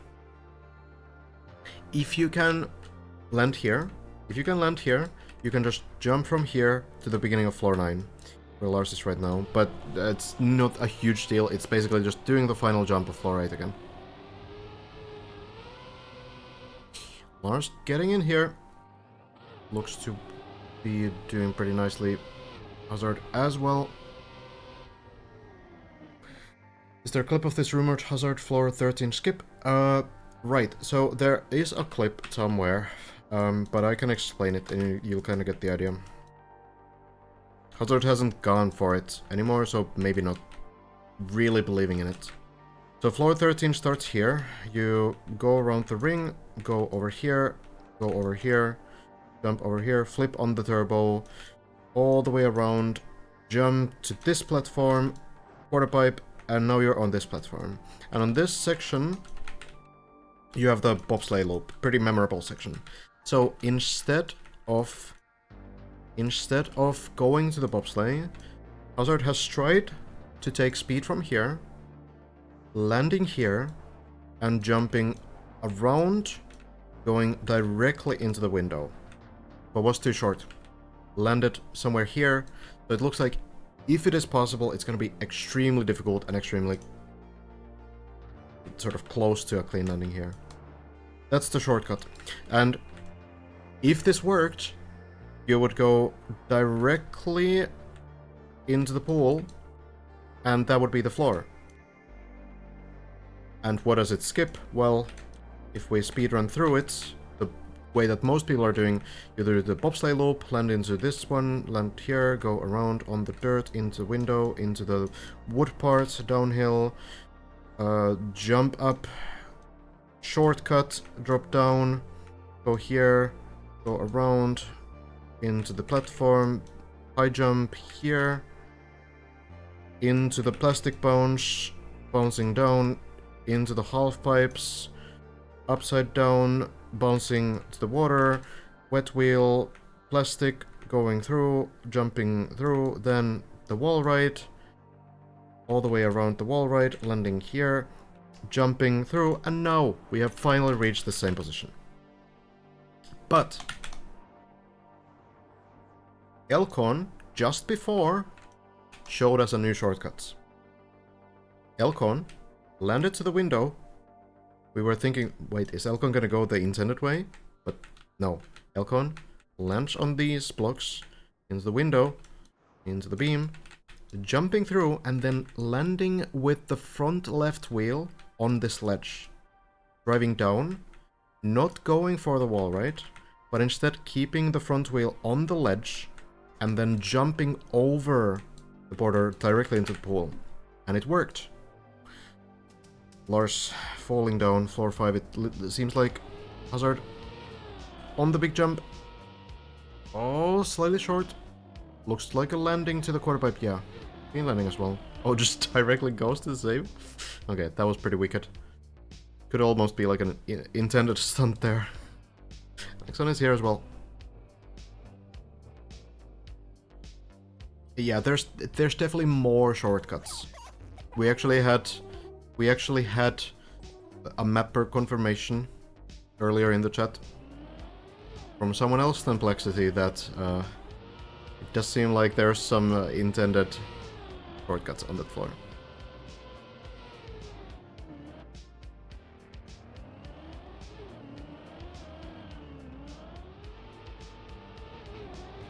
Ixon.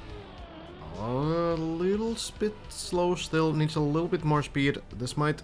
Okay, it will flip back to the quarter pipe, so Ixon can do the recovery again. Who, if I'm allowed to ask?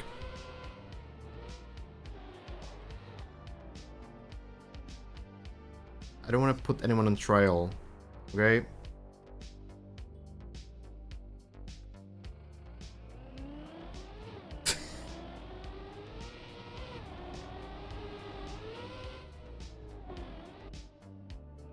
Look, we kinda already knew that anyway, because you already said before that you predicted how the floor would be played, which means that the shortcut you predicted that people would do, right? So we already kind of knew it.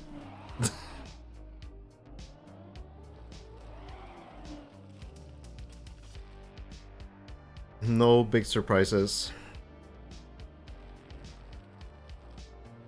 There could be some unintentional shortcuts as well, though.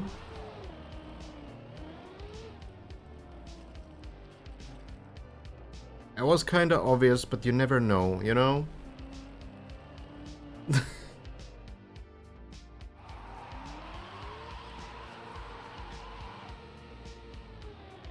You could Uber to the finish from floor 0 and Plaxty would call it an intended cut on his floor. Fair.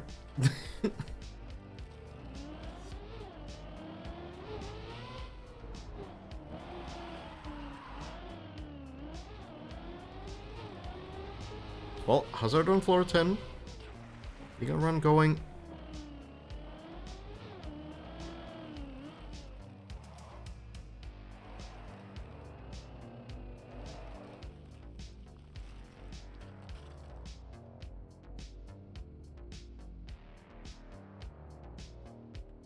Ixon? Still trying. This one, luckily, is pretty retryable. Oh, the turtle is active. I think Ixon needs to fall off here. Lunge onto the plastic. Ah, goes to the pool again. Okay. Safety. Safety first. It is really nice. It is really nice how recoverable floor 9 really is. Like, that was Ixon's maybe 6th attempt on the same run. On the quarter pipe, right? Whereas some things on floor 7, you fail, you're back to the beginning of the map. So it's fairly recoverable, honestly.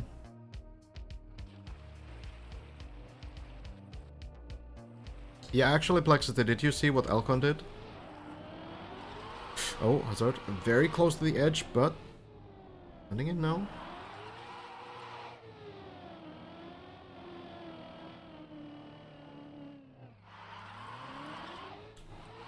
You did see it. It's pretty clever, but you know, no one did the wall right, I suppose. Still.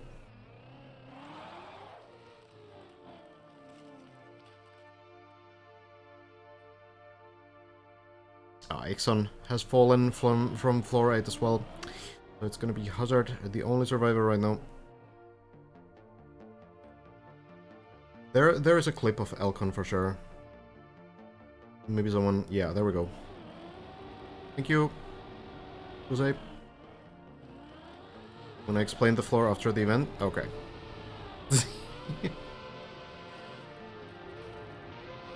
Hey now, it's pretty understandable that people are curious, no?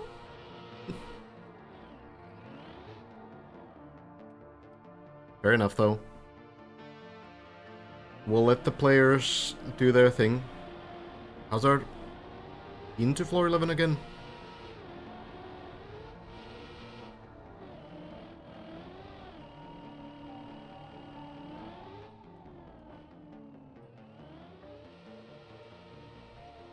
Yeah, fair enough, Plexity.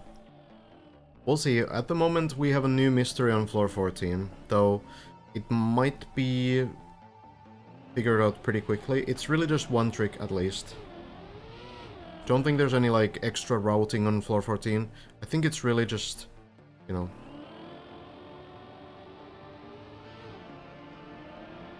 getting that final trick down. You're held at gunpoint. Oh, that's not good. What kind of a... organization is this on Deep Dip 2?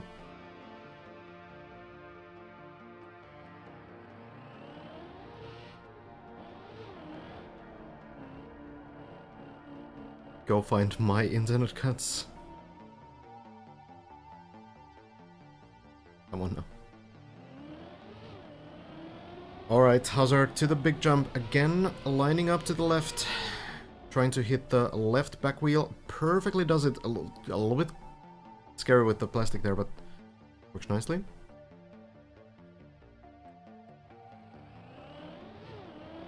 Then the plastic. Landing looks good. And we should be in the pool.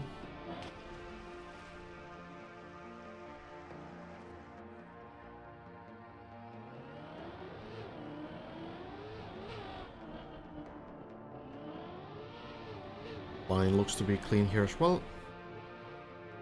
Go to the spin.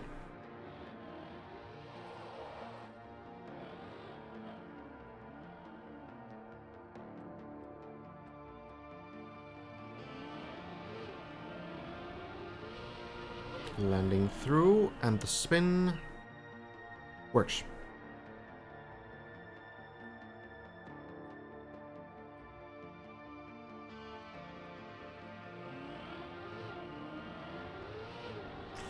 A bit of a wheel clip, at least very slightly, but Hazard still makes it work.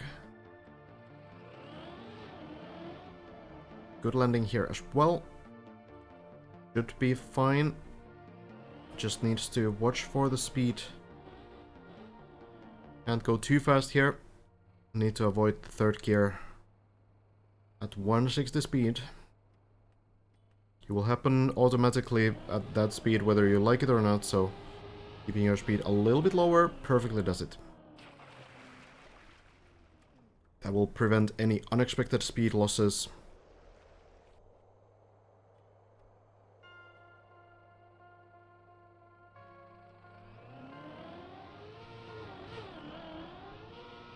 Floor 12. We go again.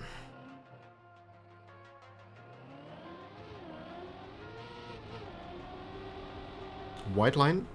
Elcon doing kind of like a tighter line around that. Oh! Hazard winning the coin flip. Alright, well, almost another one, but we are fine.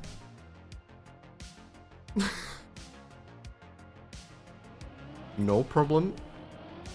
We keep going. Second section then. For web jump, and now aiming to the moving block in the ceiling. Great visual cue from the mapper. Here we go.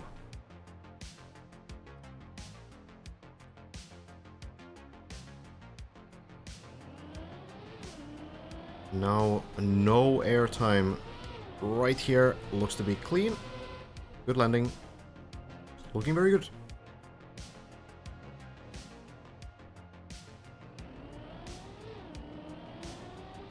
Once more, just clean landings. That's all you really need to do. Red turbo gives enough speed, and we are through number 4. 6 sections on this floor. It's a relatively short floor. I feel like this one might be one of the shortest floors if we just look at like the speedrun time.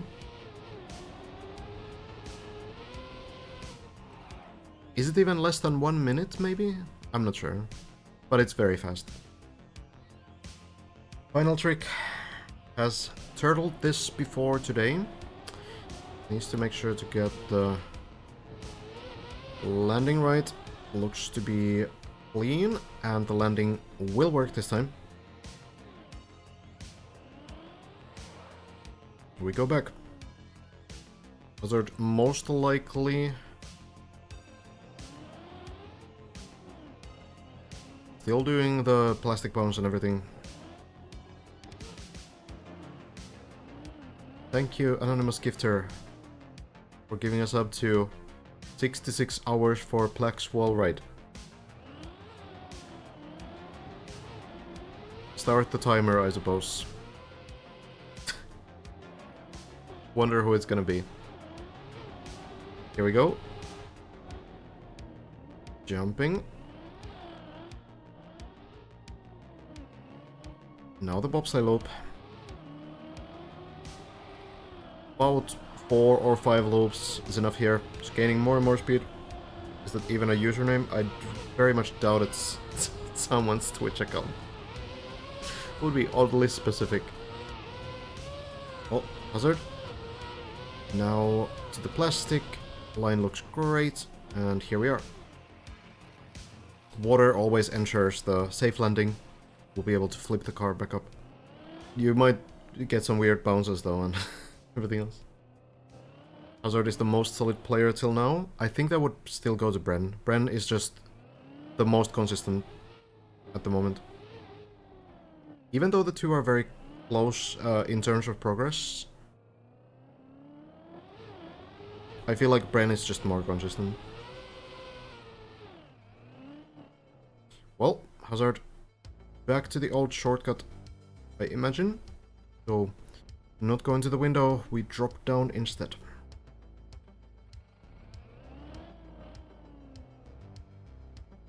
Works fine.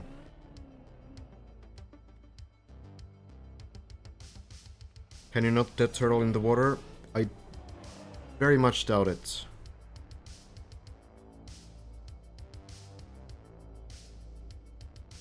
Like, okay, there could be a very specific situation where you literally don't have space to flip the car back up. That could be like the only situation. But like generally, all you need to do when you're upside down in water is do a steering input and the car will always flip. I suppose if it doesn't have the space to turn around, then that can result in a dead turtle, but that would be like very specific. Up we go, good line, and now the plastic bones. Been pretty well figured out, but still seems to require quite some care.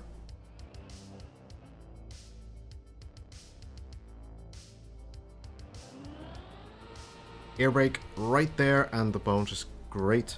Hazard is through. Now to the quarter pipe. We'll first take speed from it up here, going backwards. Then you need to land on this plastic part upside down.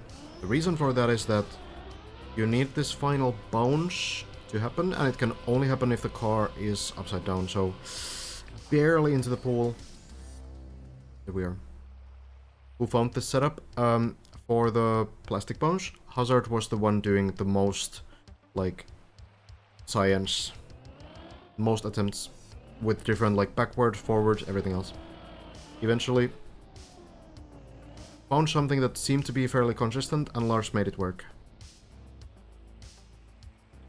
Lars proved that it was consistent.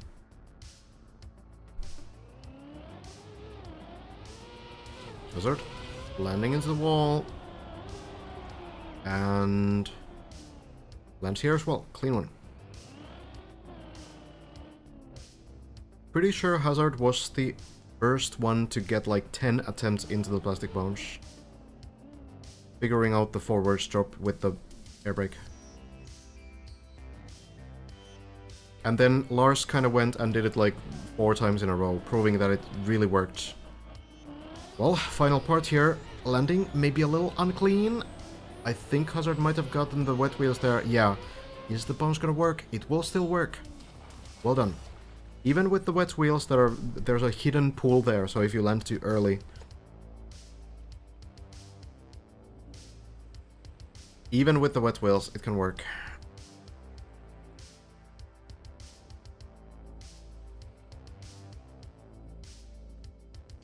Now just through the ice, and it would be another floor 14 attempt.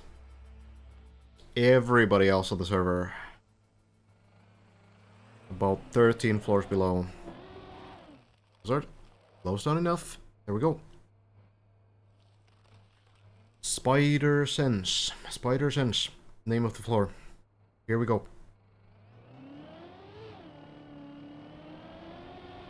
Jumping through the hole first. Good landing. Now, another different kind of a trick. Falling a little bit into this hole, jumping over the border. I'm gonna say that that perfectly worked. It's always gonna be as wonky as that, I feel, so you'll take that and the backflip with the turbo. This will fall to the, well, not even the water. No issue there.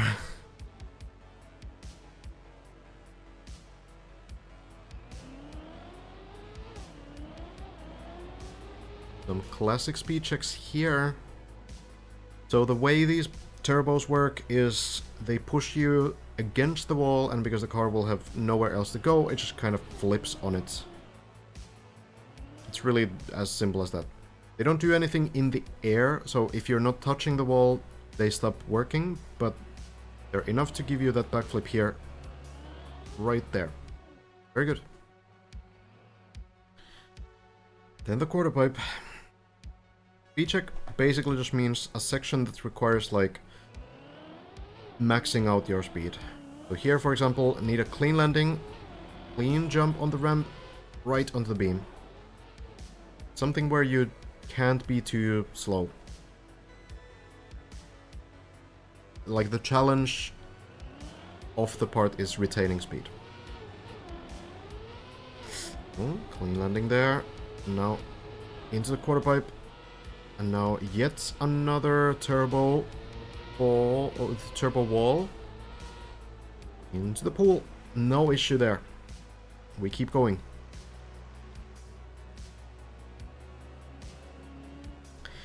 %81 of the height.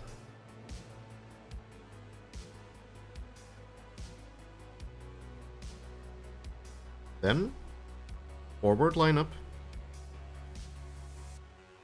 Very carefully, just making sure you're going straight. These turbos at the bottom here, probably the most crucial part. So, flip the car with the boost, bouncing in, and the 2 more bounces. They do work, and Hazard is in the pool. This is as far as Lars has been. Hazard has made it a little bit further still.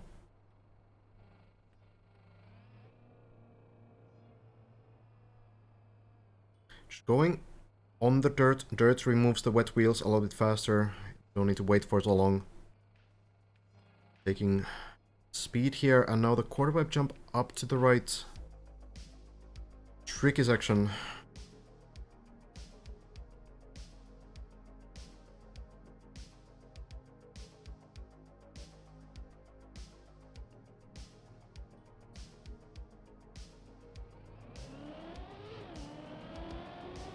Clean line. Goes for it. It's not quite enough distance though. Is this going to land anywhere at all? It will, but the ice will push Hazard a little bit further. Misses the landing on floor 13 as well. Floor 10, not quite. Floor 9, looks like it's gonna be floor 9. It was a good attempt. Good attempt. Unfortunately, all the recovery spots below are a little bit off.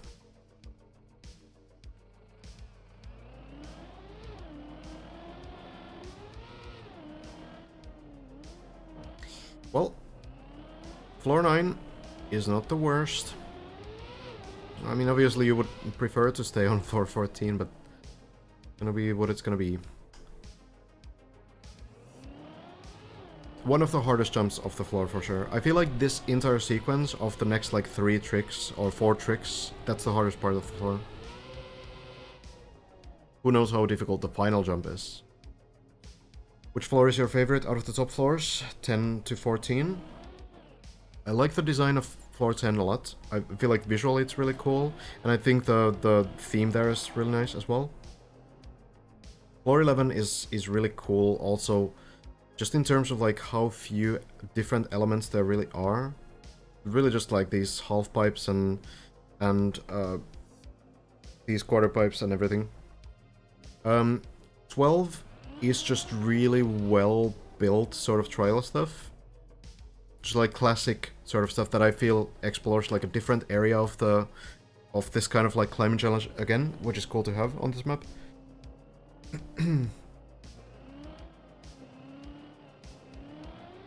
And floor 13, I really like the pathfinding challenge there. It's cool how there are these shortcuts and everything else. And floor 14 is a classic Viro science mapping. So that's my answer. I have no choice. Don't have a favorite. I feel like all of them are cool.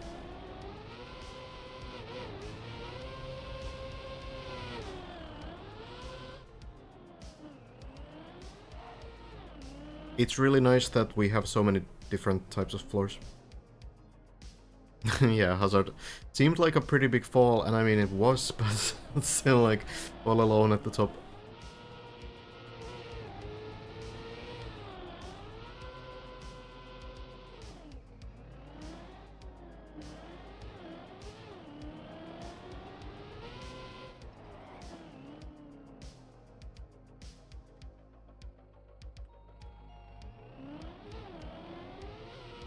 12 was a nice change of pace after being stuck on 11 for so long. Yeah, I like that floor 12 didn't really have that kind of like pathfinding challenge. It's really just like executing the tricks. But it's still like very difficult because the jump combinations there are so specific and you need to do them very precisely. But it wasn't ever like a question of strategy. It's really just like, you know, you just see like, okay, there's where I need to go. That's what I'm gonna do. But it's still like a difficult floor. Definitely failable. Much more forgiving than 11 though. Like 11 is still a big choke point just because if you make a mistake there, it's so like unrecoverable.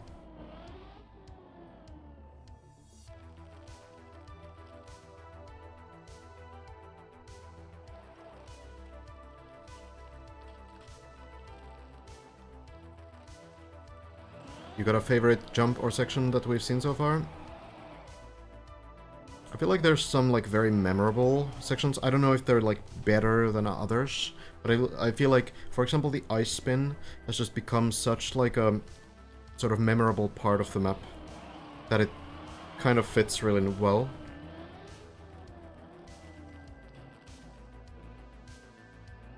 How many hours have you casted today or overall?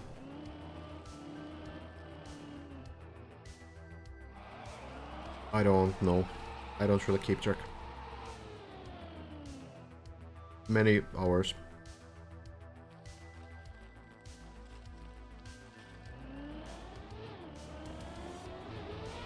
Pretty sure 11 is harder than 12.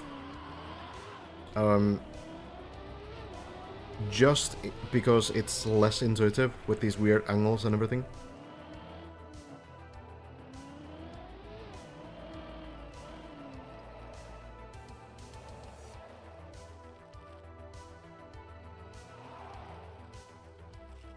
My favorite jump is the ice halfpipe 180 to vertical plastic. Yeah, that's really cool as well. That's also very memorable.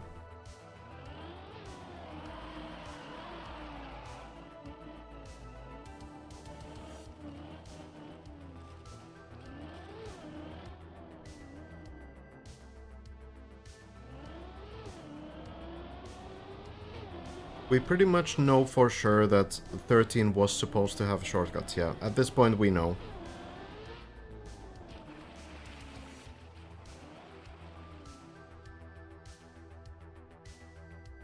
Well, Hazard, back to the spin.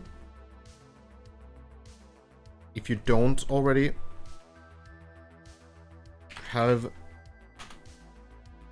Hazard stream open, or if you haven't yet checked it out, definitely do so.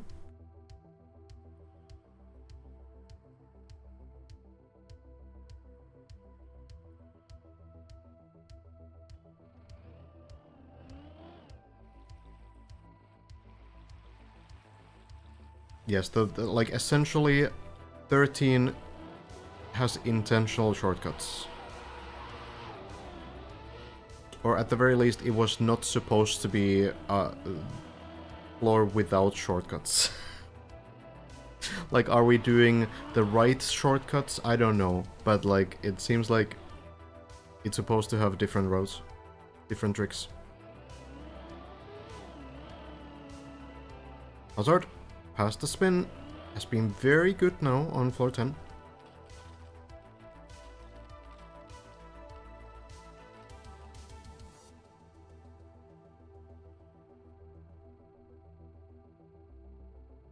Close to another attempt on floor 11. And this one, yeah, it's a very cool floor, but it's a very difficult floor. Still. So many precise tricks, one after the other. Floor 12 is kind of like the rest point at this point for these players.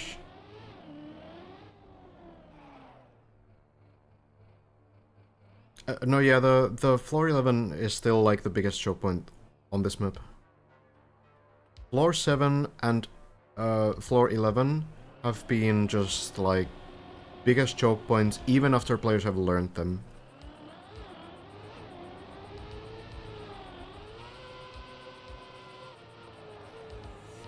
But I actually like that they're in slightly different parts of the map. Hazard, no issue again with the half-pipes. I like that, you know, they're not like 2 floors in a row, though 6 is also kind of rough compared to 7. But 6 has more recoveries, at least. So 7 is kind of more recoverable than maybe 11. But it's still good that, you know, floor 6 is kind of overlapping floor 7 to an extent, so some parts of it at least are a little bit more sort of recoverable. And then, you know, floor 11 is pretty rough, but at least the second half of floor 11 is above floor 8, so you can kind of recover there at least. There's like some sort of recoveries that are possible. So it's nice that the 2 like hardest to recover floors are like right on top of each other. Though they are overlapping each other, but not, you know, not just like that. I mean, falling down from this first half of floor 11 is still super punishing. Floor 8 is like a soft checkpoint almost, with how much you can recover to. How many points you can recover to. Hazard, clean jump, clean line. There we go. That's what we intended floor 12 to be, honestly. Just a nice resting spot before it gets serious. Oh, so the map is only supposed to get serious after floor 12?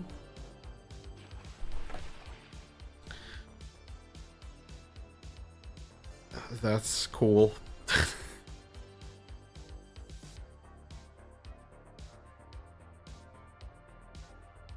No, that's not even +1 information, that's just...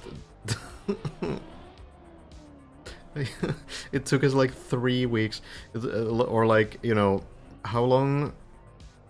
2 weeks at least, 2.5 weeks to get through those 12 floors. -1 information.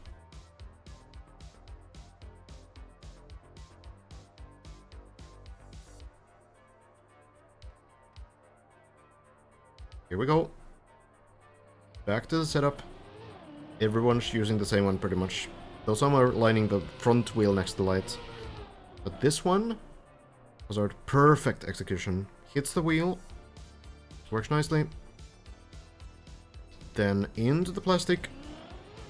Straight down, wall ride, plastic. And pull. There we are. Isn't it tiring for you to repeat the same things all over again? Not really, because the way I see it is that there's gonna be someone who is watching this for the first time, and they don't know how anything works. So it's worthwhile for me to, you know, try to mention things again. Literally you. There we go. Hazard was actually the first player to find this strat here. Bren and Elcon were trying to clip the next wall here, trying to somehow land this one, but didn't really look so consistent. But Hazard here found this strategy, spinning in the air, making sure that you don't land upside down. Are you a teacher by any chance? Not really. But I have done a bunch of coaching in gaming, and also in music. Your patience with our dumb questions is legendary. I don't think they're dumb questions.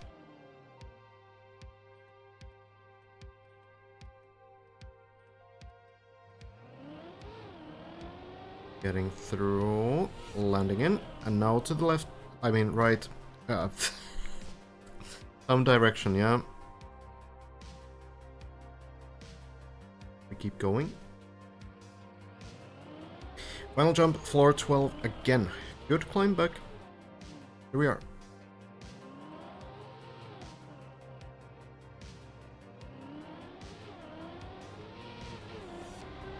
Wide line here.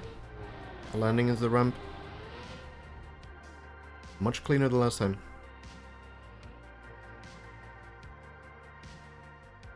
I'm a musician, yeah, though I haven't really done any concerts in a pretty long time. I studied classical guitar.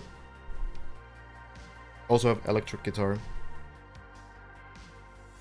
Bit late for schmuck. past the time in the description.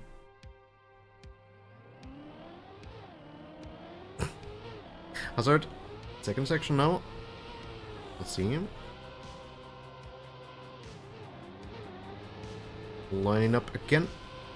And it lands in, no problem.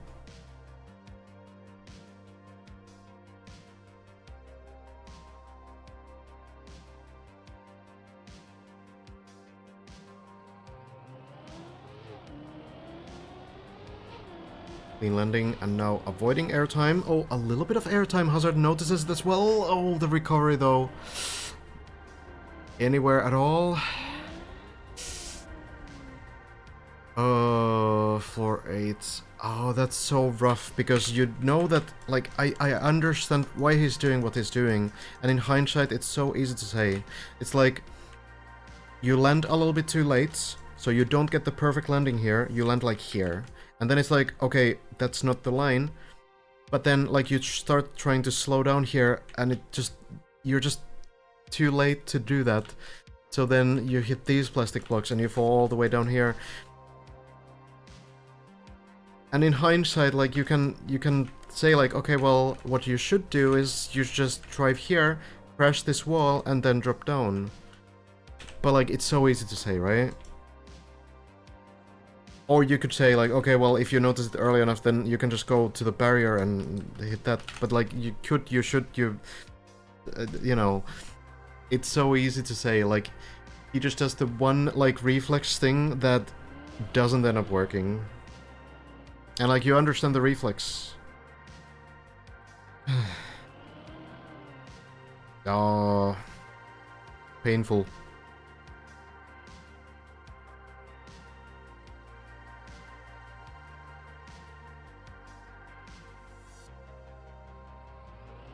You connect the electric guitar to the PC, can you set it up as an input device to Trackmania? Not really. Probably through, like, a lot of trickery. Oh, awesome, Sky.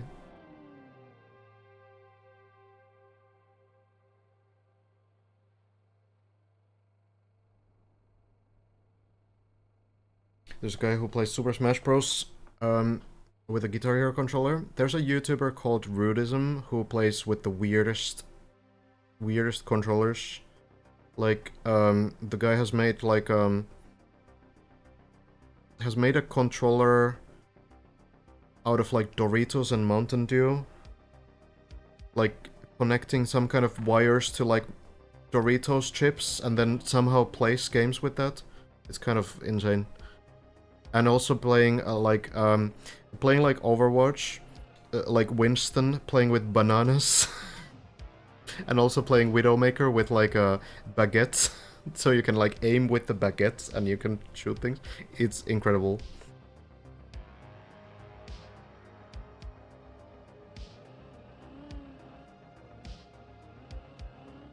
Gamers are the weirdest people. Just making stuff up. I'm not making it up. Someone link the YouTube channel. Rudism. Rudeism.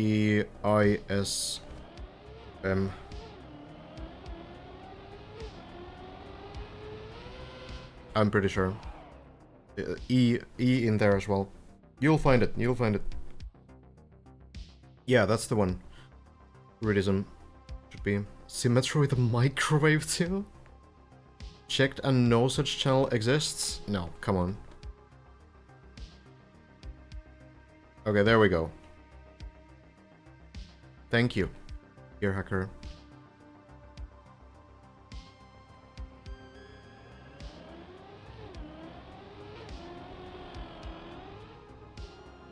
League on blocks of ice? Yeah, that's interesting.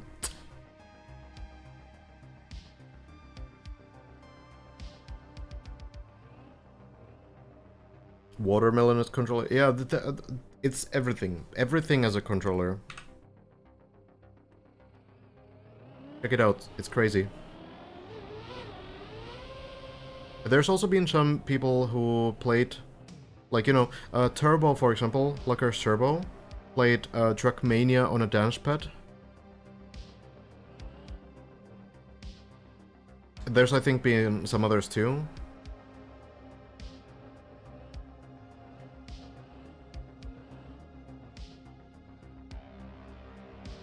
Well, Hazard, back to the turtling. Just probably done these sections a few times now. It's kind of what it is. Yeah, Gwen also playing couple today with mouse. But there's some players who do play Trackmania with mouse, like Bospes. Regularly plays with mouse.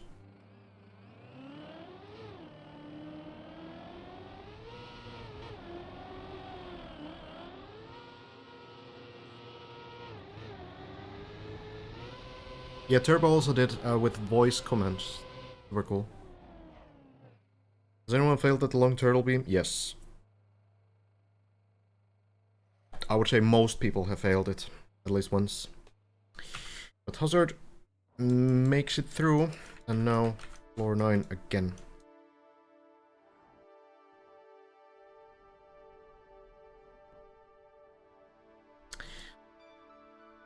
About halfway through the entire thing, it's kind of crazy to just visualize the height difference.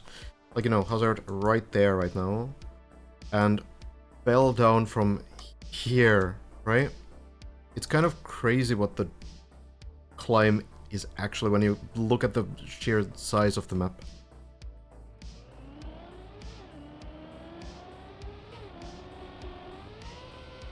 Yeah, the mind control thing is also really interesting. Super cool.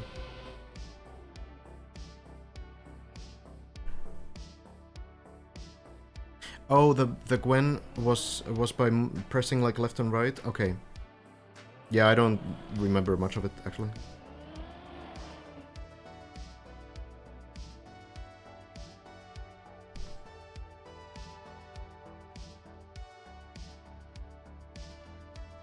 Flight stick is a little bit more sort of normal in some sense. In general, like, there are some really good players with joysticks, I think.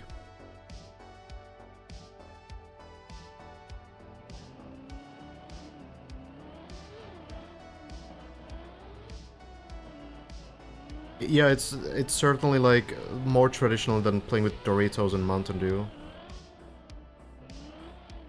Or one.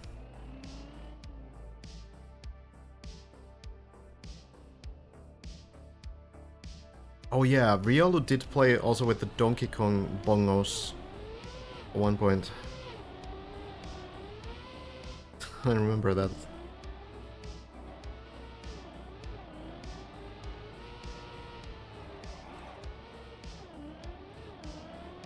Well, doesn't really seem to struggle with these parts too much.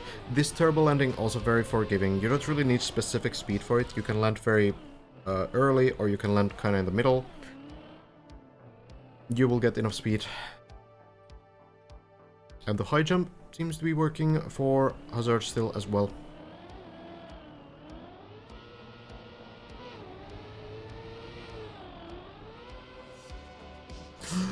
There we go. Roa, I'm actually curious, because you're a controller player, right? You're very good at, you know, rally and stuff like this. What do you feel about the, like, difference on like rally and snow? When people say that, like, wheel has the, like, biggest advantage, do you think that's true? Or can you keep up with the wheel players, do you think?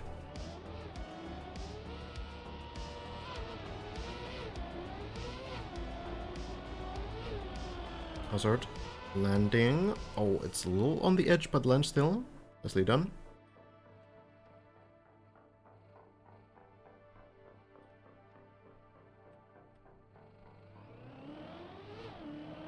Just the ramps, and we're back to floor 10.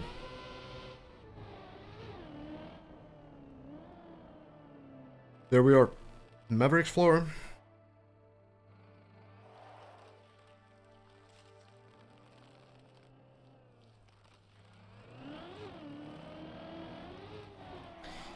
We've been seeing this quite a bit as well, and it's kind of wild to think that this was once like a massive achievement to get runs to this point.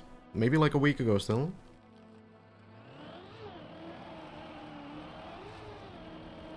And now it's kind of just, you know, just need to clear the floor because you want to get to the to the hard stuff, right? Of course, this is all difficult, but for these players, it seems less important than, you know, the later stuff. We can keep up if the map isn't too fast. Wheel gives a bigger range of motion, so it's hard to be as accurate with an analog stick. Yeah, fair enough. So it's kind of like map dependent. Interesting. Landing in.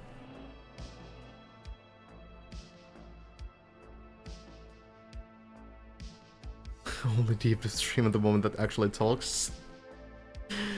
Yeah, I mean, you know, the players, they're tired and exhausted, and, you know, they want to actually play.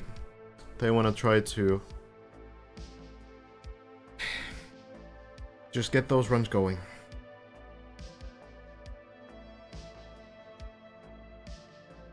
It takes so much energy and so much focus just doing the runs. Hobbit, playing as well, has been getting some pretty decent runs in recently. Floor 8 already.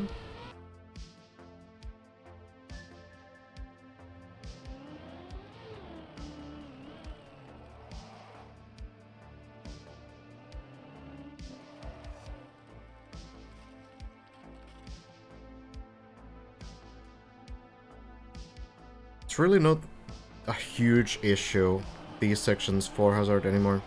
Getting the snow uphill, no issue. Yes, that is the Have that has the Walter Guard on Deep Deep 1. Might grind the Walter Guard on this map too, when the time comes. Action keys seem to help a bit, but as an OG I refuse to use those, fair enough. Yeah, especially since the analog action key update on the other cars.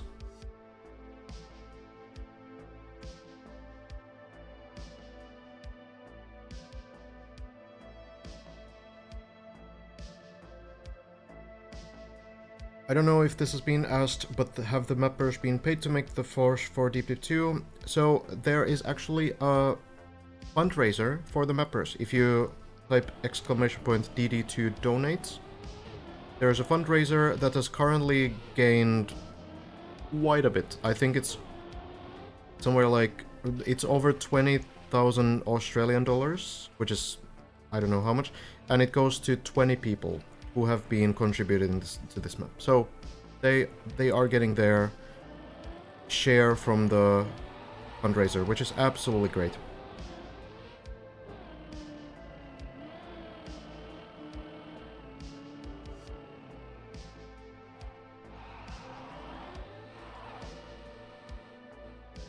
I think it's more than 8k euros.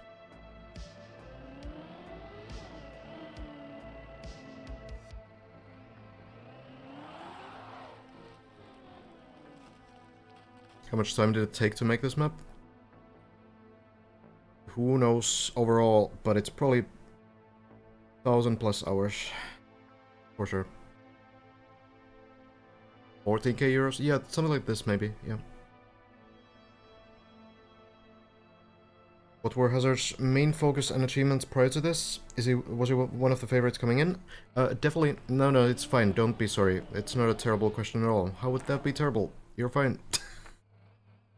It's a great question. So Hazard was one of the favorites, has a really good pathfinding skill set, has a really good sort of like RPG and trial skill set, which are styles that have these difficult tricks, difficult sections, some pathfinding, figuring out like very strange sections somehow, sometimes all this upside down driving, all this kind of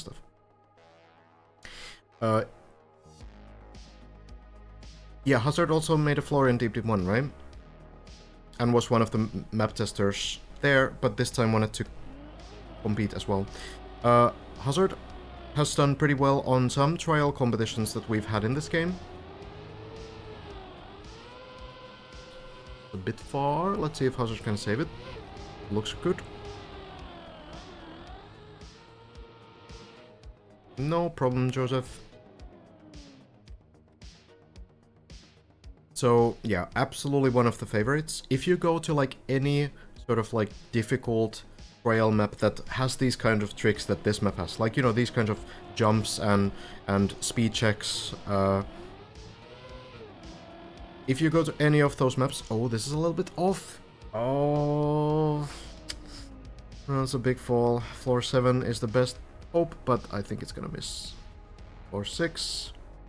Floor 6. Well... It happens, it happens. It's been happening to Elcon earlier today as well. Tough. Well... Suppose the run keeps going though, we'll still keep trying. But yeah. Like, if you go to any of those difficult maps, Hazard most likely is one of the, like, top players. Like, okay, let's try this, you know? Go clubs, or club campaigns, yeah? Trial. Trial event 2. Like a random map here.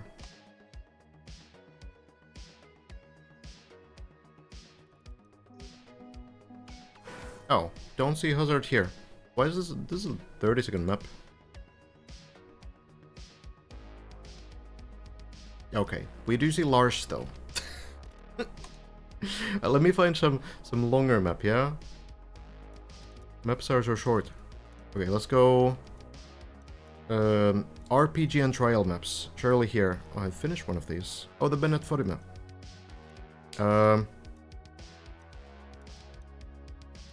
I don't know what this one is. Let's go here. Kira's map. This is probably an RPG, but you know. I'm not downloading a 200 megabyte mod. So here, Hazard, top 2. Lars, top 1. So like these two players especially have like a really strong skill set on this. I don't even need to load in the map, do I? Like, you know, on this campaign, like across all these 23 maps, Lars and Hazard super strong. Virtual as well. Mada actually has a lot of these. But yeah, you know, you will find these two players on a lot of these maps. I don't know what these maps are. It could be that these are a little bit, you know, different. But for example, the Titan map here, like this leaderboard here, should tell you a little bit. So you see Hazard here with a 9-minute time, when everyone else is 13 minutes, 20 minutes, 30 minutes. So, you know, that tells you a little bit. Has a good amount of these kinds of achievements, I think.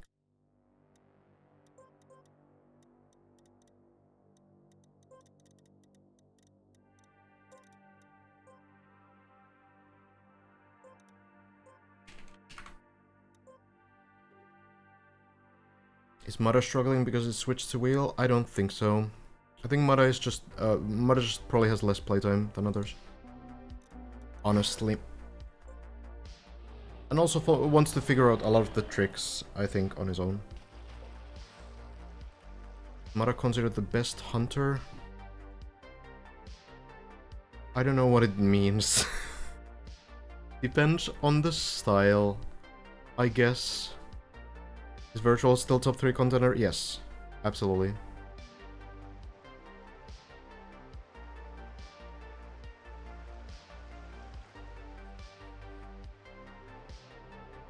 Yeah, Lars definitely has hunted similar maps as well.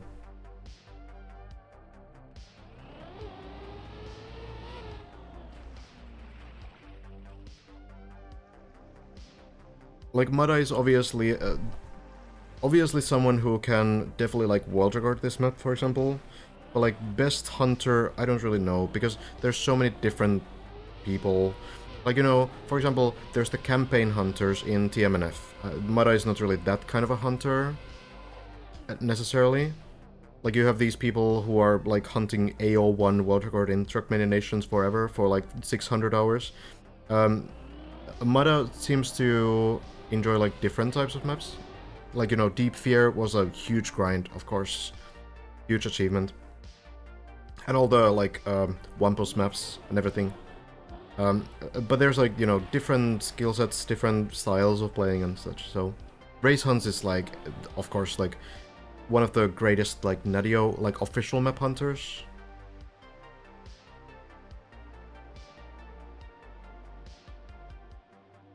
Scrappy has the most couple of day wins, is really good at fast learning, for example.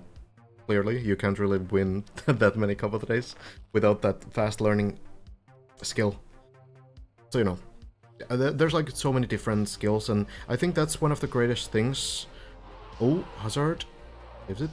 I think that's one of the greatest things about Trackmania, that you have all these different areas, and we don't really have like, you know, a clear sort of person who wins absolutely everything, but instead we have like dozens of different styles and ways to build maps and different competitions and formats and game modes, where you always have like a different person who excels in a different environment. Keeps the game interesting.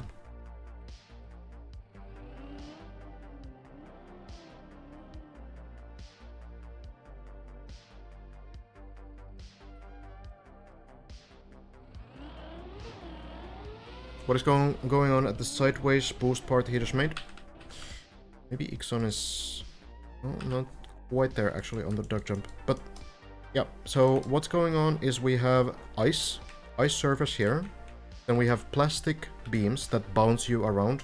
So when you hit one of these, it's kind of just gonna bounce you, especially because of the ice. So ice, very slippery. You bounce on the plastic, the car just kind of, you know, it's pinball. And then we have the two turbos. So what you have to do as a player is turn sideways, because if you're going perfectly sideways over these turbos, they don't affect you. So the challenge here basically is to find a way to go sideways through the turbo. If you turn backwards, if you turn forwards, then the turbo will affect you again. The, you know, more you go like forwards, then the more boost you might get. And yeah, it's very essential that you're very much sideways, because once you start going a little bit off the angle, you bounce on one of these plastics because of the boost, and then you bounce around, and then you take the second turbo slightly wrong, and then suddenly you're falling down all the way. So that's kind of the challenge. There's two different strategies on it.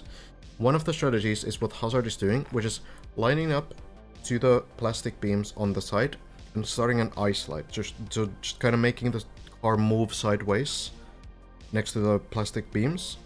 And the other strategy that some people are doing is taking initial speed onto the ice, then just turning the car sideways and trying to go like in the center so the car never touches the sides. Hard to say which one is better, because both are sometimes very shaky.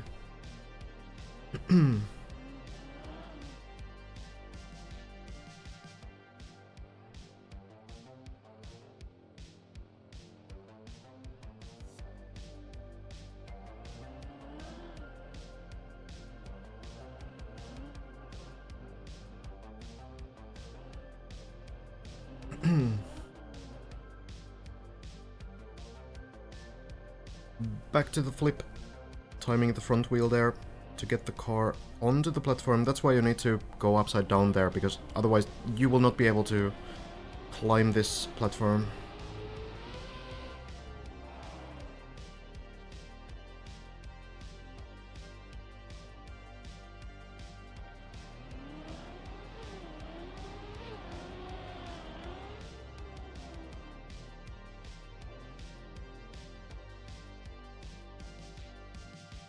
What about Carl Jr.? Carl Jr. Is the just by achievements alone is the greatest of all time in the traditional competitive scene. So in like official like world championships and official leagues, like Carl Jr. the most accomplished player.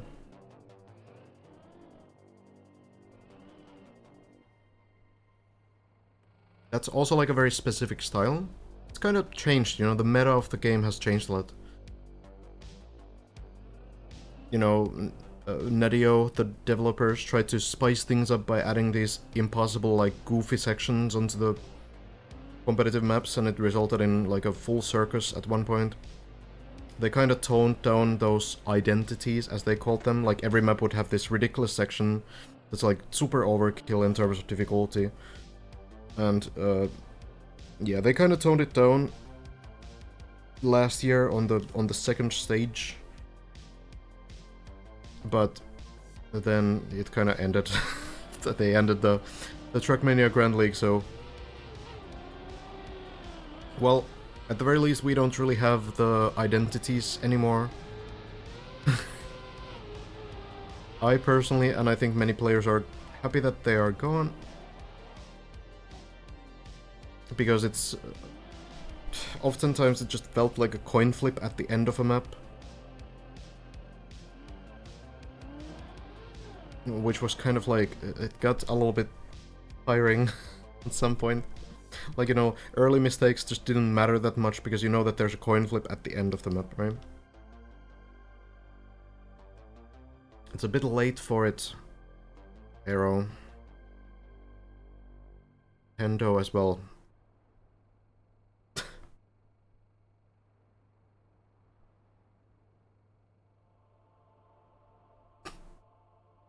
Okay, I'll refund you later.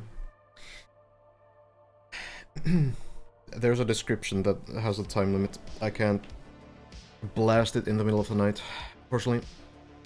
As a viewer, the identities were great. I can imagine why the players didn't feel the same. Yeah, I think, like, some identities were cool.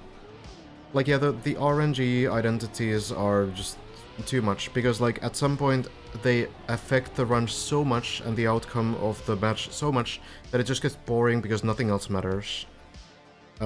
But I agree that some of them, like, for example, Grip and Control, those maps were, like, really cool. I feel like they were very fitting, the theme was cool, the maps were great.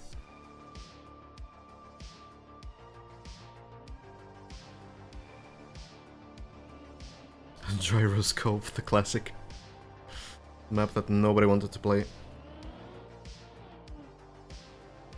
I literally just explained why it's wrong.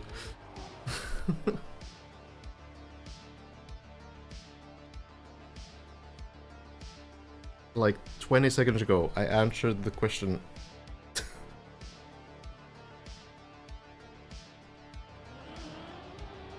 Landing in, air brake is good. Hazard getting around together again. Getting more consistent, I think, overall.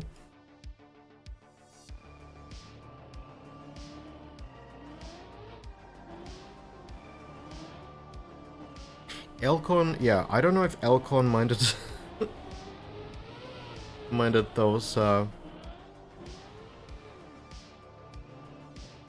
kinds of identities either, like gyroscope.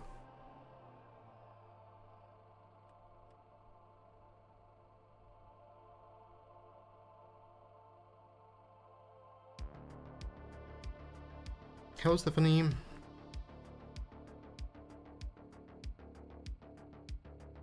A gyroscope was a map in Trackmania Grand League.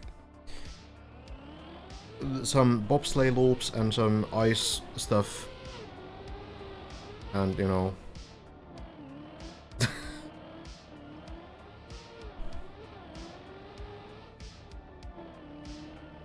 very wild ice stuff. Like, you know, you think the 360 on this map is rough? Well... a gyroscope is a bit more than that.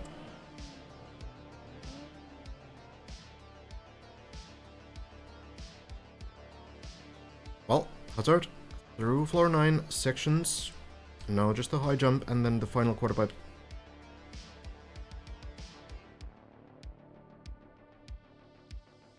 Yeah, I did notice that Gwen was on the server today. Not really sure if Gwen, you know, has been playing at all.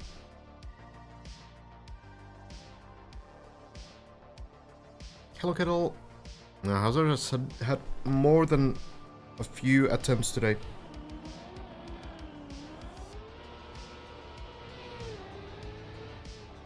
Not quite enough speed. I really think that the main thing about this is the consistency. Like, it feels like if you're comfortable with the low jump line, it ends up working more often. Like, you know, you just exit the quarter pipe, land here.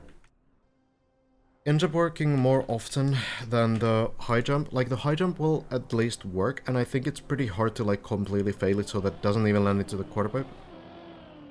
So it will work, but, you know, you need to, like, redo it more often. That's kind of what it seems like. But I suppose it's safe to fail, in a sense.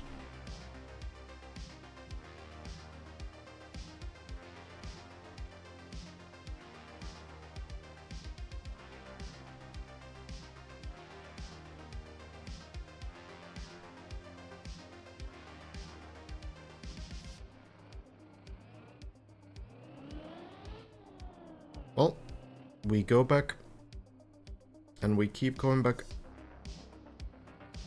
until it works. Basically, the one way to fail this line is that you commit to a bad speed. This looks to be enough. 229 is definitely enough, and Hazard nails it. As long as you're patient and you know what to do with the jump angle, it should be fine.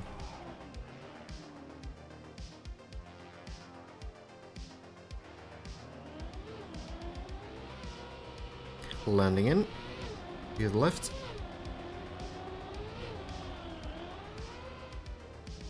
And pole landing, there we are.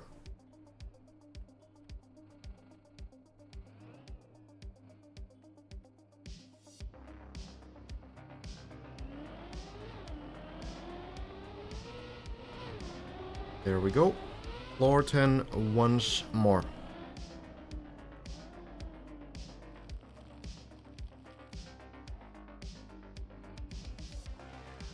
Yeah, Hazard, you know, the experience on is kind of on maps like this. I can't speak at all. That's kind of Hazard's skill set. Doing these kinds of tricky jumps, pathfinding, finishing long, difficult maps. All kinds of tricks like you have on this map.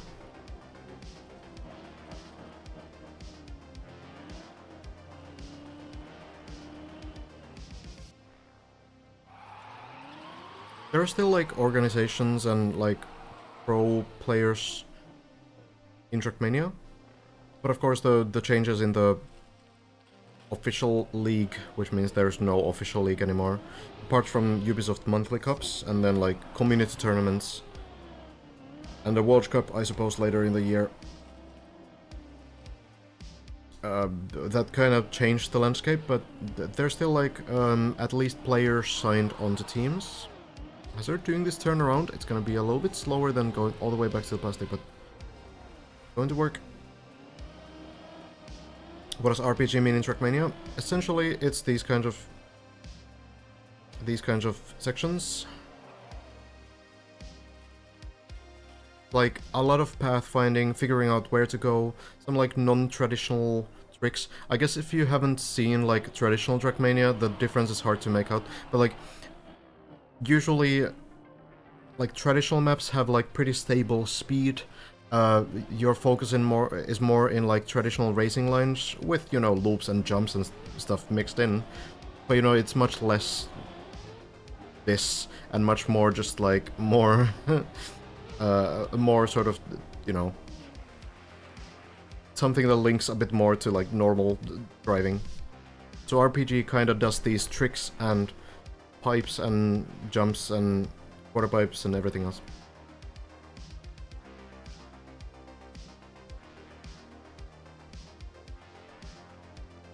Puzzle maps, yeah. Like, you know, RPG maps often have, like, puzzles where you do need to figure out how exactly to do something.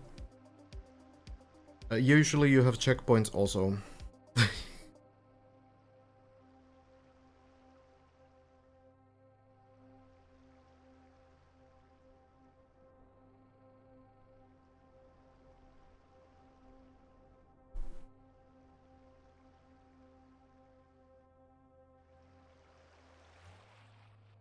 Yeah, pretty much what others are saying, Sihar.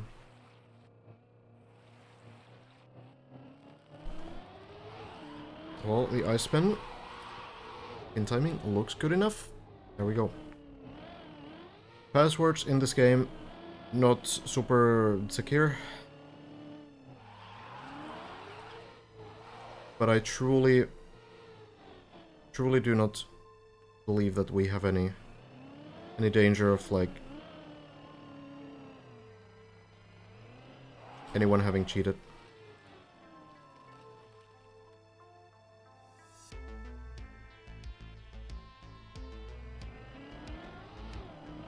Like, of course, like, there's endless speculation that you can do, but I would rather, you know, if there's no reason to go to that discussion, like, without any kind of allegations, I don't think it's really worth to go into the discussion too much.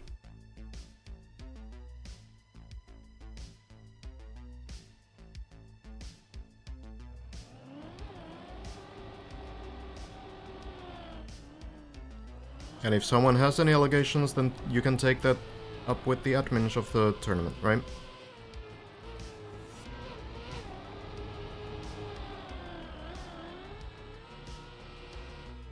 There we go, Hazard. There we go. Floor 11 once more. See how it works.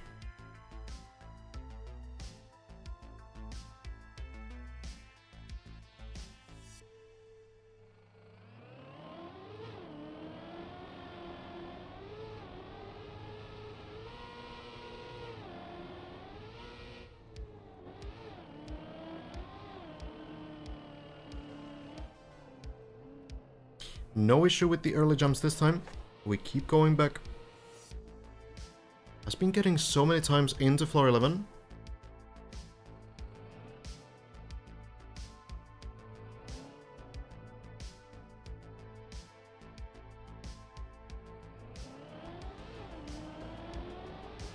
Tricky landing here.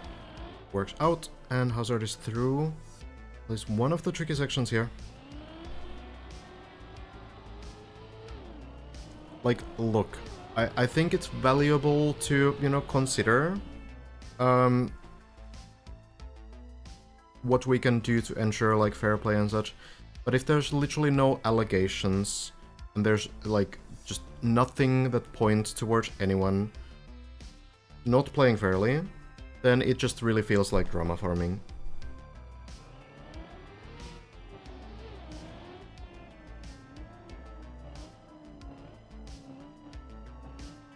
So far, I'm actually really glad of what the sort of general feel of the event has been. Kind of everything has been very much collaborational. Like, Hazard and Bren have worked together so much trying to figure out tricks, and Elcon also, like, just trying to find something new, and then people kind of check what others have done and trying to find, like, just the best way to beat them up. And it really feels that the players are first and foremost... Oh, that's very close for the still edge. First and foremost trying to beat the map. Not really, you know, beat the other competitors, but beat the map.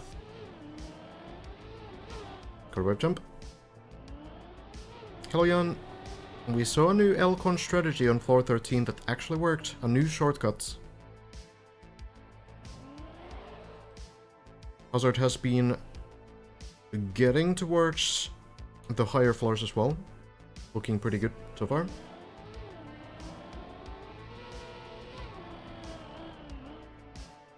Landing in.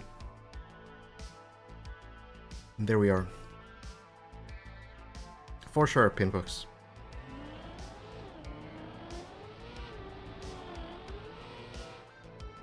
Looking to be more and more confident. I feel like Hazard is getting, like, even more confidence on this floor. Definitely has been a good day of practice. Elcon did make it work, yes. Tried it once, failed, tried it again. Managed to do it.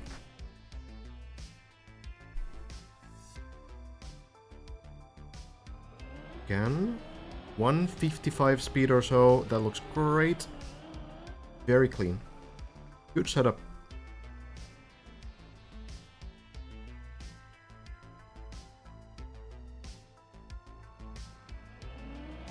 And that should be floor 12.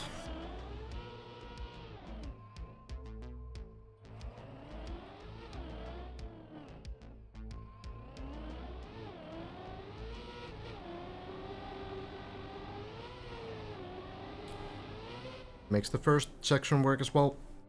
Absolutely no problems anymore. Has been clearing these parts so often now.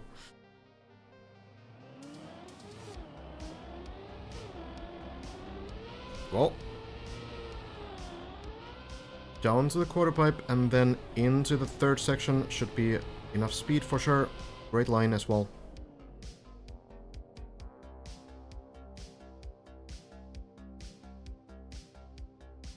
So now, last time Hazard made a pretty unfortunate mistake, which was landing a little bit late on this block. You need to get very, very quick air, like ground time on this to get enough acceleration, but Hazard unfortunately wasn't able to like make the right decision afterwards to recover, because you have to make a recovery, but Hazard kind of felt like it was panicking a little bit, but this time no reason to do anything but the intended way. Goes for it, gets the landing, and here we are. Halfway through this floor. Section number 4. Turbo. Jumping through. There we go. Pretty quick floor. But that doesn't mean that it's easy. 2 more.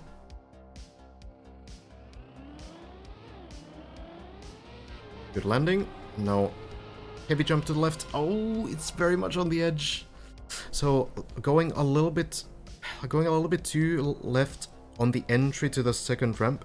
Should have gone a little bit more to the right and then pushed to the left, but it ended up working still.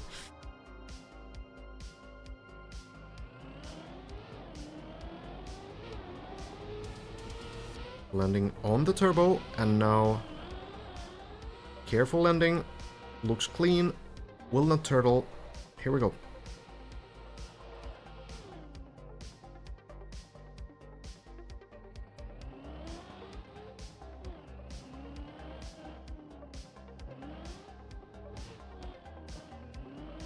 Here we are. Floor 13. Elcon has been doing some new stuff today on this one. Oh, that sucks, cred. Well, if you want to improve, now you probably can do it in like, you know, 2 less hours or so. Could be a reason to go for it again. We can talk about the shortcut in a moment, but we'll focus on the hazard run now. Will you be attending TwitchCon? Which one and where? Probably not though. I know there's some on Amsterdam occasionally, and then there's one in like somewhere in the States. States is pretty far for me, literally the other side of the planet. Maybe the Amsterdam one sometime?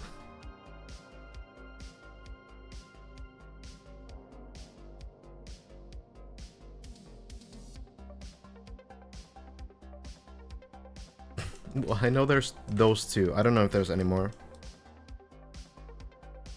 Flipping onto the turbo next, then going through, jumping in, around.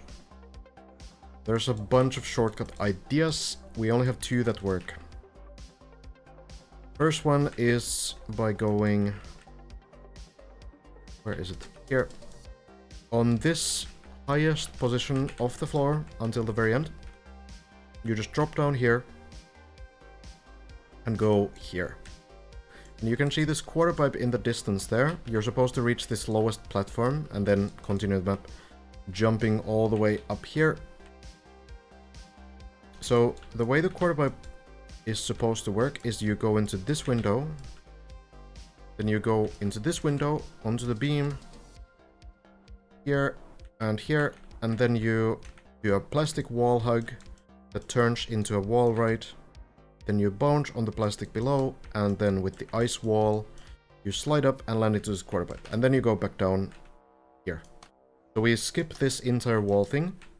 And earlier today, Elcon was able to do something different again. Went here and actually did not go for the wall ride, but instead landed the front left wheel on top of this border here. and then carefully went down, took the turbos, still keeping the front left wheel on the border, and with that wheel was able to jump over the fence into the pool. There's the clip. Thank you, Flying.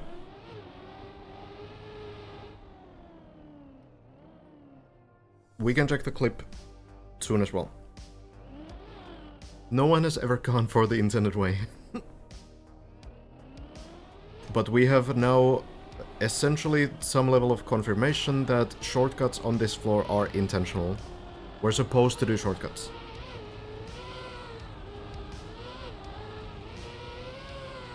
Are we doing the right shortcuts? Who knows? Well, Hazard here, doing the intended way here, gaining enough speed to fly into the pool, works fine.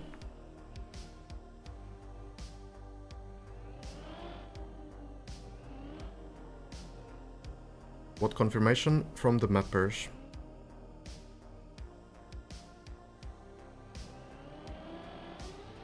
Coming in the window. Now we'll go into the wood. Very high grip, high turn rate surface. Jumping through. Should be enough speed. Hazard will make it to this one.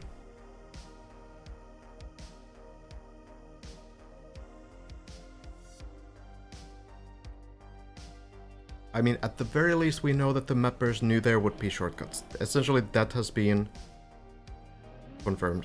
Whether they meant to say it or not, they have basically said that.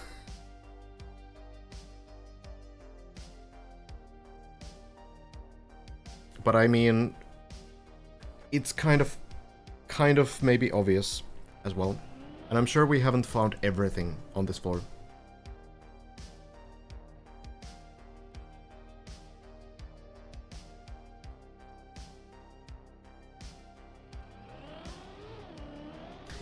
Landing in, shortcut works fine, and now we go towards the plastic bones.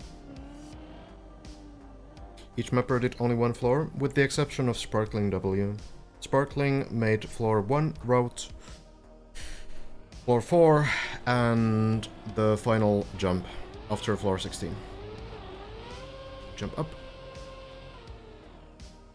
Oh, nice, Jan. Here we go, the plastic bones. It's not that pull, Jan. You still need to do the wall ride, and you still need to do the final jump, and Elcon missed the landing to the final pull. Floor 0 route, yeah, what did I say? Air brake, bouncing, that seems to be working. This bounce has really been figured out. Even if you know, skip a little bit more with the Elcon cut, I feel like Hazard doesn't really have any issues doing these sections right now.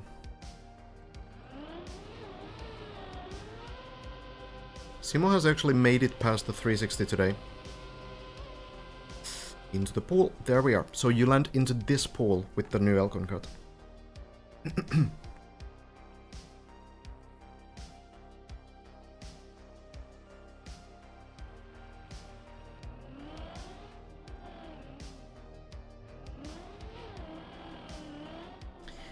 Into the wall right. Let's see. Basically, 3 more sections. This wall ride, the final jump combination into the pool, and then the ice landing. Wall ride looks good. A little short. Okay, yeah. Wooden grip. Super cool. That's just how it works. That's not a bug or anything. That's just how the surface works. This is the new wood grip. This single block here, this block is something else. This block just freezes the car when you land sideways. Just, Nadio's idea of what a new surface should be last November.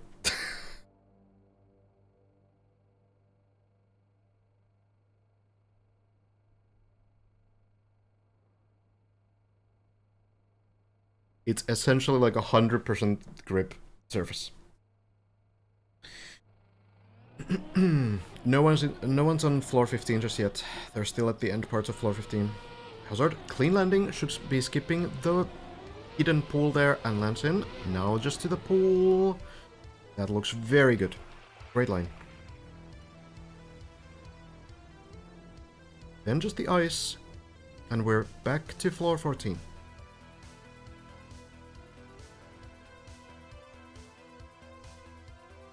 Brent did get one jump further on floor 14 though. We're now 2 sections away from 15.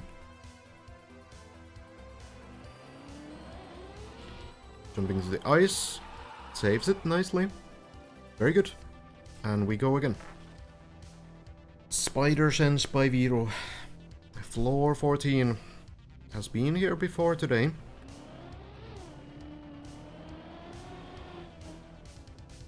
Getting better and better. Still 3 people on floor 14 only.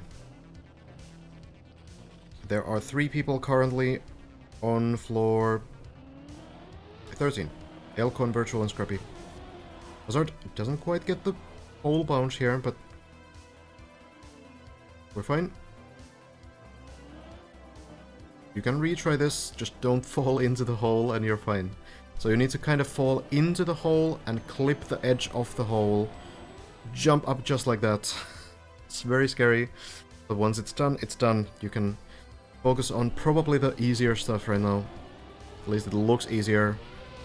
Landing into the wall, the turbo backflip, kind of automatic.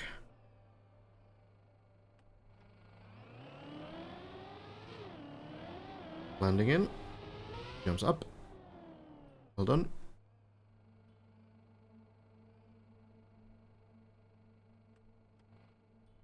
Virtual's personal best, is what I mean. He's on 13. Well, another turbo wall backflip, whatever those really are. Turbo keeps pushing you towards the wall, and you know, the car doesn't have any other way to go apart from forwards, or upwards rather. So you just end up doing this backflip.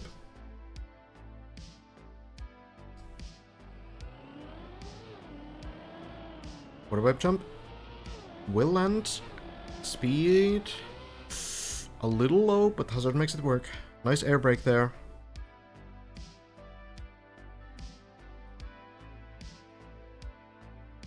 Long sequence. Longest one on this floor. Clean jumps. Quarter web jump. Looks good. And then the turbo wall. Another backflip. There we are.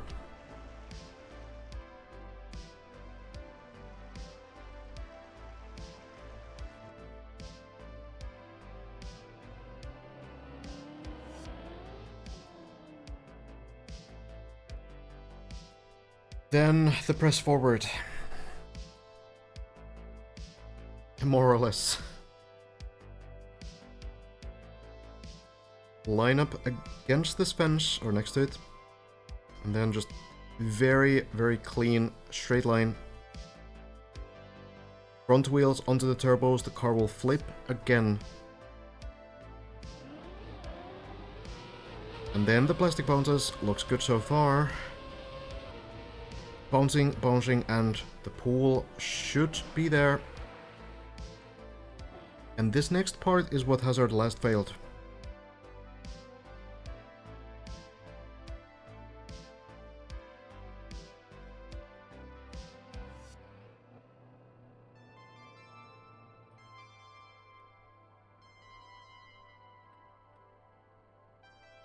Hold on a moment, Jan. I'll scroll back up soon. So, last time I felt like the line was pretty good, but just lacking a little bit of height. Needs to find a little bit faster way to do this somehow. Maybe that means going a little bit more from the left side. Because if you go like very straight into the quarter pipe, then it will kind of eat your speed a little bit more, and you also accelerate less because it's a shorter distance, right? So you would maybe want to go a little bit more from the left side. And then rotate back for a little bit more acceleration, but it's a really tough one. It's just so funny on the left side. Hazard here at 1500 meters. Everyone else is on floor 0. It's It's sort of comical in a way.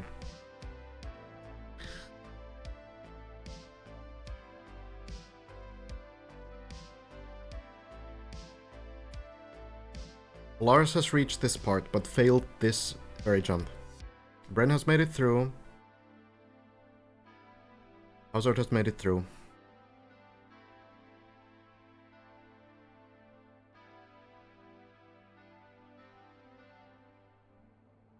We are 1, 2, 3 sections from Watercourt.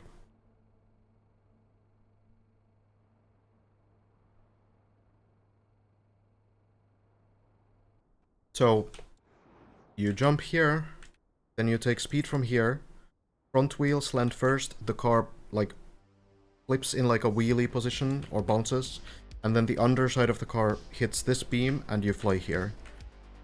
And you just hope that it works. Bren has made these 2 jumps, and then to the left over here. Has tried this 3 times, this jump. And it feels like this is gonna be something very dank, because of the turbos up.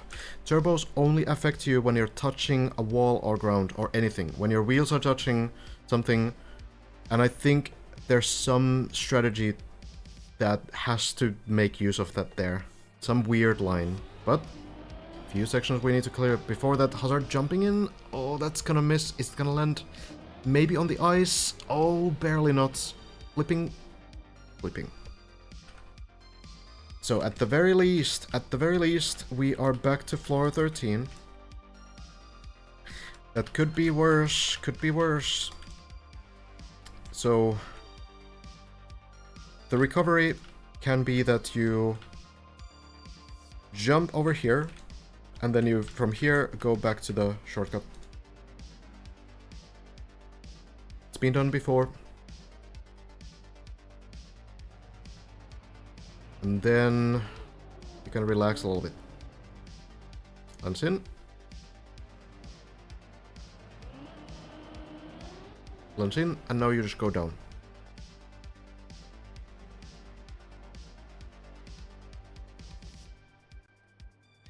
Doing it very carefully. Want to be sure that you know what you're doing here. But there we go. Looks good.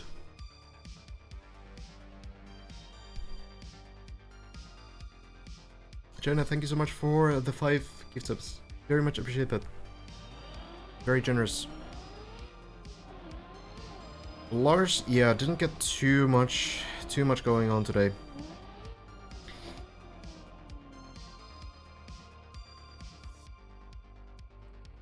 Not too bad overall, though.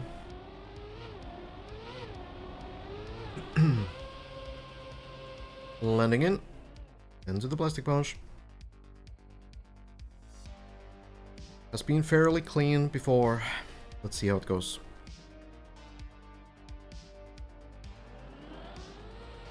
Air brake. It will land again. There we go. Okay. Let me scroll back to Jan. Just have to say that your deep streams are so high class. Feels like watching a reality show where people getting votes out, but instead of progressing further and further, and everyone wants to know what happens next. So addicting. Hey, thank you, Jan. Also, back to the pool.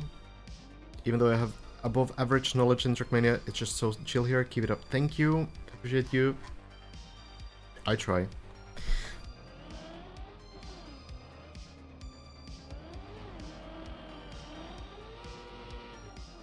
Back to the wall right. Ear hacker as well. Thank you for the gift up, totally. Appreciate you. Well, wall right now. Hazard keeps going, clean landing again. The secret to this landing is to angle the car a little bit upwards. That gives you like a little bit of a better landing. If you go fully sideways into it, the car's rotation is not going to match the wall right as well, which means that the car is more likely to get a slowdown, which is what happened initially to Hazard when he first tried this. So angling the car a little bit upwards ensures that you don't get a slowdown, basically. Even if it's kind of like a weird angle visually. Clean jump here. Is the pool landing going to happen as well? Jumping up, air brake. Skips the pipe. Works. No issue.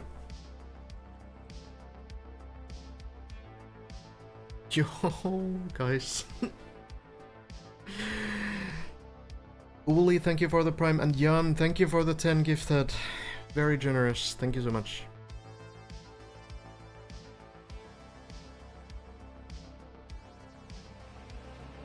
Need to jump here. Hole hit. Perfect. Thank you very much. You guys are too kind.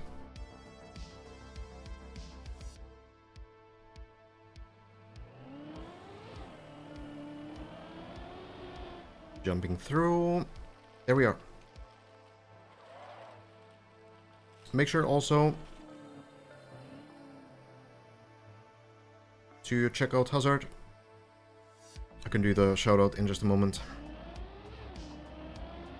See the whole clip. Perfect.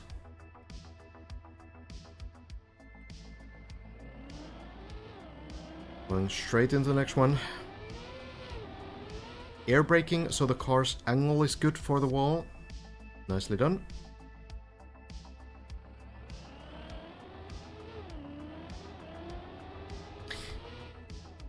Seems to like this way of doing this this jump by like clipping the back wheels, slowing down that way maybe.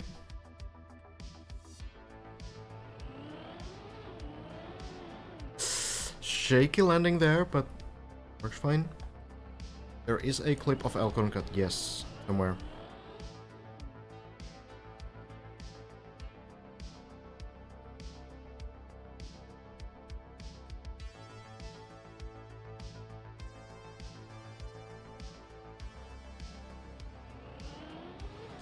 Then the quarter pipe. Jump forward. Doesn't quite land. Hazard is gonna be above floor 11, so very rough save. He's gonna hit anything at all. No, floor 10 as well. Oh, that could have gone either way, honestly. It's a great try. I will flip back up, but floor 6 it is. It was a great try. More practice. On for 14 for sure. But it's tough. Yeah, this speed check seems to be just very brutal. Tried to do the air brake. It was gonna be a little bit slow anyway, but you might bounce on it, but just slightly to the left, weirdly.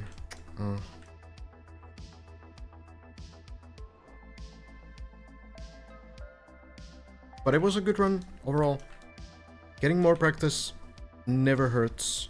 But it really does feel like there's only a couple sections on this floor that become issues. It feels like the beam landing, the whole clip in the beginning, this one, and then the quarter pipe jump, and then pretty much everything after. Like this weird bounce thing, it's kind of rough. Jumping here, and then, you know, we need to figure out what's happening here. We'll see what this final jump is about. Landing clean, jumping through. This is floor 15, so we'll see. Yeah, I got it, Alan. No issue. Yeah, it was good. Good try, good try.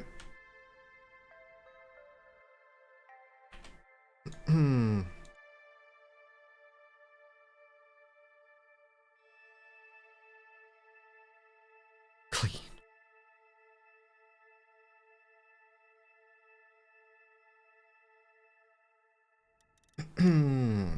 Alright then. Well, we're not that far from the final part.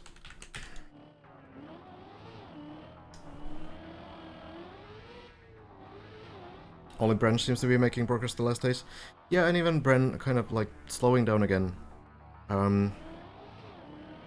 Floor 14, the ending seems to be very tough.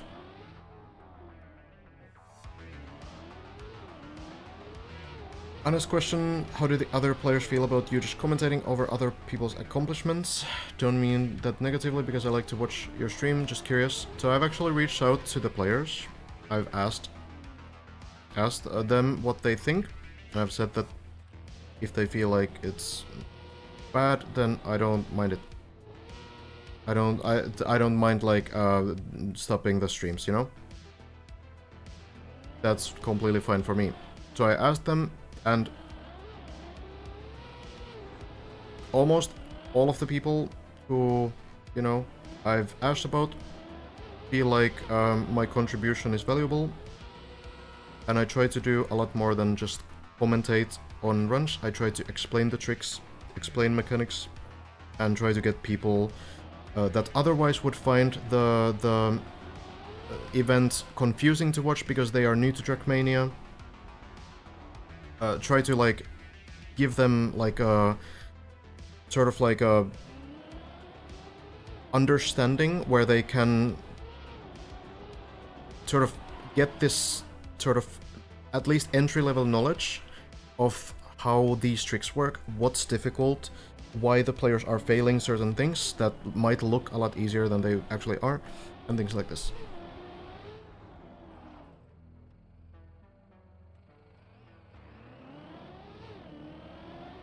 Still haven't looked at at 16. Thank you, Mr. Apricot, for the prime. Appreciate you. Yeah, like, basically, you know, the whole drama, if you wanna call it that, was not about my streams, generally.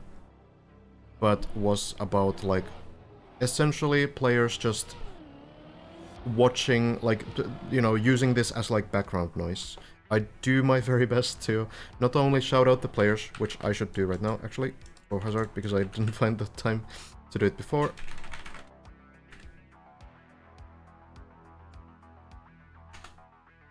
If you haven't checked out Hazard's stream. So not only just, you know, looking at the players go, but also try to, you know, bring something that the players might not be able to do for their audiences because they're focusing on the gameplay, right?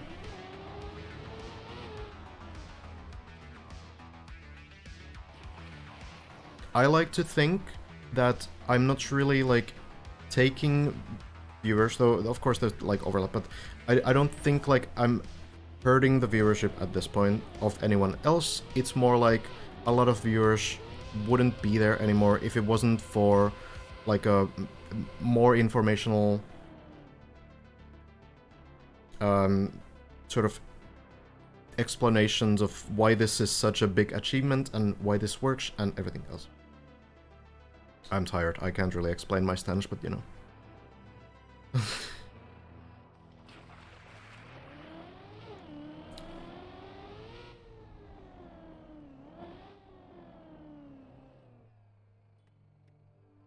It is a very special event. Very strange sort of amount of hype for this kind of thing. It's understandable, but I don't think anyone expected it.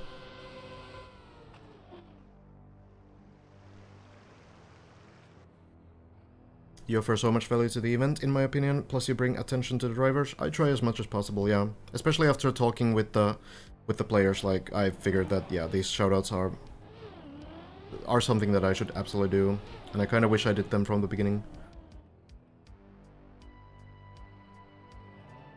Often have both your stream up for the audio and the driver's stream up at the same time for video. Yeah, I think a lot of people do that as well. And yes, I did get permission to do this by the organizers as well. Though I don't think that should, you know, give me like a free pass to do whatever. So I'm glad that there's still like there's been like a discourse about this, and you know, maybe for the next event that they have, maybe there can be like some official cast as well.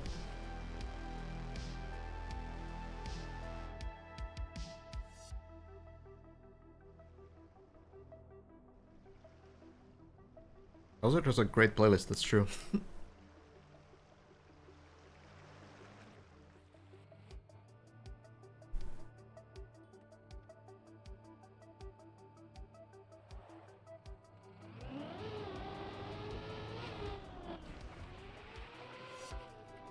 Give yourself some credits, even what you're doing as a grind.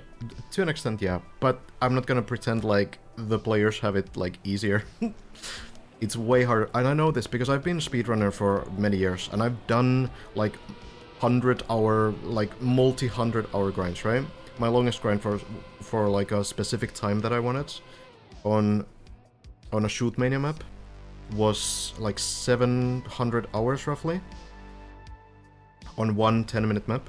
Pretty similar, I guess, in the format to Mada's Deep Fear, though I'm also not gonna say, like, I'm not gonna compare the two. But pretty similar. It was a similar length map and similar length grind, I guess. So, like, I know how exhausting this kind of stuff is, and I also know that what I'm doing right now is way easier than what the players are doing. Thank you, guys. I appreciate you. Try my best.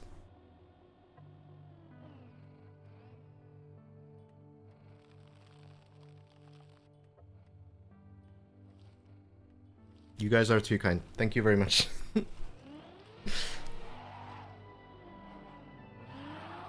And by the way, after Deep Deep 2 is over, that doesn't mean that, you know, we're necessarily gonna change the format of the content in many ways, because like a lot of map requests that we do in the weekends, we kind of, you know, review other people's maps. Sometimes, you know, someone makes their first ever map in the map editor and we give feedback and try to help them improve and stuff.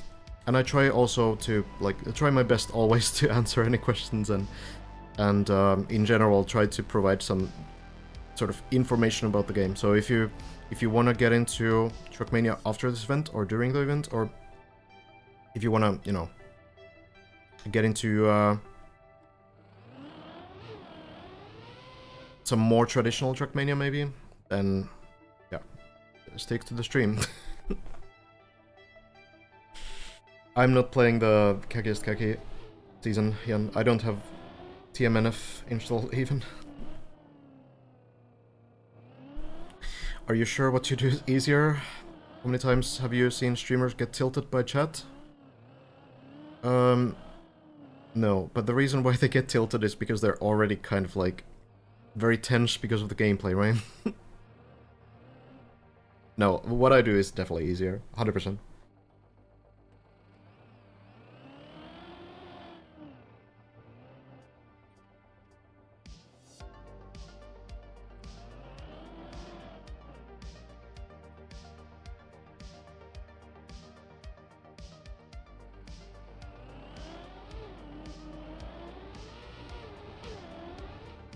Hazard landing in. I think we'll see Hazard do the shortcut. If you haven't seen this one before, it looks a bit scary, but like a bunch of players are doing it now and it seems consistent. So the alternative here is that you go from this side, you land here, and then you do all these tunnels and go around here and do this tunnel as well and land in the same position. So it's just a little bit, like, it doesn't skip anything difficult. It really doesn't end up, like, even saving all that much time. It's like 15-20 seconds, which in the context of Hazard's now 2-hour and 30-minute run is not really that important, right? But it's still like, if you can do it, then why not, right? You're just gonna do these kinds of things. Kind of like Elcon does some extra ice slides and stuff. Do you still play Trackmania? Yeah, of course.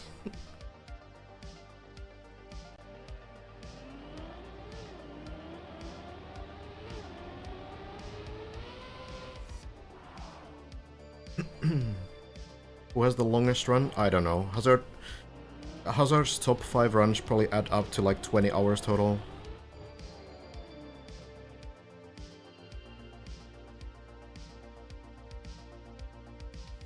No, yeah, I can imagine like the plastic bones when you need to try things, right?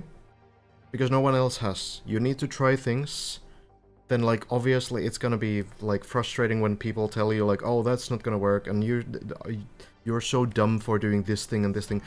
Like, you need to go through the process of trial and error to figure out, like, what actually happens, because Trackmania is such a weird game, and sometimes the unexpected things are the ones that work. So I do understand the frustration when people are telling you things and you know, because you've been playing this game for like potentially tens of thousands of hours. You understand how the game works sometimes.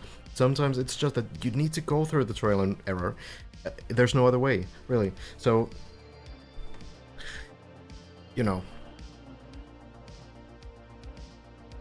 definitely in terms of like discovering new strategies, yeah, having to deal with like the constant feedback, like the best way probably is to just ignore it, but can you really ignore it, right? It's difficult. Hey, good night in advance, Jan.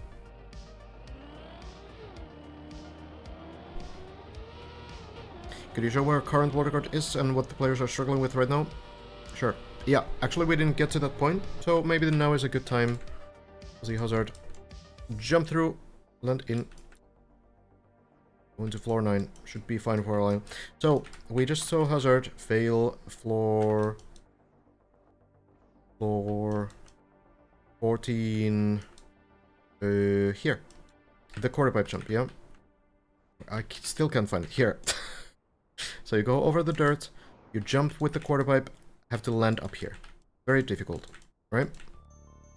Then you go from here, hit the front wheels back on this platform, and the car will bounce in like a wheelie position, so that now the back wheels will be on the ground again. And then the underside of the car hits this beam, and you bounce up here. It sounds weird, and it's definitely weird, but it's not as weird as what I'm about to tell you. So then you land here, and jump over here. Bren has done this jump. Tried this one, this next section 3 times. So this one is strange. So you go backwards over the turbo. That part, fine. So now you're here. It's flat ground. You go through the turbo, you get some speed.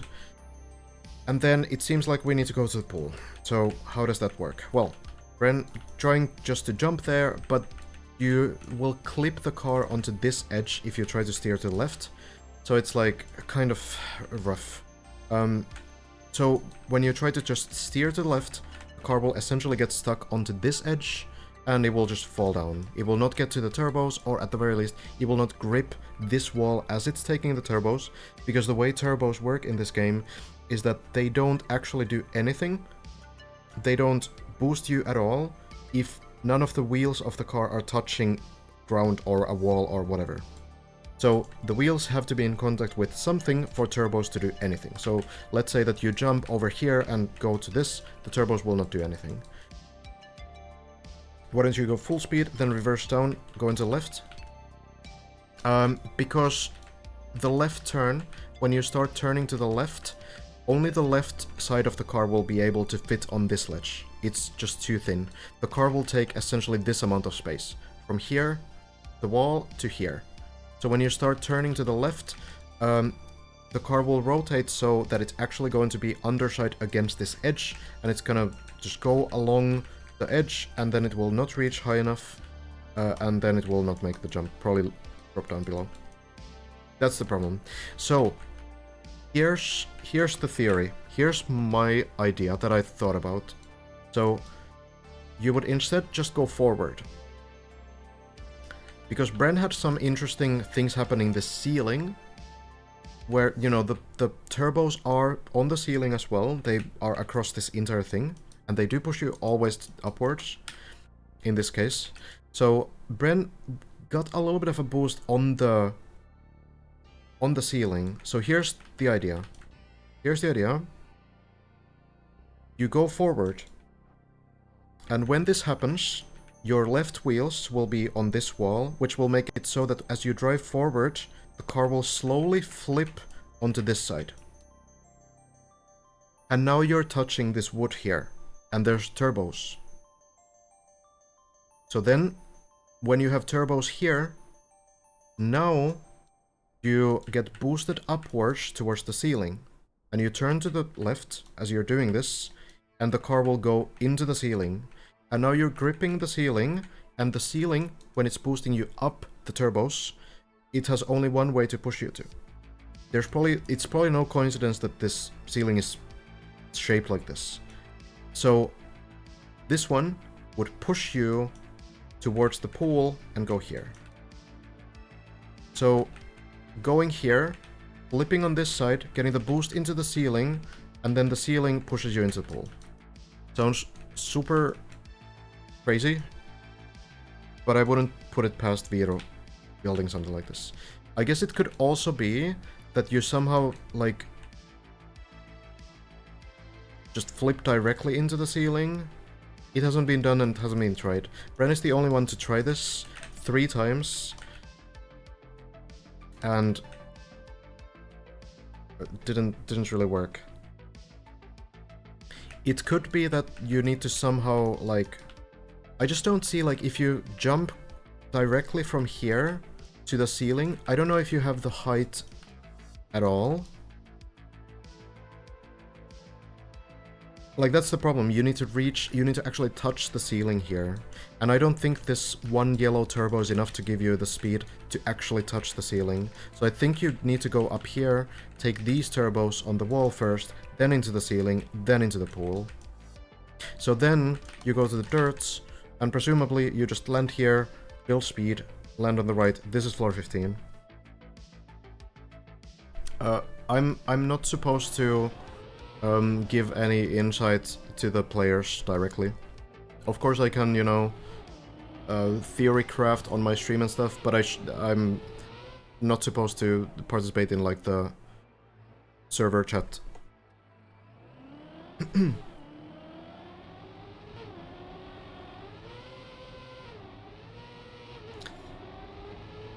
So the following Trackmania only now with the release of Deeply 2 and just found out that you and Virtual organized an event on your map Threat of Ariadne. That's true. All-time hunters. Couldn't find any VOD of that event anywhere. Good question. Oh, I'm not sure. I'm not sure where it would be. It might be on, like, Virtual's, like, Virtual has a VOD channel on YouTube. It could be there. Yeah, Rayvote, I don't know if you know.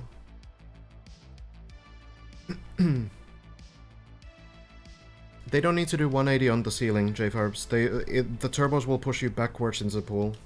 That's the idea. So you wouldn't need to, like, do any steering inputs on the ceiling. You just go into it and then backwards the car gets pushed. Kinda automatically.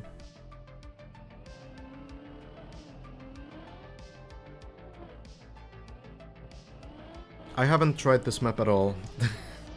But there's a lot of things that link from this map to other maps that I've played. Like, you know, I've done ice spins on other maps before, so I kind of understand how ice spins generally work. And I know how turbos work because I've done turbos before on other maps. Also played, like, a bunch of khaki maps, so... Yeah, it definitely should be somewhere, Rayvote. Like, I'm pretty sure someone has it, it's just... Where could it be? But yeah, so a lot of these things are, like, you can kind of work through them with your like previous experience.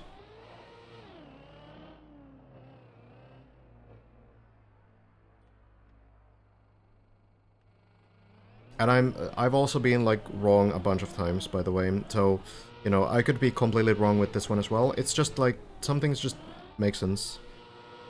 Trackmania, like other games, rely on pattern recognition. When you learn, like, a new map, there's, like, patterns that you look at. Like, you know, if there's a turbo and a ramp, you can presume, like, okay, that's probably a jump where I need speed, right? And then you get more complicated, like, okay, this kind of a turn looks too tight to be done with the speed that you can get from this previous section. So then we can kind of deduct that this is probably going to be a drift. And then you can, you know, do this kind of deduction for every other part as well. That's kind of how it works.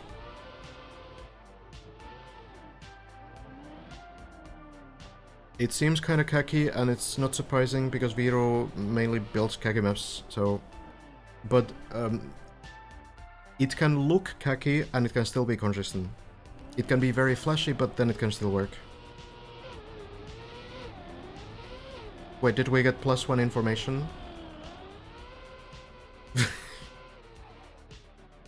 How TF do they even think of these tricks? And Vero responds, it's just me? Really? Is that +1 information?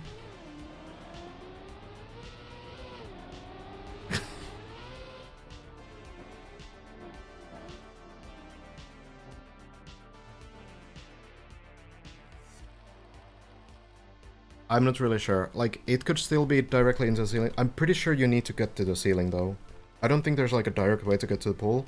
It's probably gonna be on the ceiling somehow. I think the question how you get to the ceiling, that's still debatable, I suppose.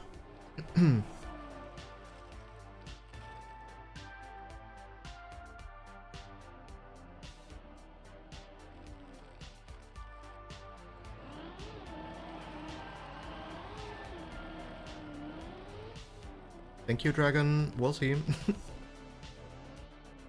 I would definitely be up for like an official cast as well. In the future event, but it's probably in the distant future, I would imagine. Brent's second attempt was similar to your idea? Yeah.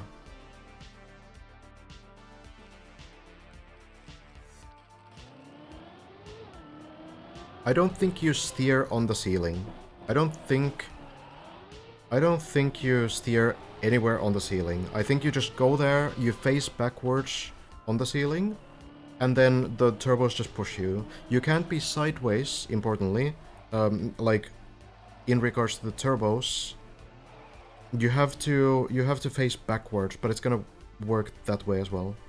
Pretty sure. Oh, that would be nice, Raybot.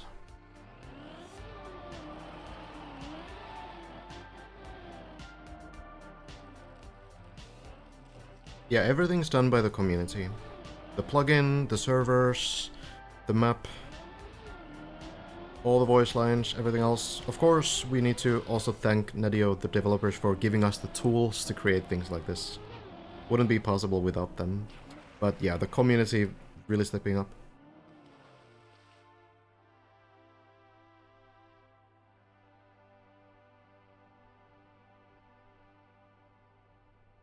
Oh, that's awesome, Jiben. No problem.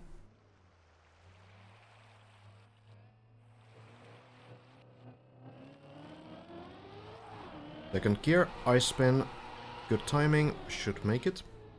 Here.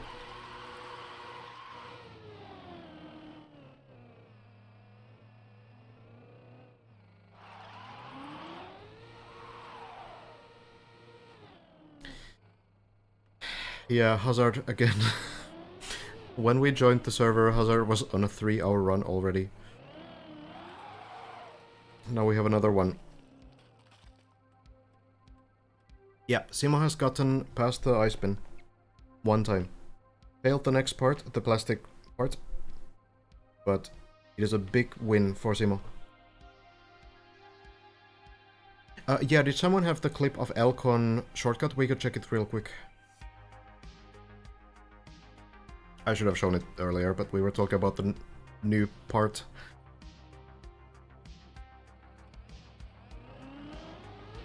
Hazard is saying it's his cat playing? Oh, god damn. Hello, Dai. Very good cat. Trackmania. Okay, let's check the half pipes.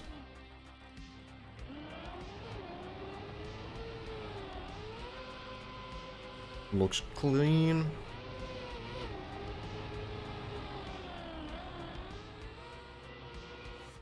There we go. And now we trust Hazard for a little bit. I can show this shortcut. So, yeah, Elcon did this one earlier.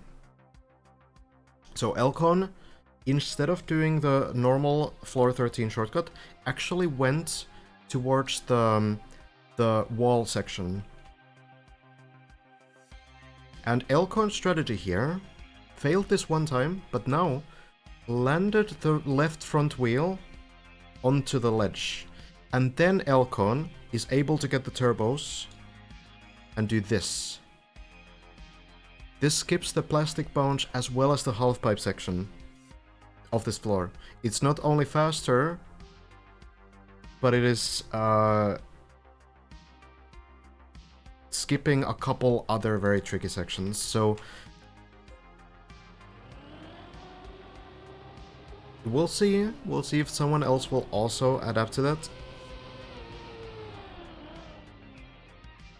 So even a sort of like a extra shortcut now. If it can be done consistently, like yeah, you're skipping the plastic bounce, you're skipping the half pipes, both like failable sections. What happens if you fail the cuts? You're gone. You fall all the way down, basically. So it's risky if you're confident in it, though, and consistent on it.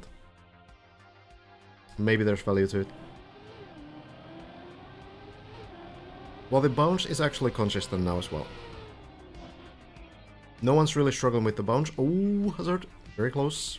That's it, though.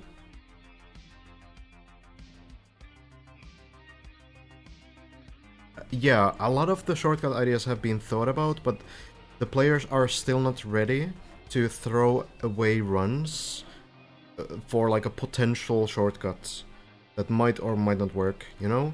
Like, you know that something works. You know the route has been figured out, and the plastic bounce has been figured out. You've understood how to do it. Yeah, Elcon, you know, the only one so far ready to try something new. But yeah, it's, like, generally speaking, it's just not gonna be worth it. If you already know what to do, and you're already practiced on the things that you want to do there, then yeah, why change the strat? It's floor 13. It's pretty high up. Hello, game. Very casual 2 hour and 30-minute run, yes.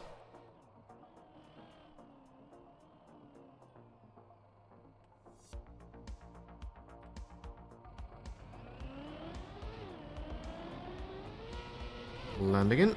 Spin. Lands again. Very good.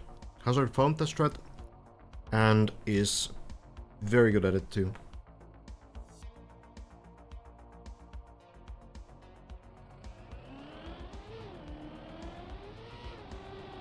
Good landing again.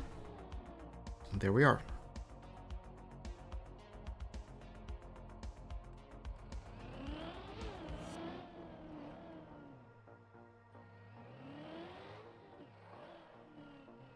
Just final thing on this floor. Seems to have a very good setup for this, a very good way to accelerate. And it works again. Oh, a little bit slower than last time, but water tends to flip the car like this. No issue. Hello, Chukabe. Bren has made it one jump further. Elcon found a new shortcut, or proved a new shortcut to be working on floor 13. Scrappy made it to floor 13. That's mostly it. White line. Oh, clips the landing. Fortunately, this is very recoverable. Timo made ice spin, yeah. That too. Oh, well done, Twist.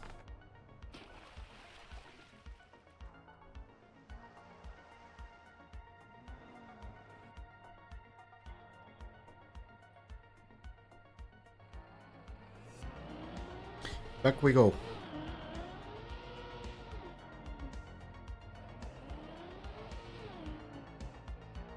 Give me a moment, Twist.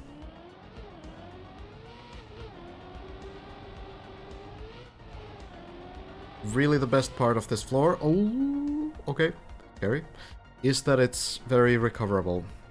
That's really the best part. You can make a mistake, you can usually get back to floor 12 right away.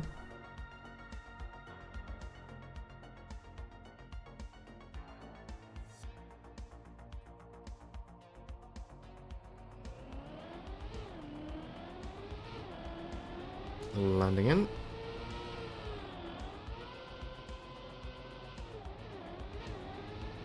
Now the moving block in the ceiling. Good line.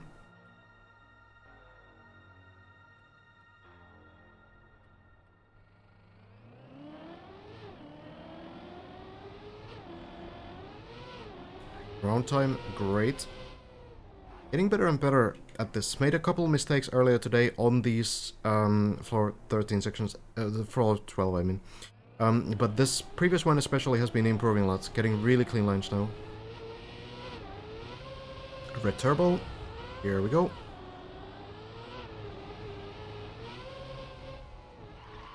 Clean landing. Good night, Twist. I'll get the badge to you in a moment. How many days do you think till someone even gets to floor 16? It's really hard to say because floor 15 looks really difficult. But it could be kind of similar to floor 14. Ooh, hazard. Almost falling down, but we're fine. So, floor 14 looked really intimidating. People were saying like, oh, this is gonna be really rough, right? But turned out that most things there can be one-shot. Now we're struggling to find out the strat for the next part, but like overall, we cleared a lot of hits, right? Floor 15 is difficult. Okay, +1, guys. I guess. Not really the kind of information we want, though.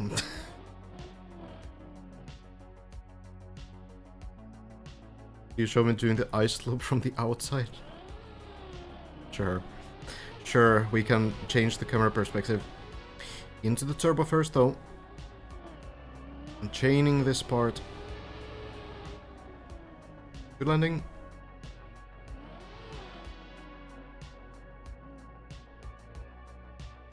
There we are.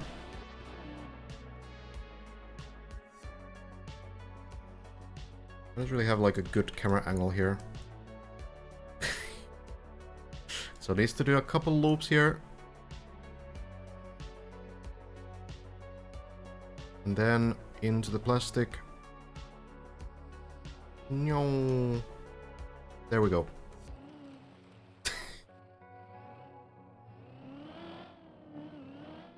Such a cool section, honestly. I really like that one. Is there a snake that brings you all the way to the start? No. But there's a small snake.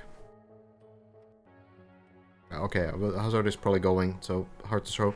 It goes from floor 9 to floor 7.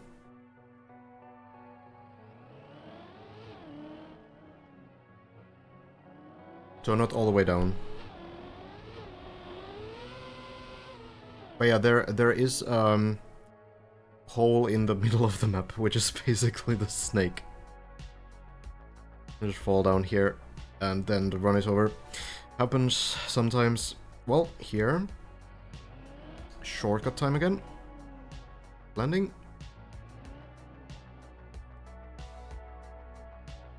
Hello, Terra. Oh, nice. Hope it went well. Haven't seen anyone fail the bobsleigh loop there.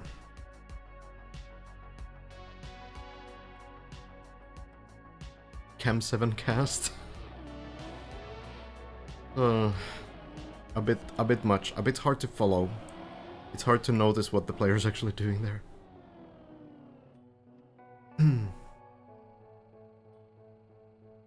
I don't think that kind of a skip would be possible, Kettle, and it probably would be like riskier as well, the landing. Big jump. Air brake. Stabilize the car, and then back to the plastic bones. Again, you can notice that Hazard is doing a small brake tap just before bouncing to stop the rotation of the car. Air brake. Right there. A little bit close this time, but it will work.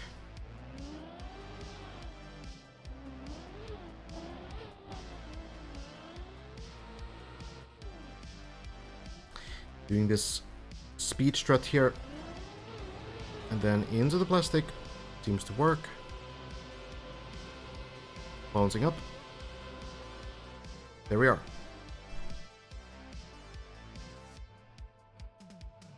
Getting much better on this floor.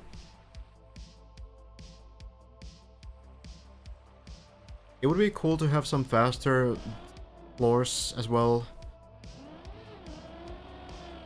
But you just don't have the space, that's the problem.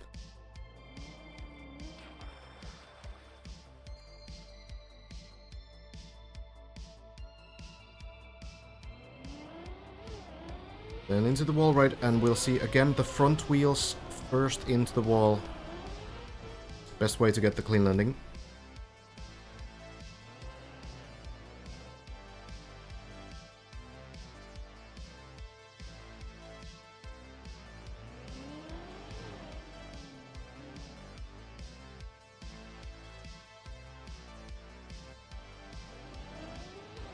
Now the turnaround needs a clean landing here to avoid the wet wheels, though it's possible to do it with wet wheels.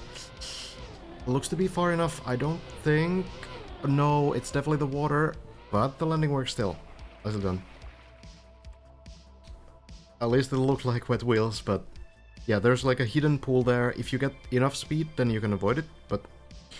Works even with the wet wheels, no issue. Final jump. The crystals are actually vanilla blocks. Or items. 113. There we go. Extra spinning. There we go. Floor 14. We go again. Hitting this this hole here. Doing kind of like this intentional slowdown, it's pretty clever. Clipping it on purpose to slow down. Now the whole jump. Oh, works first try, nice.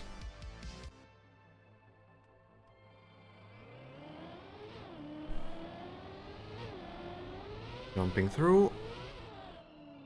There's the turbo backflip.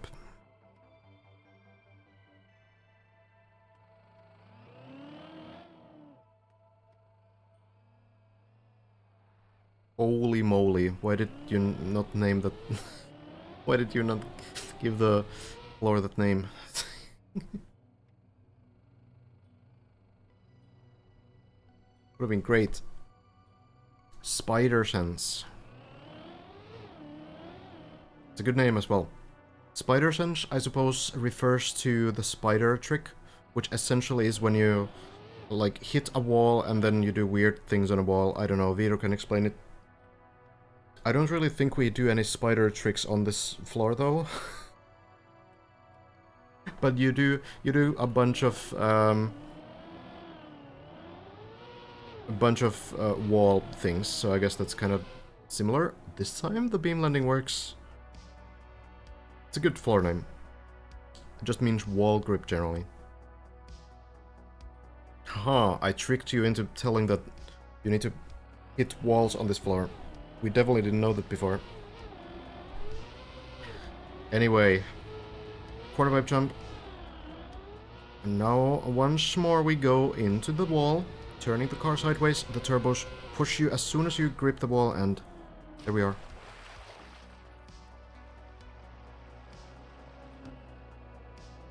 No, the spider thing is not really related to whatever's happening in the final part. Like, it's hard to explain what the spider trick is, but it's not that. It's like hitting a wall straight on and then doing like weird grip things there, rotating the car and stuff. Usually that's what it relates to. Well, hazard.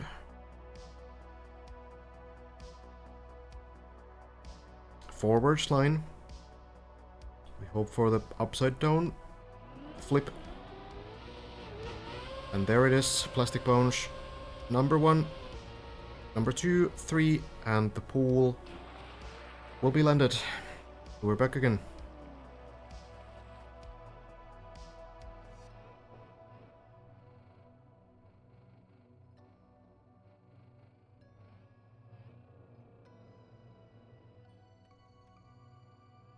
I've already moved the camera so you can't see the entire scale. Not enough?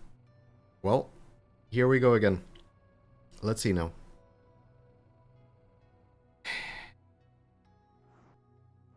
Maximum speed. Quarter pipe jump. Landing. That's it. And you know, a lot of the time it's these simpler sections that end up being the hardest sections. For the reason that, generally speaking, when you do like a very long sequence of jumps and tricks and whatever, you have to make it a little bit easier, because otherwise it ends up being way too punishing. So when player kind of picks those up and they're able to do like very close to the like lines that they have planned to take, it's generally gonna work. Like, you know, the pool landing with the long section in the middle of this floor. But then when you only have like one jump, you're gonna max that out. As a mapper, you will max that out. Because otherwise it's just not interesting enough. So this is that one jump trick. And Viru has thought, I'm gonna max that out. Because Viru is a mapper. Hazard will try to do it. Clips the entry there, notices it early enough, loses speed, and will try this again.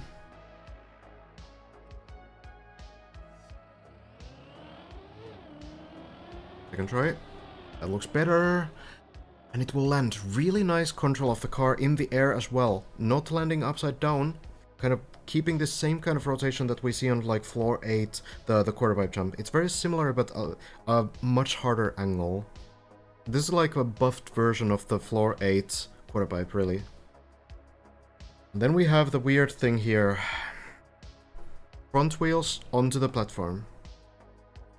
Car bounces up. Underside of the car hits the beam, car bounces onto the road. Just like that. Perfect.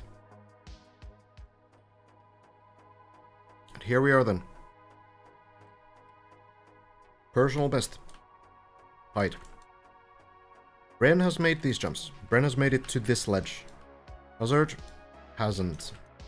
But now, Hazard has seen Bren do this 3 times. So there's information. Knows how much speed it's roughly requiring. Knows roughly how to do it. We will wait and see if Hazard can maybe try this last new section.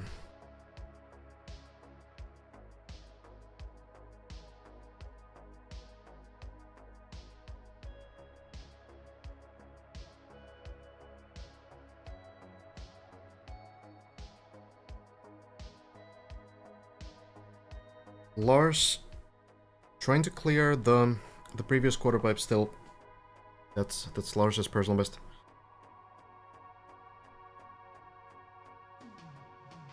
Floor 15 is 3 sections away, one of which has been cleared.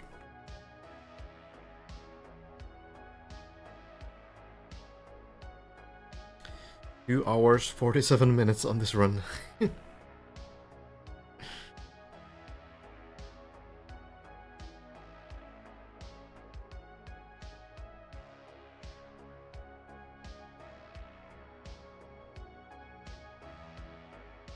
This next section, if cleared, would tie Bren with the Walter guard.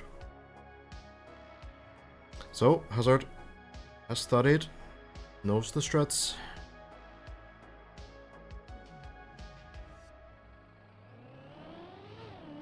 Lands first, lands second. Is it enough speed? Not confident in it. Not confident in the line. The danger doing this jump so close to the edge is going to be that you hit this quarter pipe, and that's obviously much higher than everything else. So now, what's the recovery? What's the plan here? You can go here. Oh, you can just retry this, yeah. So you jump here on this platform and you go below it. Below the road.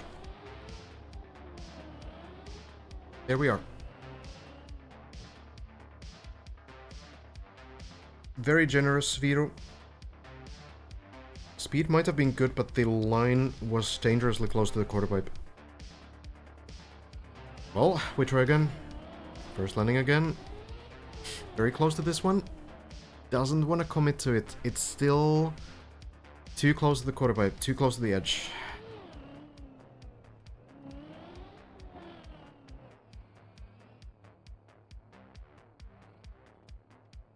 A very tricky line.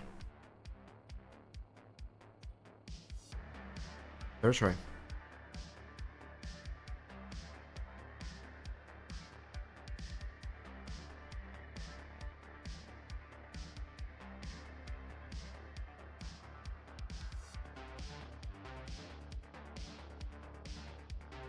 I didn't build anything on this map, no.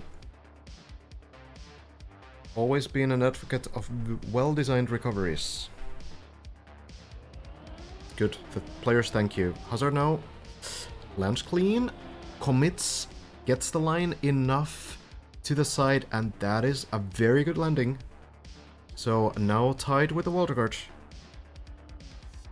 And we are in this position again. Hazard probably knows what Bren has tried. Oh, already going? Already? Well, we'll see.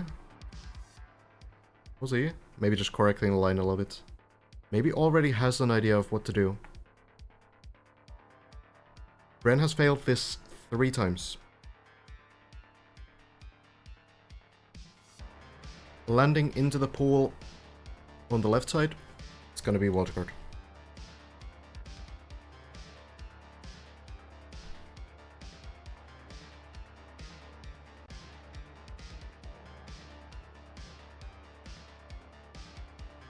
Don't be scared. Let's believe. Let's believe in Hazard.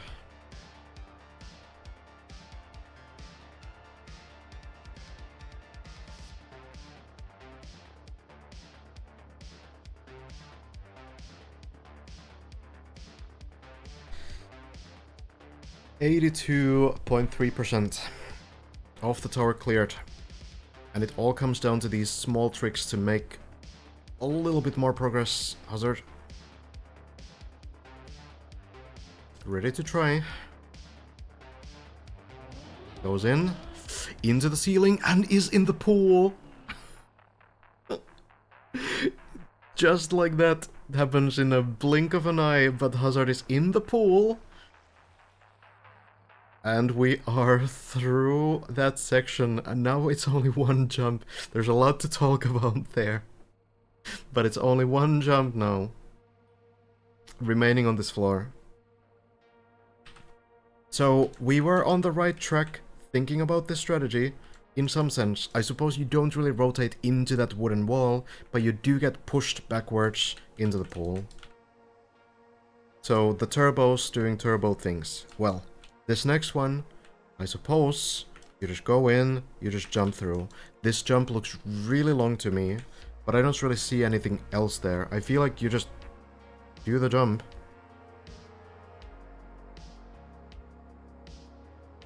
It looks free, you think? I'm not so sure. Well, Hazard, test it out, commits to it, and it works! We are on floor 15. Scared of dragons? Question mark. Floor 15 by Kubas. Hazard. Bren, first to 12. First to 13. First to 14, but Hazard. Now the first to 15. And here we go. Here we go. Kubas floor. We've looked through this one before, and there is this dragon. If you wonder what the floor name is about, this is what it's about.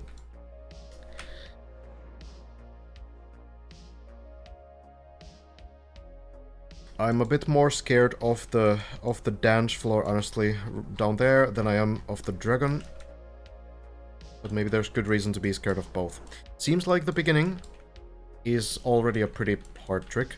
Getting speed, jumping with the ramp over here, and then presumably jumping over here onto the road. That's what it kind of looks like. That seems to be the beginning. You only go to the dragon later. This is already a new Water Guard, yes. And it's gonna be 1600 meters in just a moment.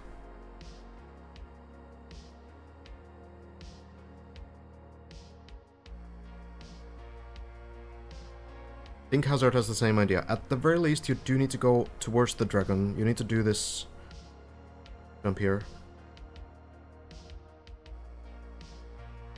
This floor honestly looks very intimidating, but let's see. Hazard tries it out. Oh, landing a little bit unclean. Another question is, how do you recover? Can you get back to the same place? Oh, you just go across the beam. No issue. Oh, snow. Oh, okay, some issue. You get icy wheels from the snow. That is a bit of an issue. But Hazard saves it.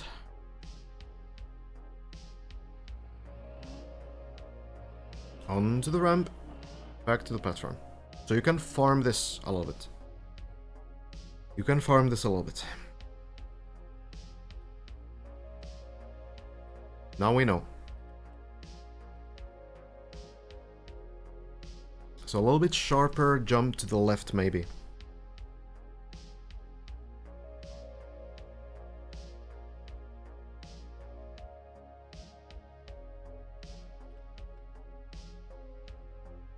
Need to get that clean landing.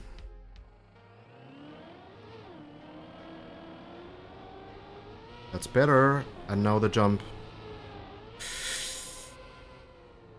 It will land. Is it gonna stay on the block as well? Yes, Hazard lands it. And honestly, as difficult as that seems, it doesn't seem like it's as far as it looks.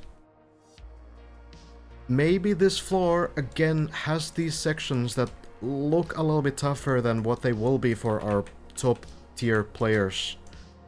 But we'll see. The floor doesn't end there.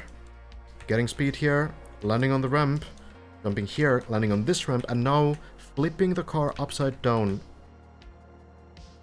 I don't know if it's gonna be on the right side or on the left side, I'm not really sure.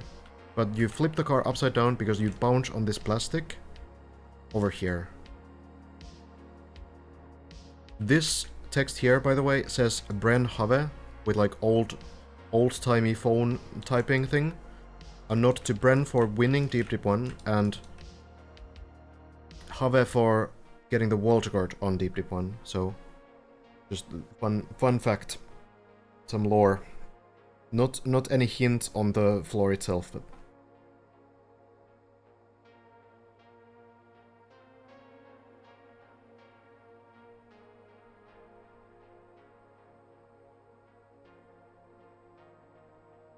it's cool.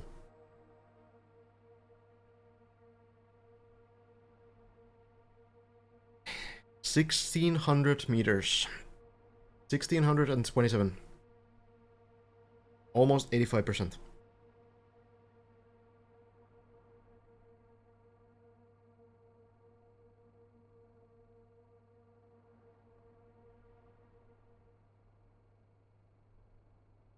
There's one part of this floor that I'm especially scared of. Right in the middle. Pretty close to the section that Hazard's about to clear, actually. You need to drive into the dragon, but a little bit later. There's a separate setup for it. You need a bit more speed than what you can get from the start. Are you scared of the dragon? Not really. The dragon doesn't look that hard. I feel like there's one section in particular that's going to be a much bigger problem.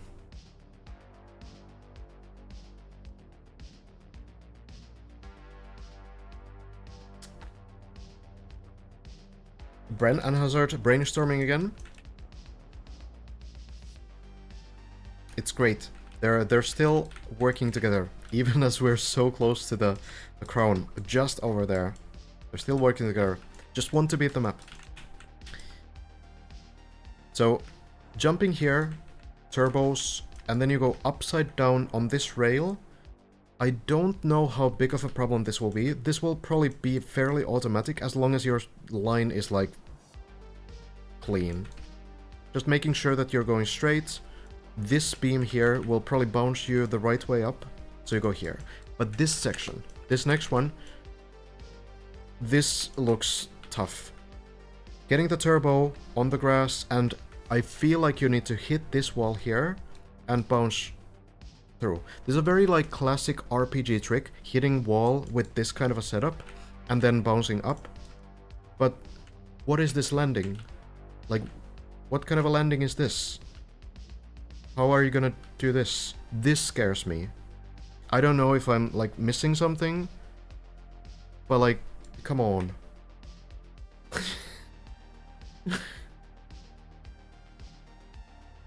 That scares me.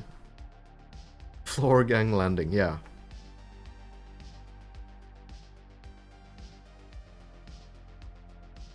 We'll see. We're not there yet. 3 hours in the run for Hazard. Chance of him finishing the map this run, 0.001%, I would say.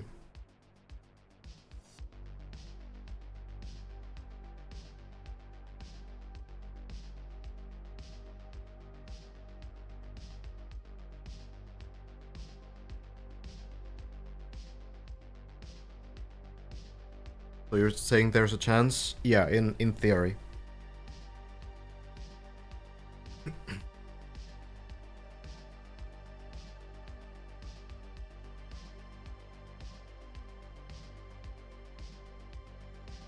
Well, time for the Brazzard collaboration to begin.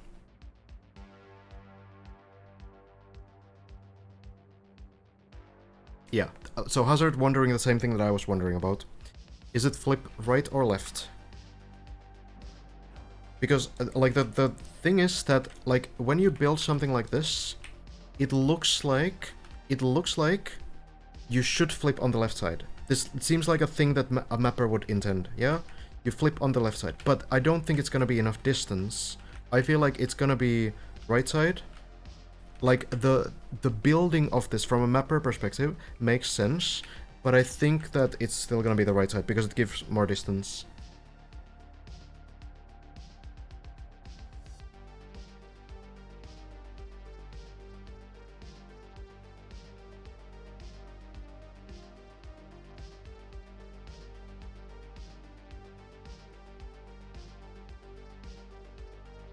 Inside line is bait? I think so too, yeah.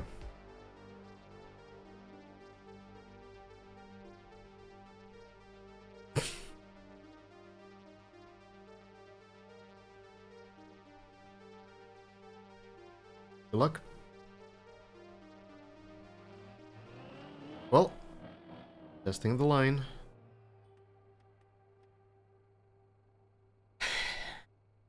Here we go. That's pretty far already. And you need to chain all of this.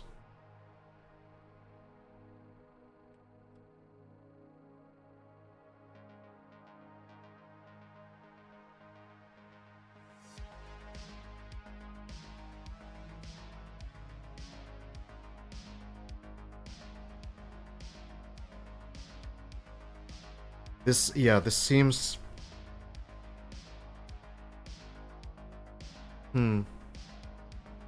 How do you get the speed? It seems like my intuition tells me that it's...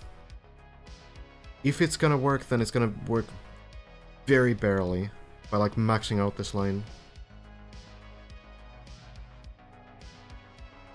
It's a weird landing, though. Like, it's hard to get that intuition for a landing that's in a weird angle like this. Needs one more 90 degrees. Yeah, seems like Hazard agrees. Starting here.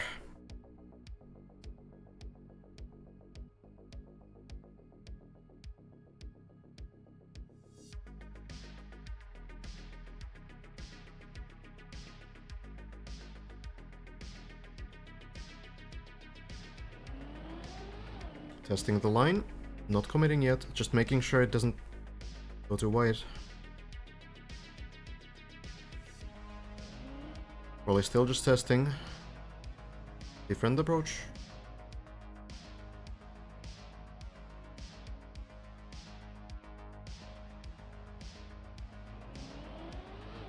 This looks like commitment. Not quite. I think it would have hit the fence.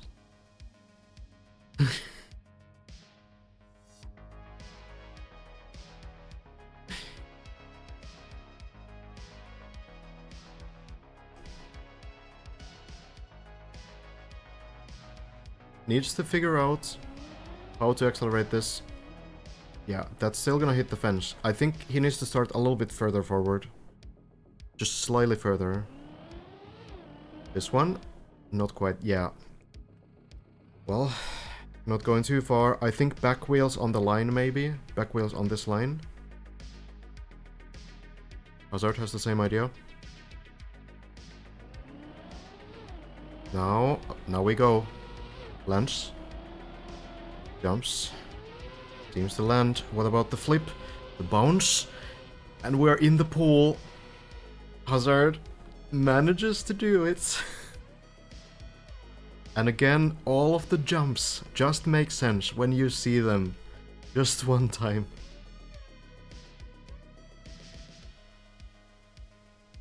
We keep going. Speed from the dirt. Don't know if you want to speed up from the water already. Hazard wondering the same thing again. I mean, I guess you might as well. The dirt will get the wheels dry anyway. So you don't necessarily have to worry about the wet wheels at all.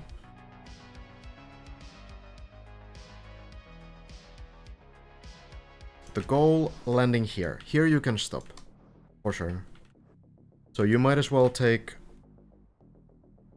a little more speed, but it depends. If you get like a very bad gear timing, then that can hurt you as well.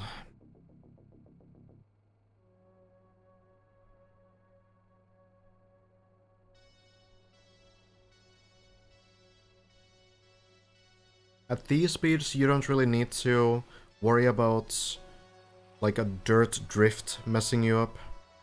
I guess it depends how much speed you're gonna take.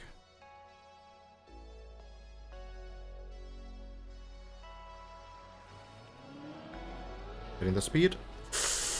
Jumping in, and unfortunately, seems like it needs a little bit more. But we're back to floor 14 pool. It's a huge run from Hazard already. And it's not over yet.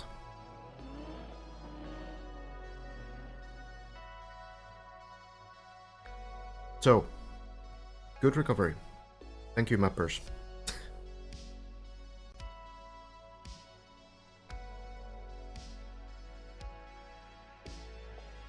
Yeah, the gear, not great.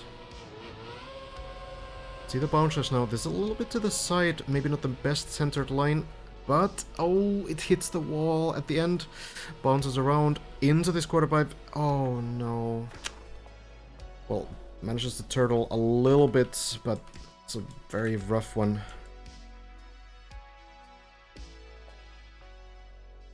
Let's see where the car is moving. I mean, it's moving backwards, but that's probably because of the downhill.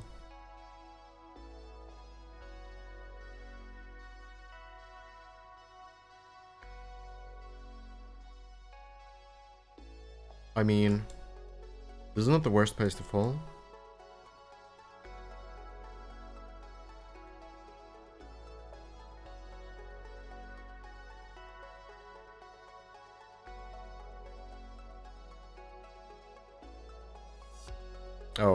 Oh, but yeah.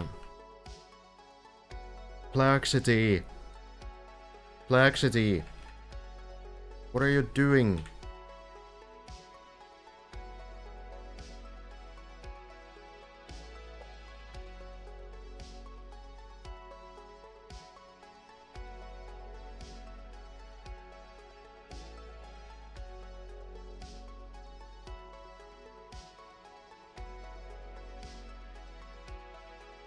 Whoops.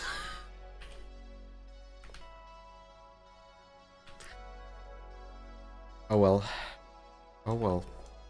Suppose it's hard to predict every single dead turtle the players are gonna get. So, you know.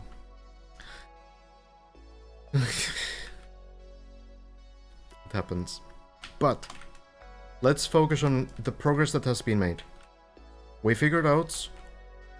Well, Hazard figured out how to do this part. It is the ceiling push. It is the ceiling push. That makes sense. This jump really didn't look that bad as it looks here, honestly. Honestly feels like it was much more doable than what it looked like. And then this sequence as well, Hazard made this look pretty easy too.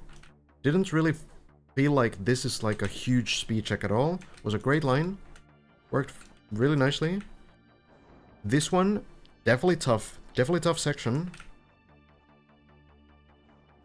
But managed to make it work. And the plastic bounce, like getting enough speed for this drop down, not an issue. Hazard landed way further than was even needed. So then this jump, it could be that you need to take a lot more speed, or you need to be a lot slower so you don't get the bad gear shift.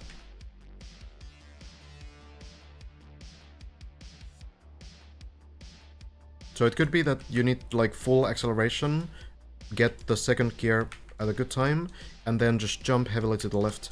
At low speeds you can generally like full steer on dirt and it doesn't drift. So you should be able to get this, then probably landing sideways for safety as well.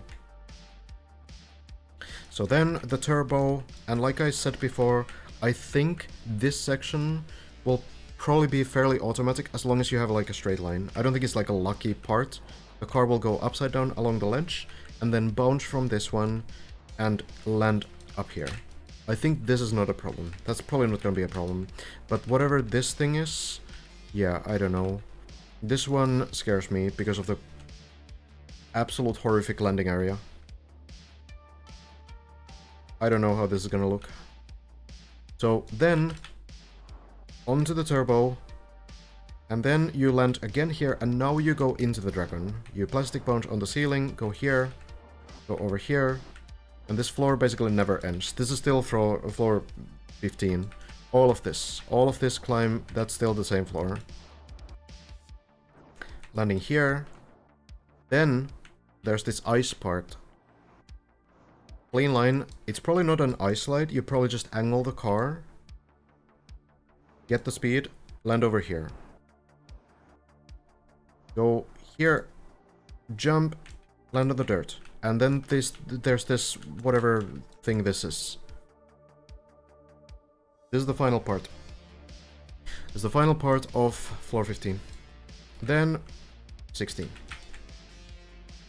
And I think at this point, you know, as players are probably gonna clear a lot of this in the coming days, we're gonna check floor 16, I think, tomorrow as well. We're gonna scout it out and check the entire rest of the map. I think it's time. I think it's time because, you know, we're already close, right? We're already here in the pool, floor 16, right above here. So I think tomorrow we're gonna check. I suppose we could do it already today, I guess.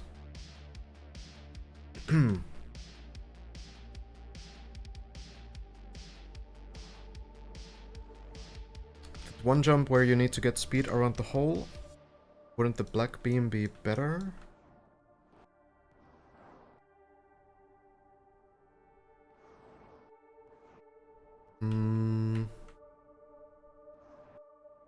Yeah, I think Sami is thinking of lining up here, getting like speed from here and then getting it. I'm not really sure though. Or maybe there's some other one. The other beam? Oh, from here. Oh, okay. Yeah, I mean, I guess maybe.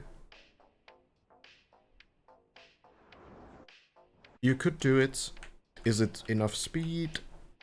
Hard to say. And it's also hard to get like a clean line without hitting this block here. Yeah, you would need to kind of like do a right adjustment to get clean across this, I think. Yeah, I don't know. I don't know. I feel like what Hazard did, that kind of makes sense.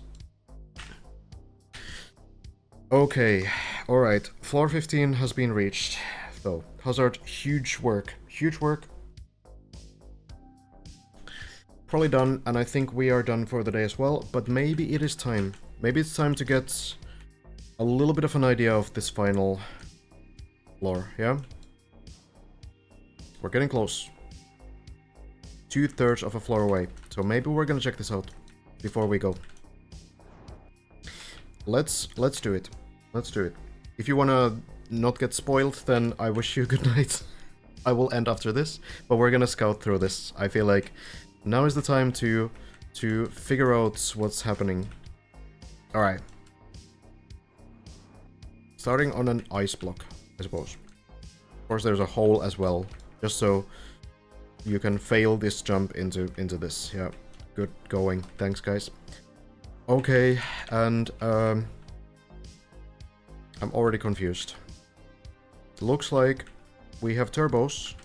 So I think what you do, just without seeing anything at all, and I could be completely wrong, is you go up here, then you take speed, you go backwards over these turbos, and then you try to make sure you don't go too far. Because it's, yeah, it's bad. Don't go too far. Then you take speed, take the turbos again, they will boost you to this direction. And then go here, flip on this side of the ledge. I remember this spot from the old trailer, yeah? From the Christmas trailer, yeah? This was there. Thank you, Metal, for the 100. Sigfusson for the 16 months, by the way, as well. Appreciate it. Yeah, this was here, in the teaser trailer that the organizers uploaded. Last Christmas. It's somewhere here. We have a couple different sections as well. We even have the wheel clip. Oh yeah, this one was also showcased here. So, somewhere here. Was it earlier maybe? It might have been earlier. Yeah, here, right? Was it? Or did I miss-see it? Oh yeah, it wasn't that one.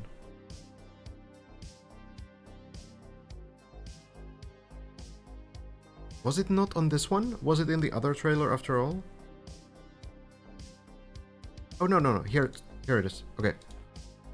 So here, this is, we can see the trick here. In its entirety almost. So this teaser trailer has only showed tricks that have already been on the map, so we can trust that this is also the trick, right? You take the speed from the turbos, we can see that. You flip the car onto the side, and you go around in the slope, not losing ground contact.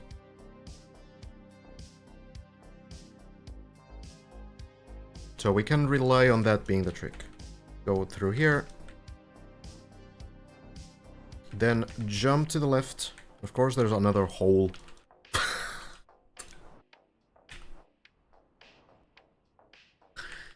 Okay, so then go here. There's a sign to the left. I guess we go there. Take speed. Jump over here. Land sideways, I guess.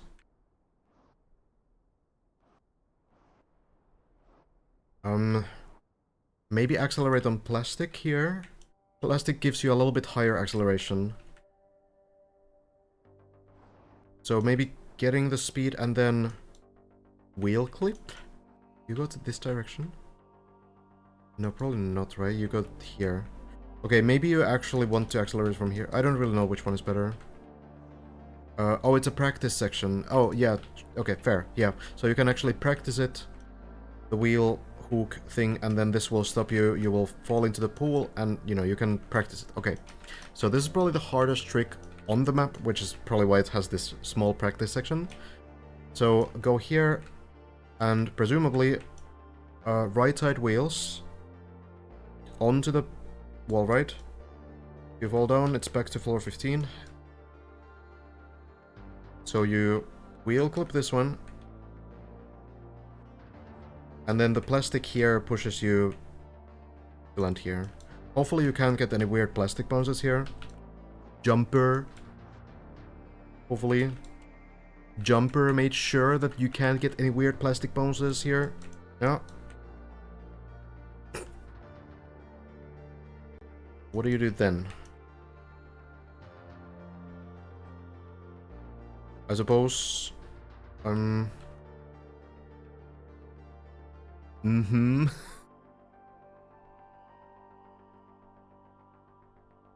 First time on the stream. Who is this? I'm Ville.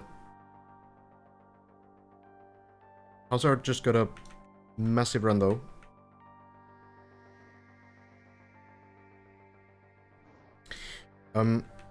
Okay. I guess you just jump. You jump over here. Is the ice a recovery? Doesn't look very recoverable. I guess you somehow just need to land here, yeah? Suppose that's gonna be enough.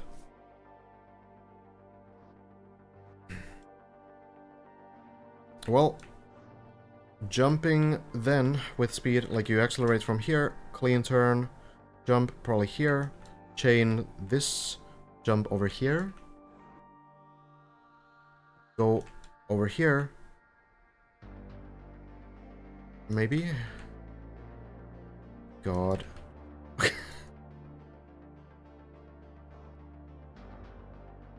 What are the ideas here? You don't need to go to the plastic, surely, because there's nothing you can do from there. You just need to, like, press forward and hope that you somehow land here? Like the beam thing? You just full send it to ice.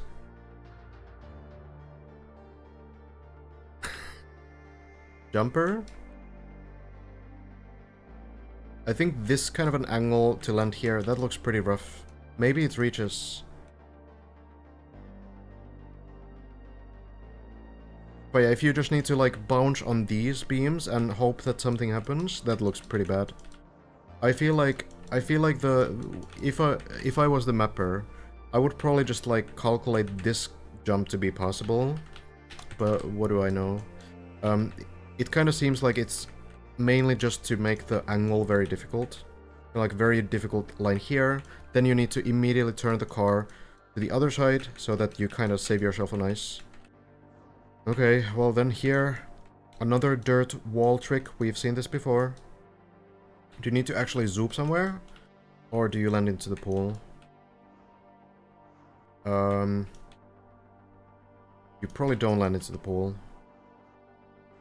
So what do you do? Oh, this is training? Is there something? Oh, there's another wall too? Oh, up there. Okay, so how do you get there? Alright, let's take it back again. Go here. Land here. Nothing from here, yeah. Oh no, yeah, I understand. Okay, I understand. So you go here, and this is a practice wall if you need to practice this thing.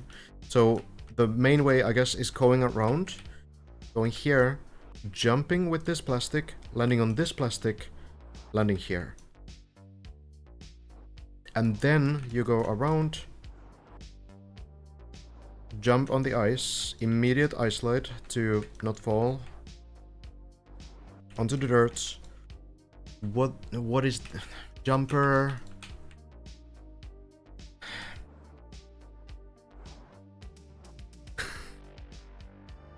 What is this? What? Is this even possible to do? Easy but nerve check? Oh, I've never seen this kind of a thing. But fair enough, okay. Well, turbo, and now we have the actual wall. So, I guess you just go around? No wheel clip or anything. It kind of looks like you just stay on the wall, right? And then you keep going. You can have like a 45-degree angle. This has been on floor 4 before this. So you kind of know how it works as a player. But where do you exit?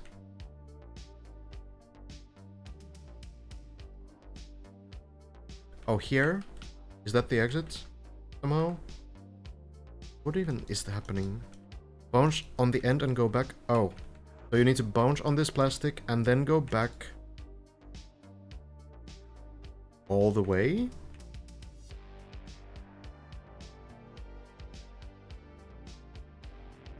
Probably not all the way, yeah. Over the,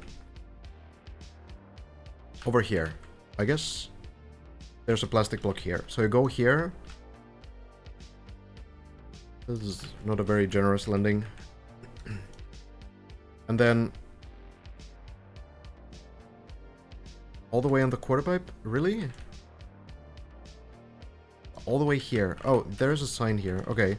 This looks very, like, scary to actually get the flip. You need to do it very early here for the car to actually have this right direction. Okay. I do wonder if this flip would be possible as well onto the plastic. Like, it's... There's not a lot of space because of this beam here. But yeah, okay. So you go here, jump into the window, and then you just drive through. The speed should be enough. It's a dead end after. I feel like you might be able to make this jump, because you get pretty high acceleration plastic. So it might be that this landing is still possible. Maybe it's gonna be a little bit too short though. Okay. Oh well, let's just take it all the way back. Yeah, alright. So that's how we go. Speed here. I don't know, maybe you need to chain this as well from the previous part. Landing, I guess, on the right side.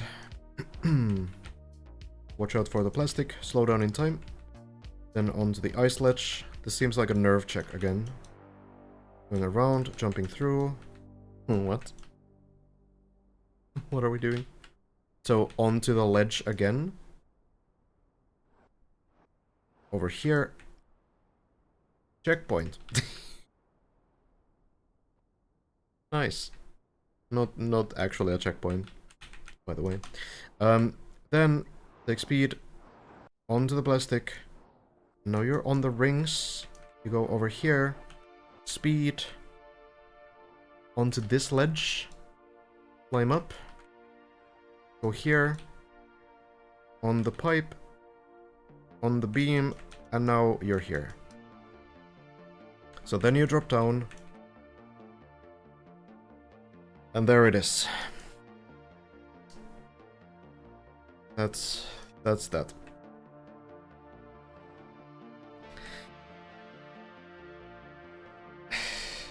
I feel like the scariest parts of this, to me, look to be the landing. I can't find anything on this floor. Look to be the landing. Where was it, dude? Here, right? Yeah, here. The landing here. This angle looks miserable, and the distance is pretty long. So if this jump is the way, this looks really rough, especially because of the ice. And then getting the right setup for this jump. Because when you do this jump, you need to get like very precise amount of speed to actually land on this. And consider this, if you're too slow, when you go too slowly around this, you jump onto the ice and the plastic bounces you, now you're on ice, right? So the plastic bounces you, you still have quite a bit of speed, so plastic bounce into ice equals things. Yeah, so that scares me as well.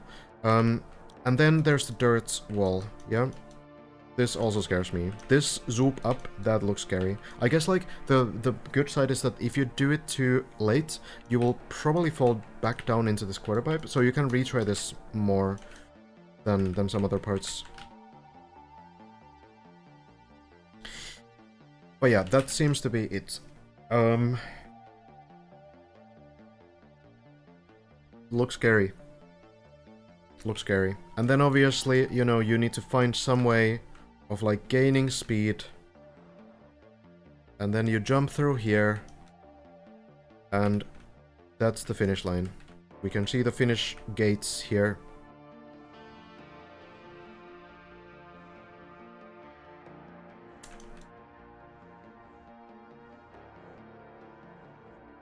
There they are.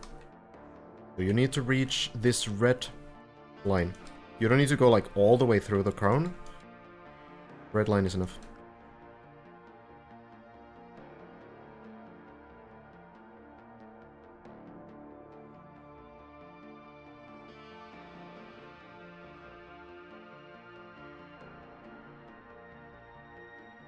if you miss, this kind of a quarter pipe doesn't push you right, like, entirely up. Like, it doesn't put you straight up. Because for quarter pipes like this, to push you straight up, it needs another block. So for example, this one, the quarter pipe alone doesn't do it, but that's why there's this, like, straight, like, vertical blocks here. Yeah, Hazard probably... I mean, it might be that the car will turn across the ledge here and will fall here. That would be pretty nice, but I don't really know. Right now, the car is moving the other direction. I mean, it's possible, but it's gonna take like an hour. Oh god. But yeah, so this kind of a quarter pipe will push you a little bit forwards, which means that you will go here, and if you're too slow,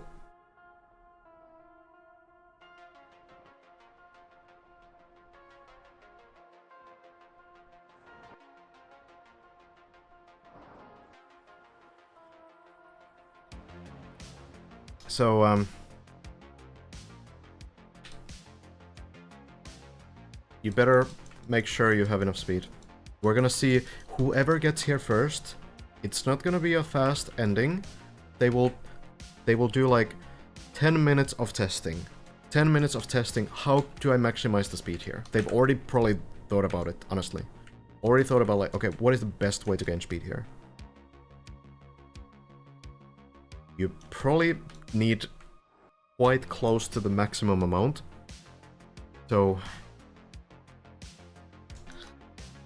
yeah, it's probably just driving around this on, like, very ledge. But, you know, the problem is that if you go a little bit, you know, you're nervous and your hands are shaking, you go a little bit too far while accelerating, it's also, yeah, it's very bad.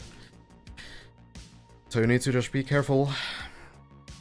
And then straight line, straight up, not sideways. You don't want to hit one of these, though that might be recoverable if you land back down. Wait, no. Straight up. Just hope that you reach it.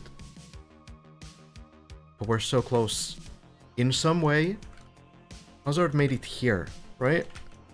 We're kind of close. We're kind of close. Like, you look at all the things that have been done before, yeah? Everything here.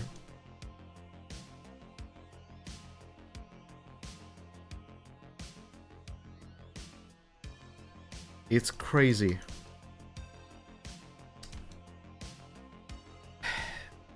So right now, from here, we have reached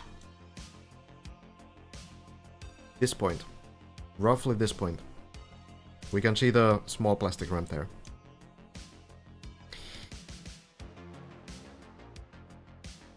About 15% remains on height.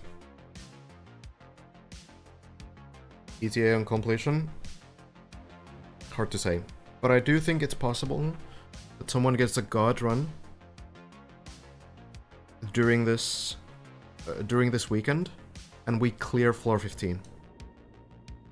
I think that's possible. I think that kind of a god run can happen. Hazard is only active because the car is, like, pushing against the wall. It's just like showing that the car is, like, moving in weird ways, but that's because it's pushing to this wall here. Like, this might save, but the save will be that the car rotates towards this ledge and it falls down, and it's gonna take seriously an hour. It's floor 13, you know, it can be worth it if Hazard wants to do it. I think Hazard went to eat right now, but I don't think we're gonna quite wait for that one. Oof.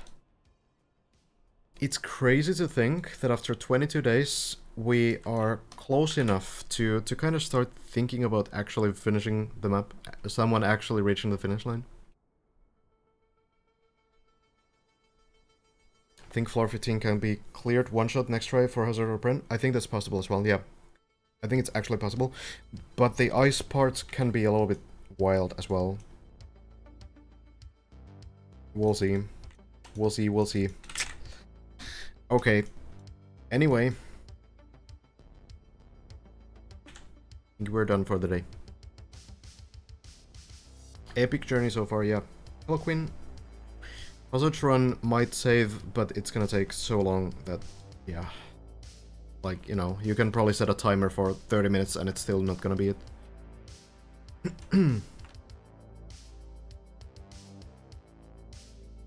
Yeah, people will get a motivation boost right now, for sure. Because I think everyone else is also seeing that, okay, we're actually close. I think that's gonna happen.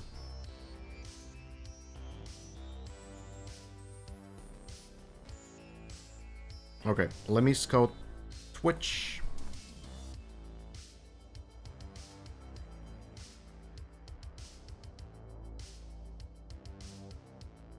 See what's going on.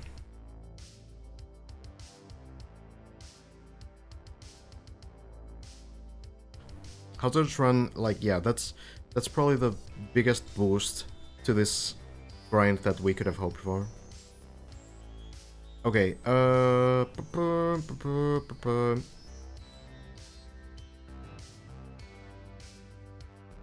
yeah, if Brand can clear 14 as well, then yeah, then the race is on. For sure. Okay, well, stealth is still on the grind on the server, so maybe that's what we do. Thank you for the 100 ear. Appreciate it. Appreciate all the support.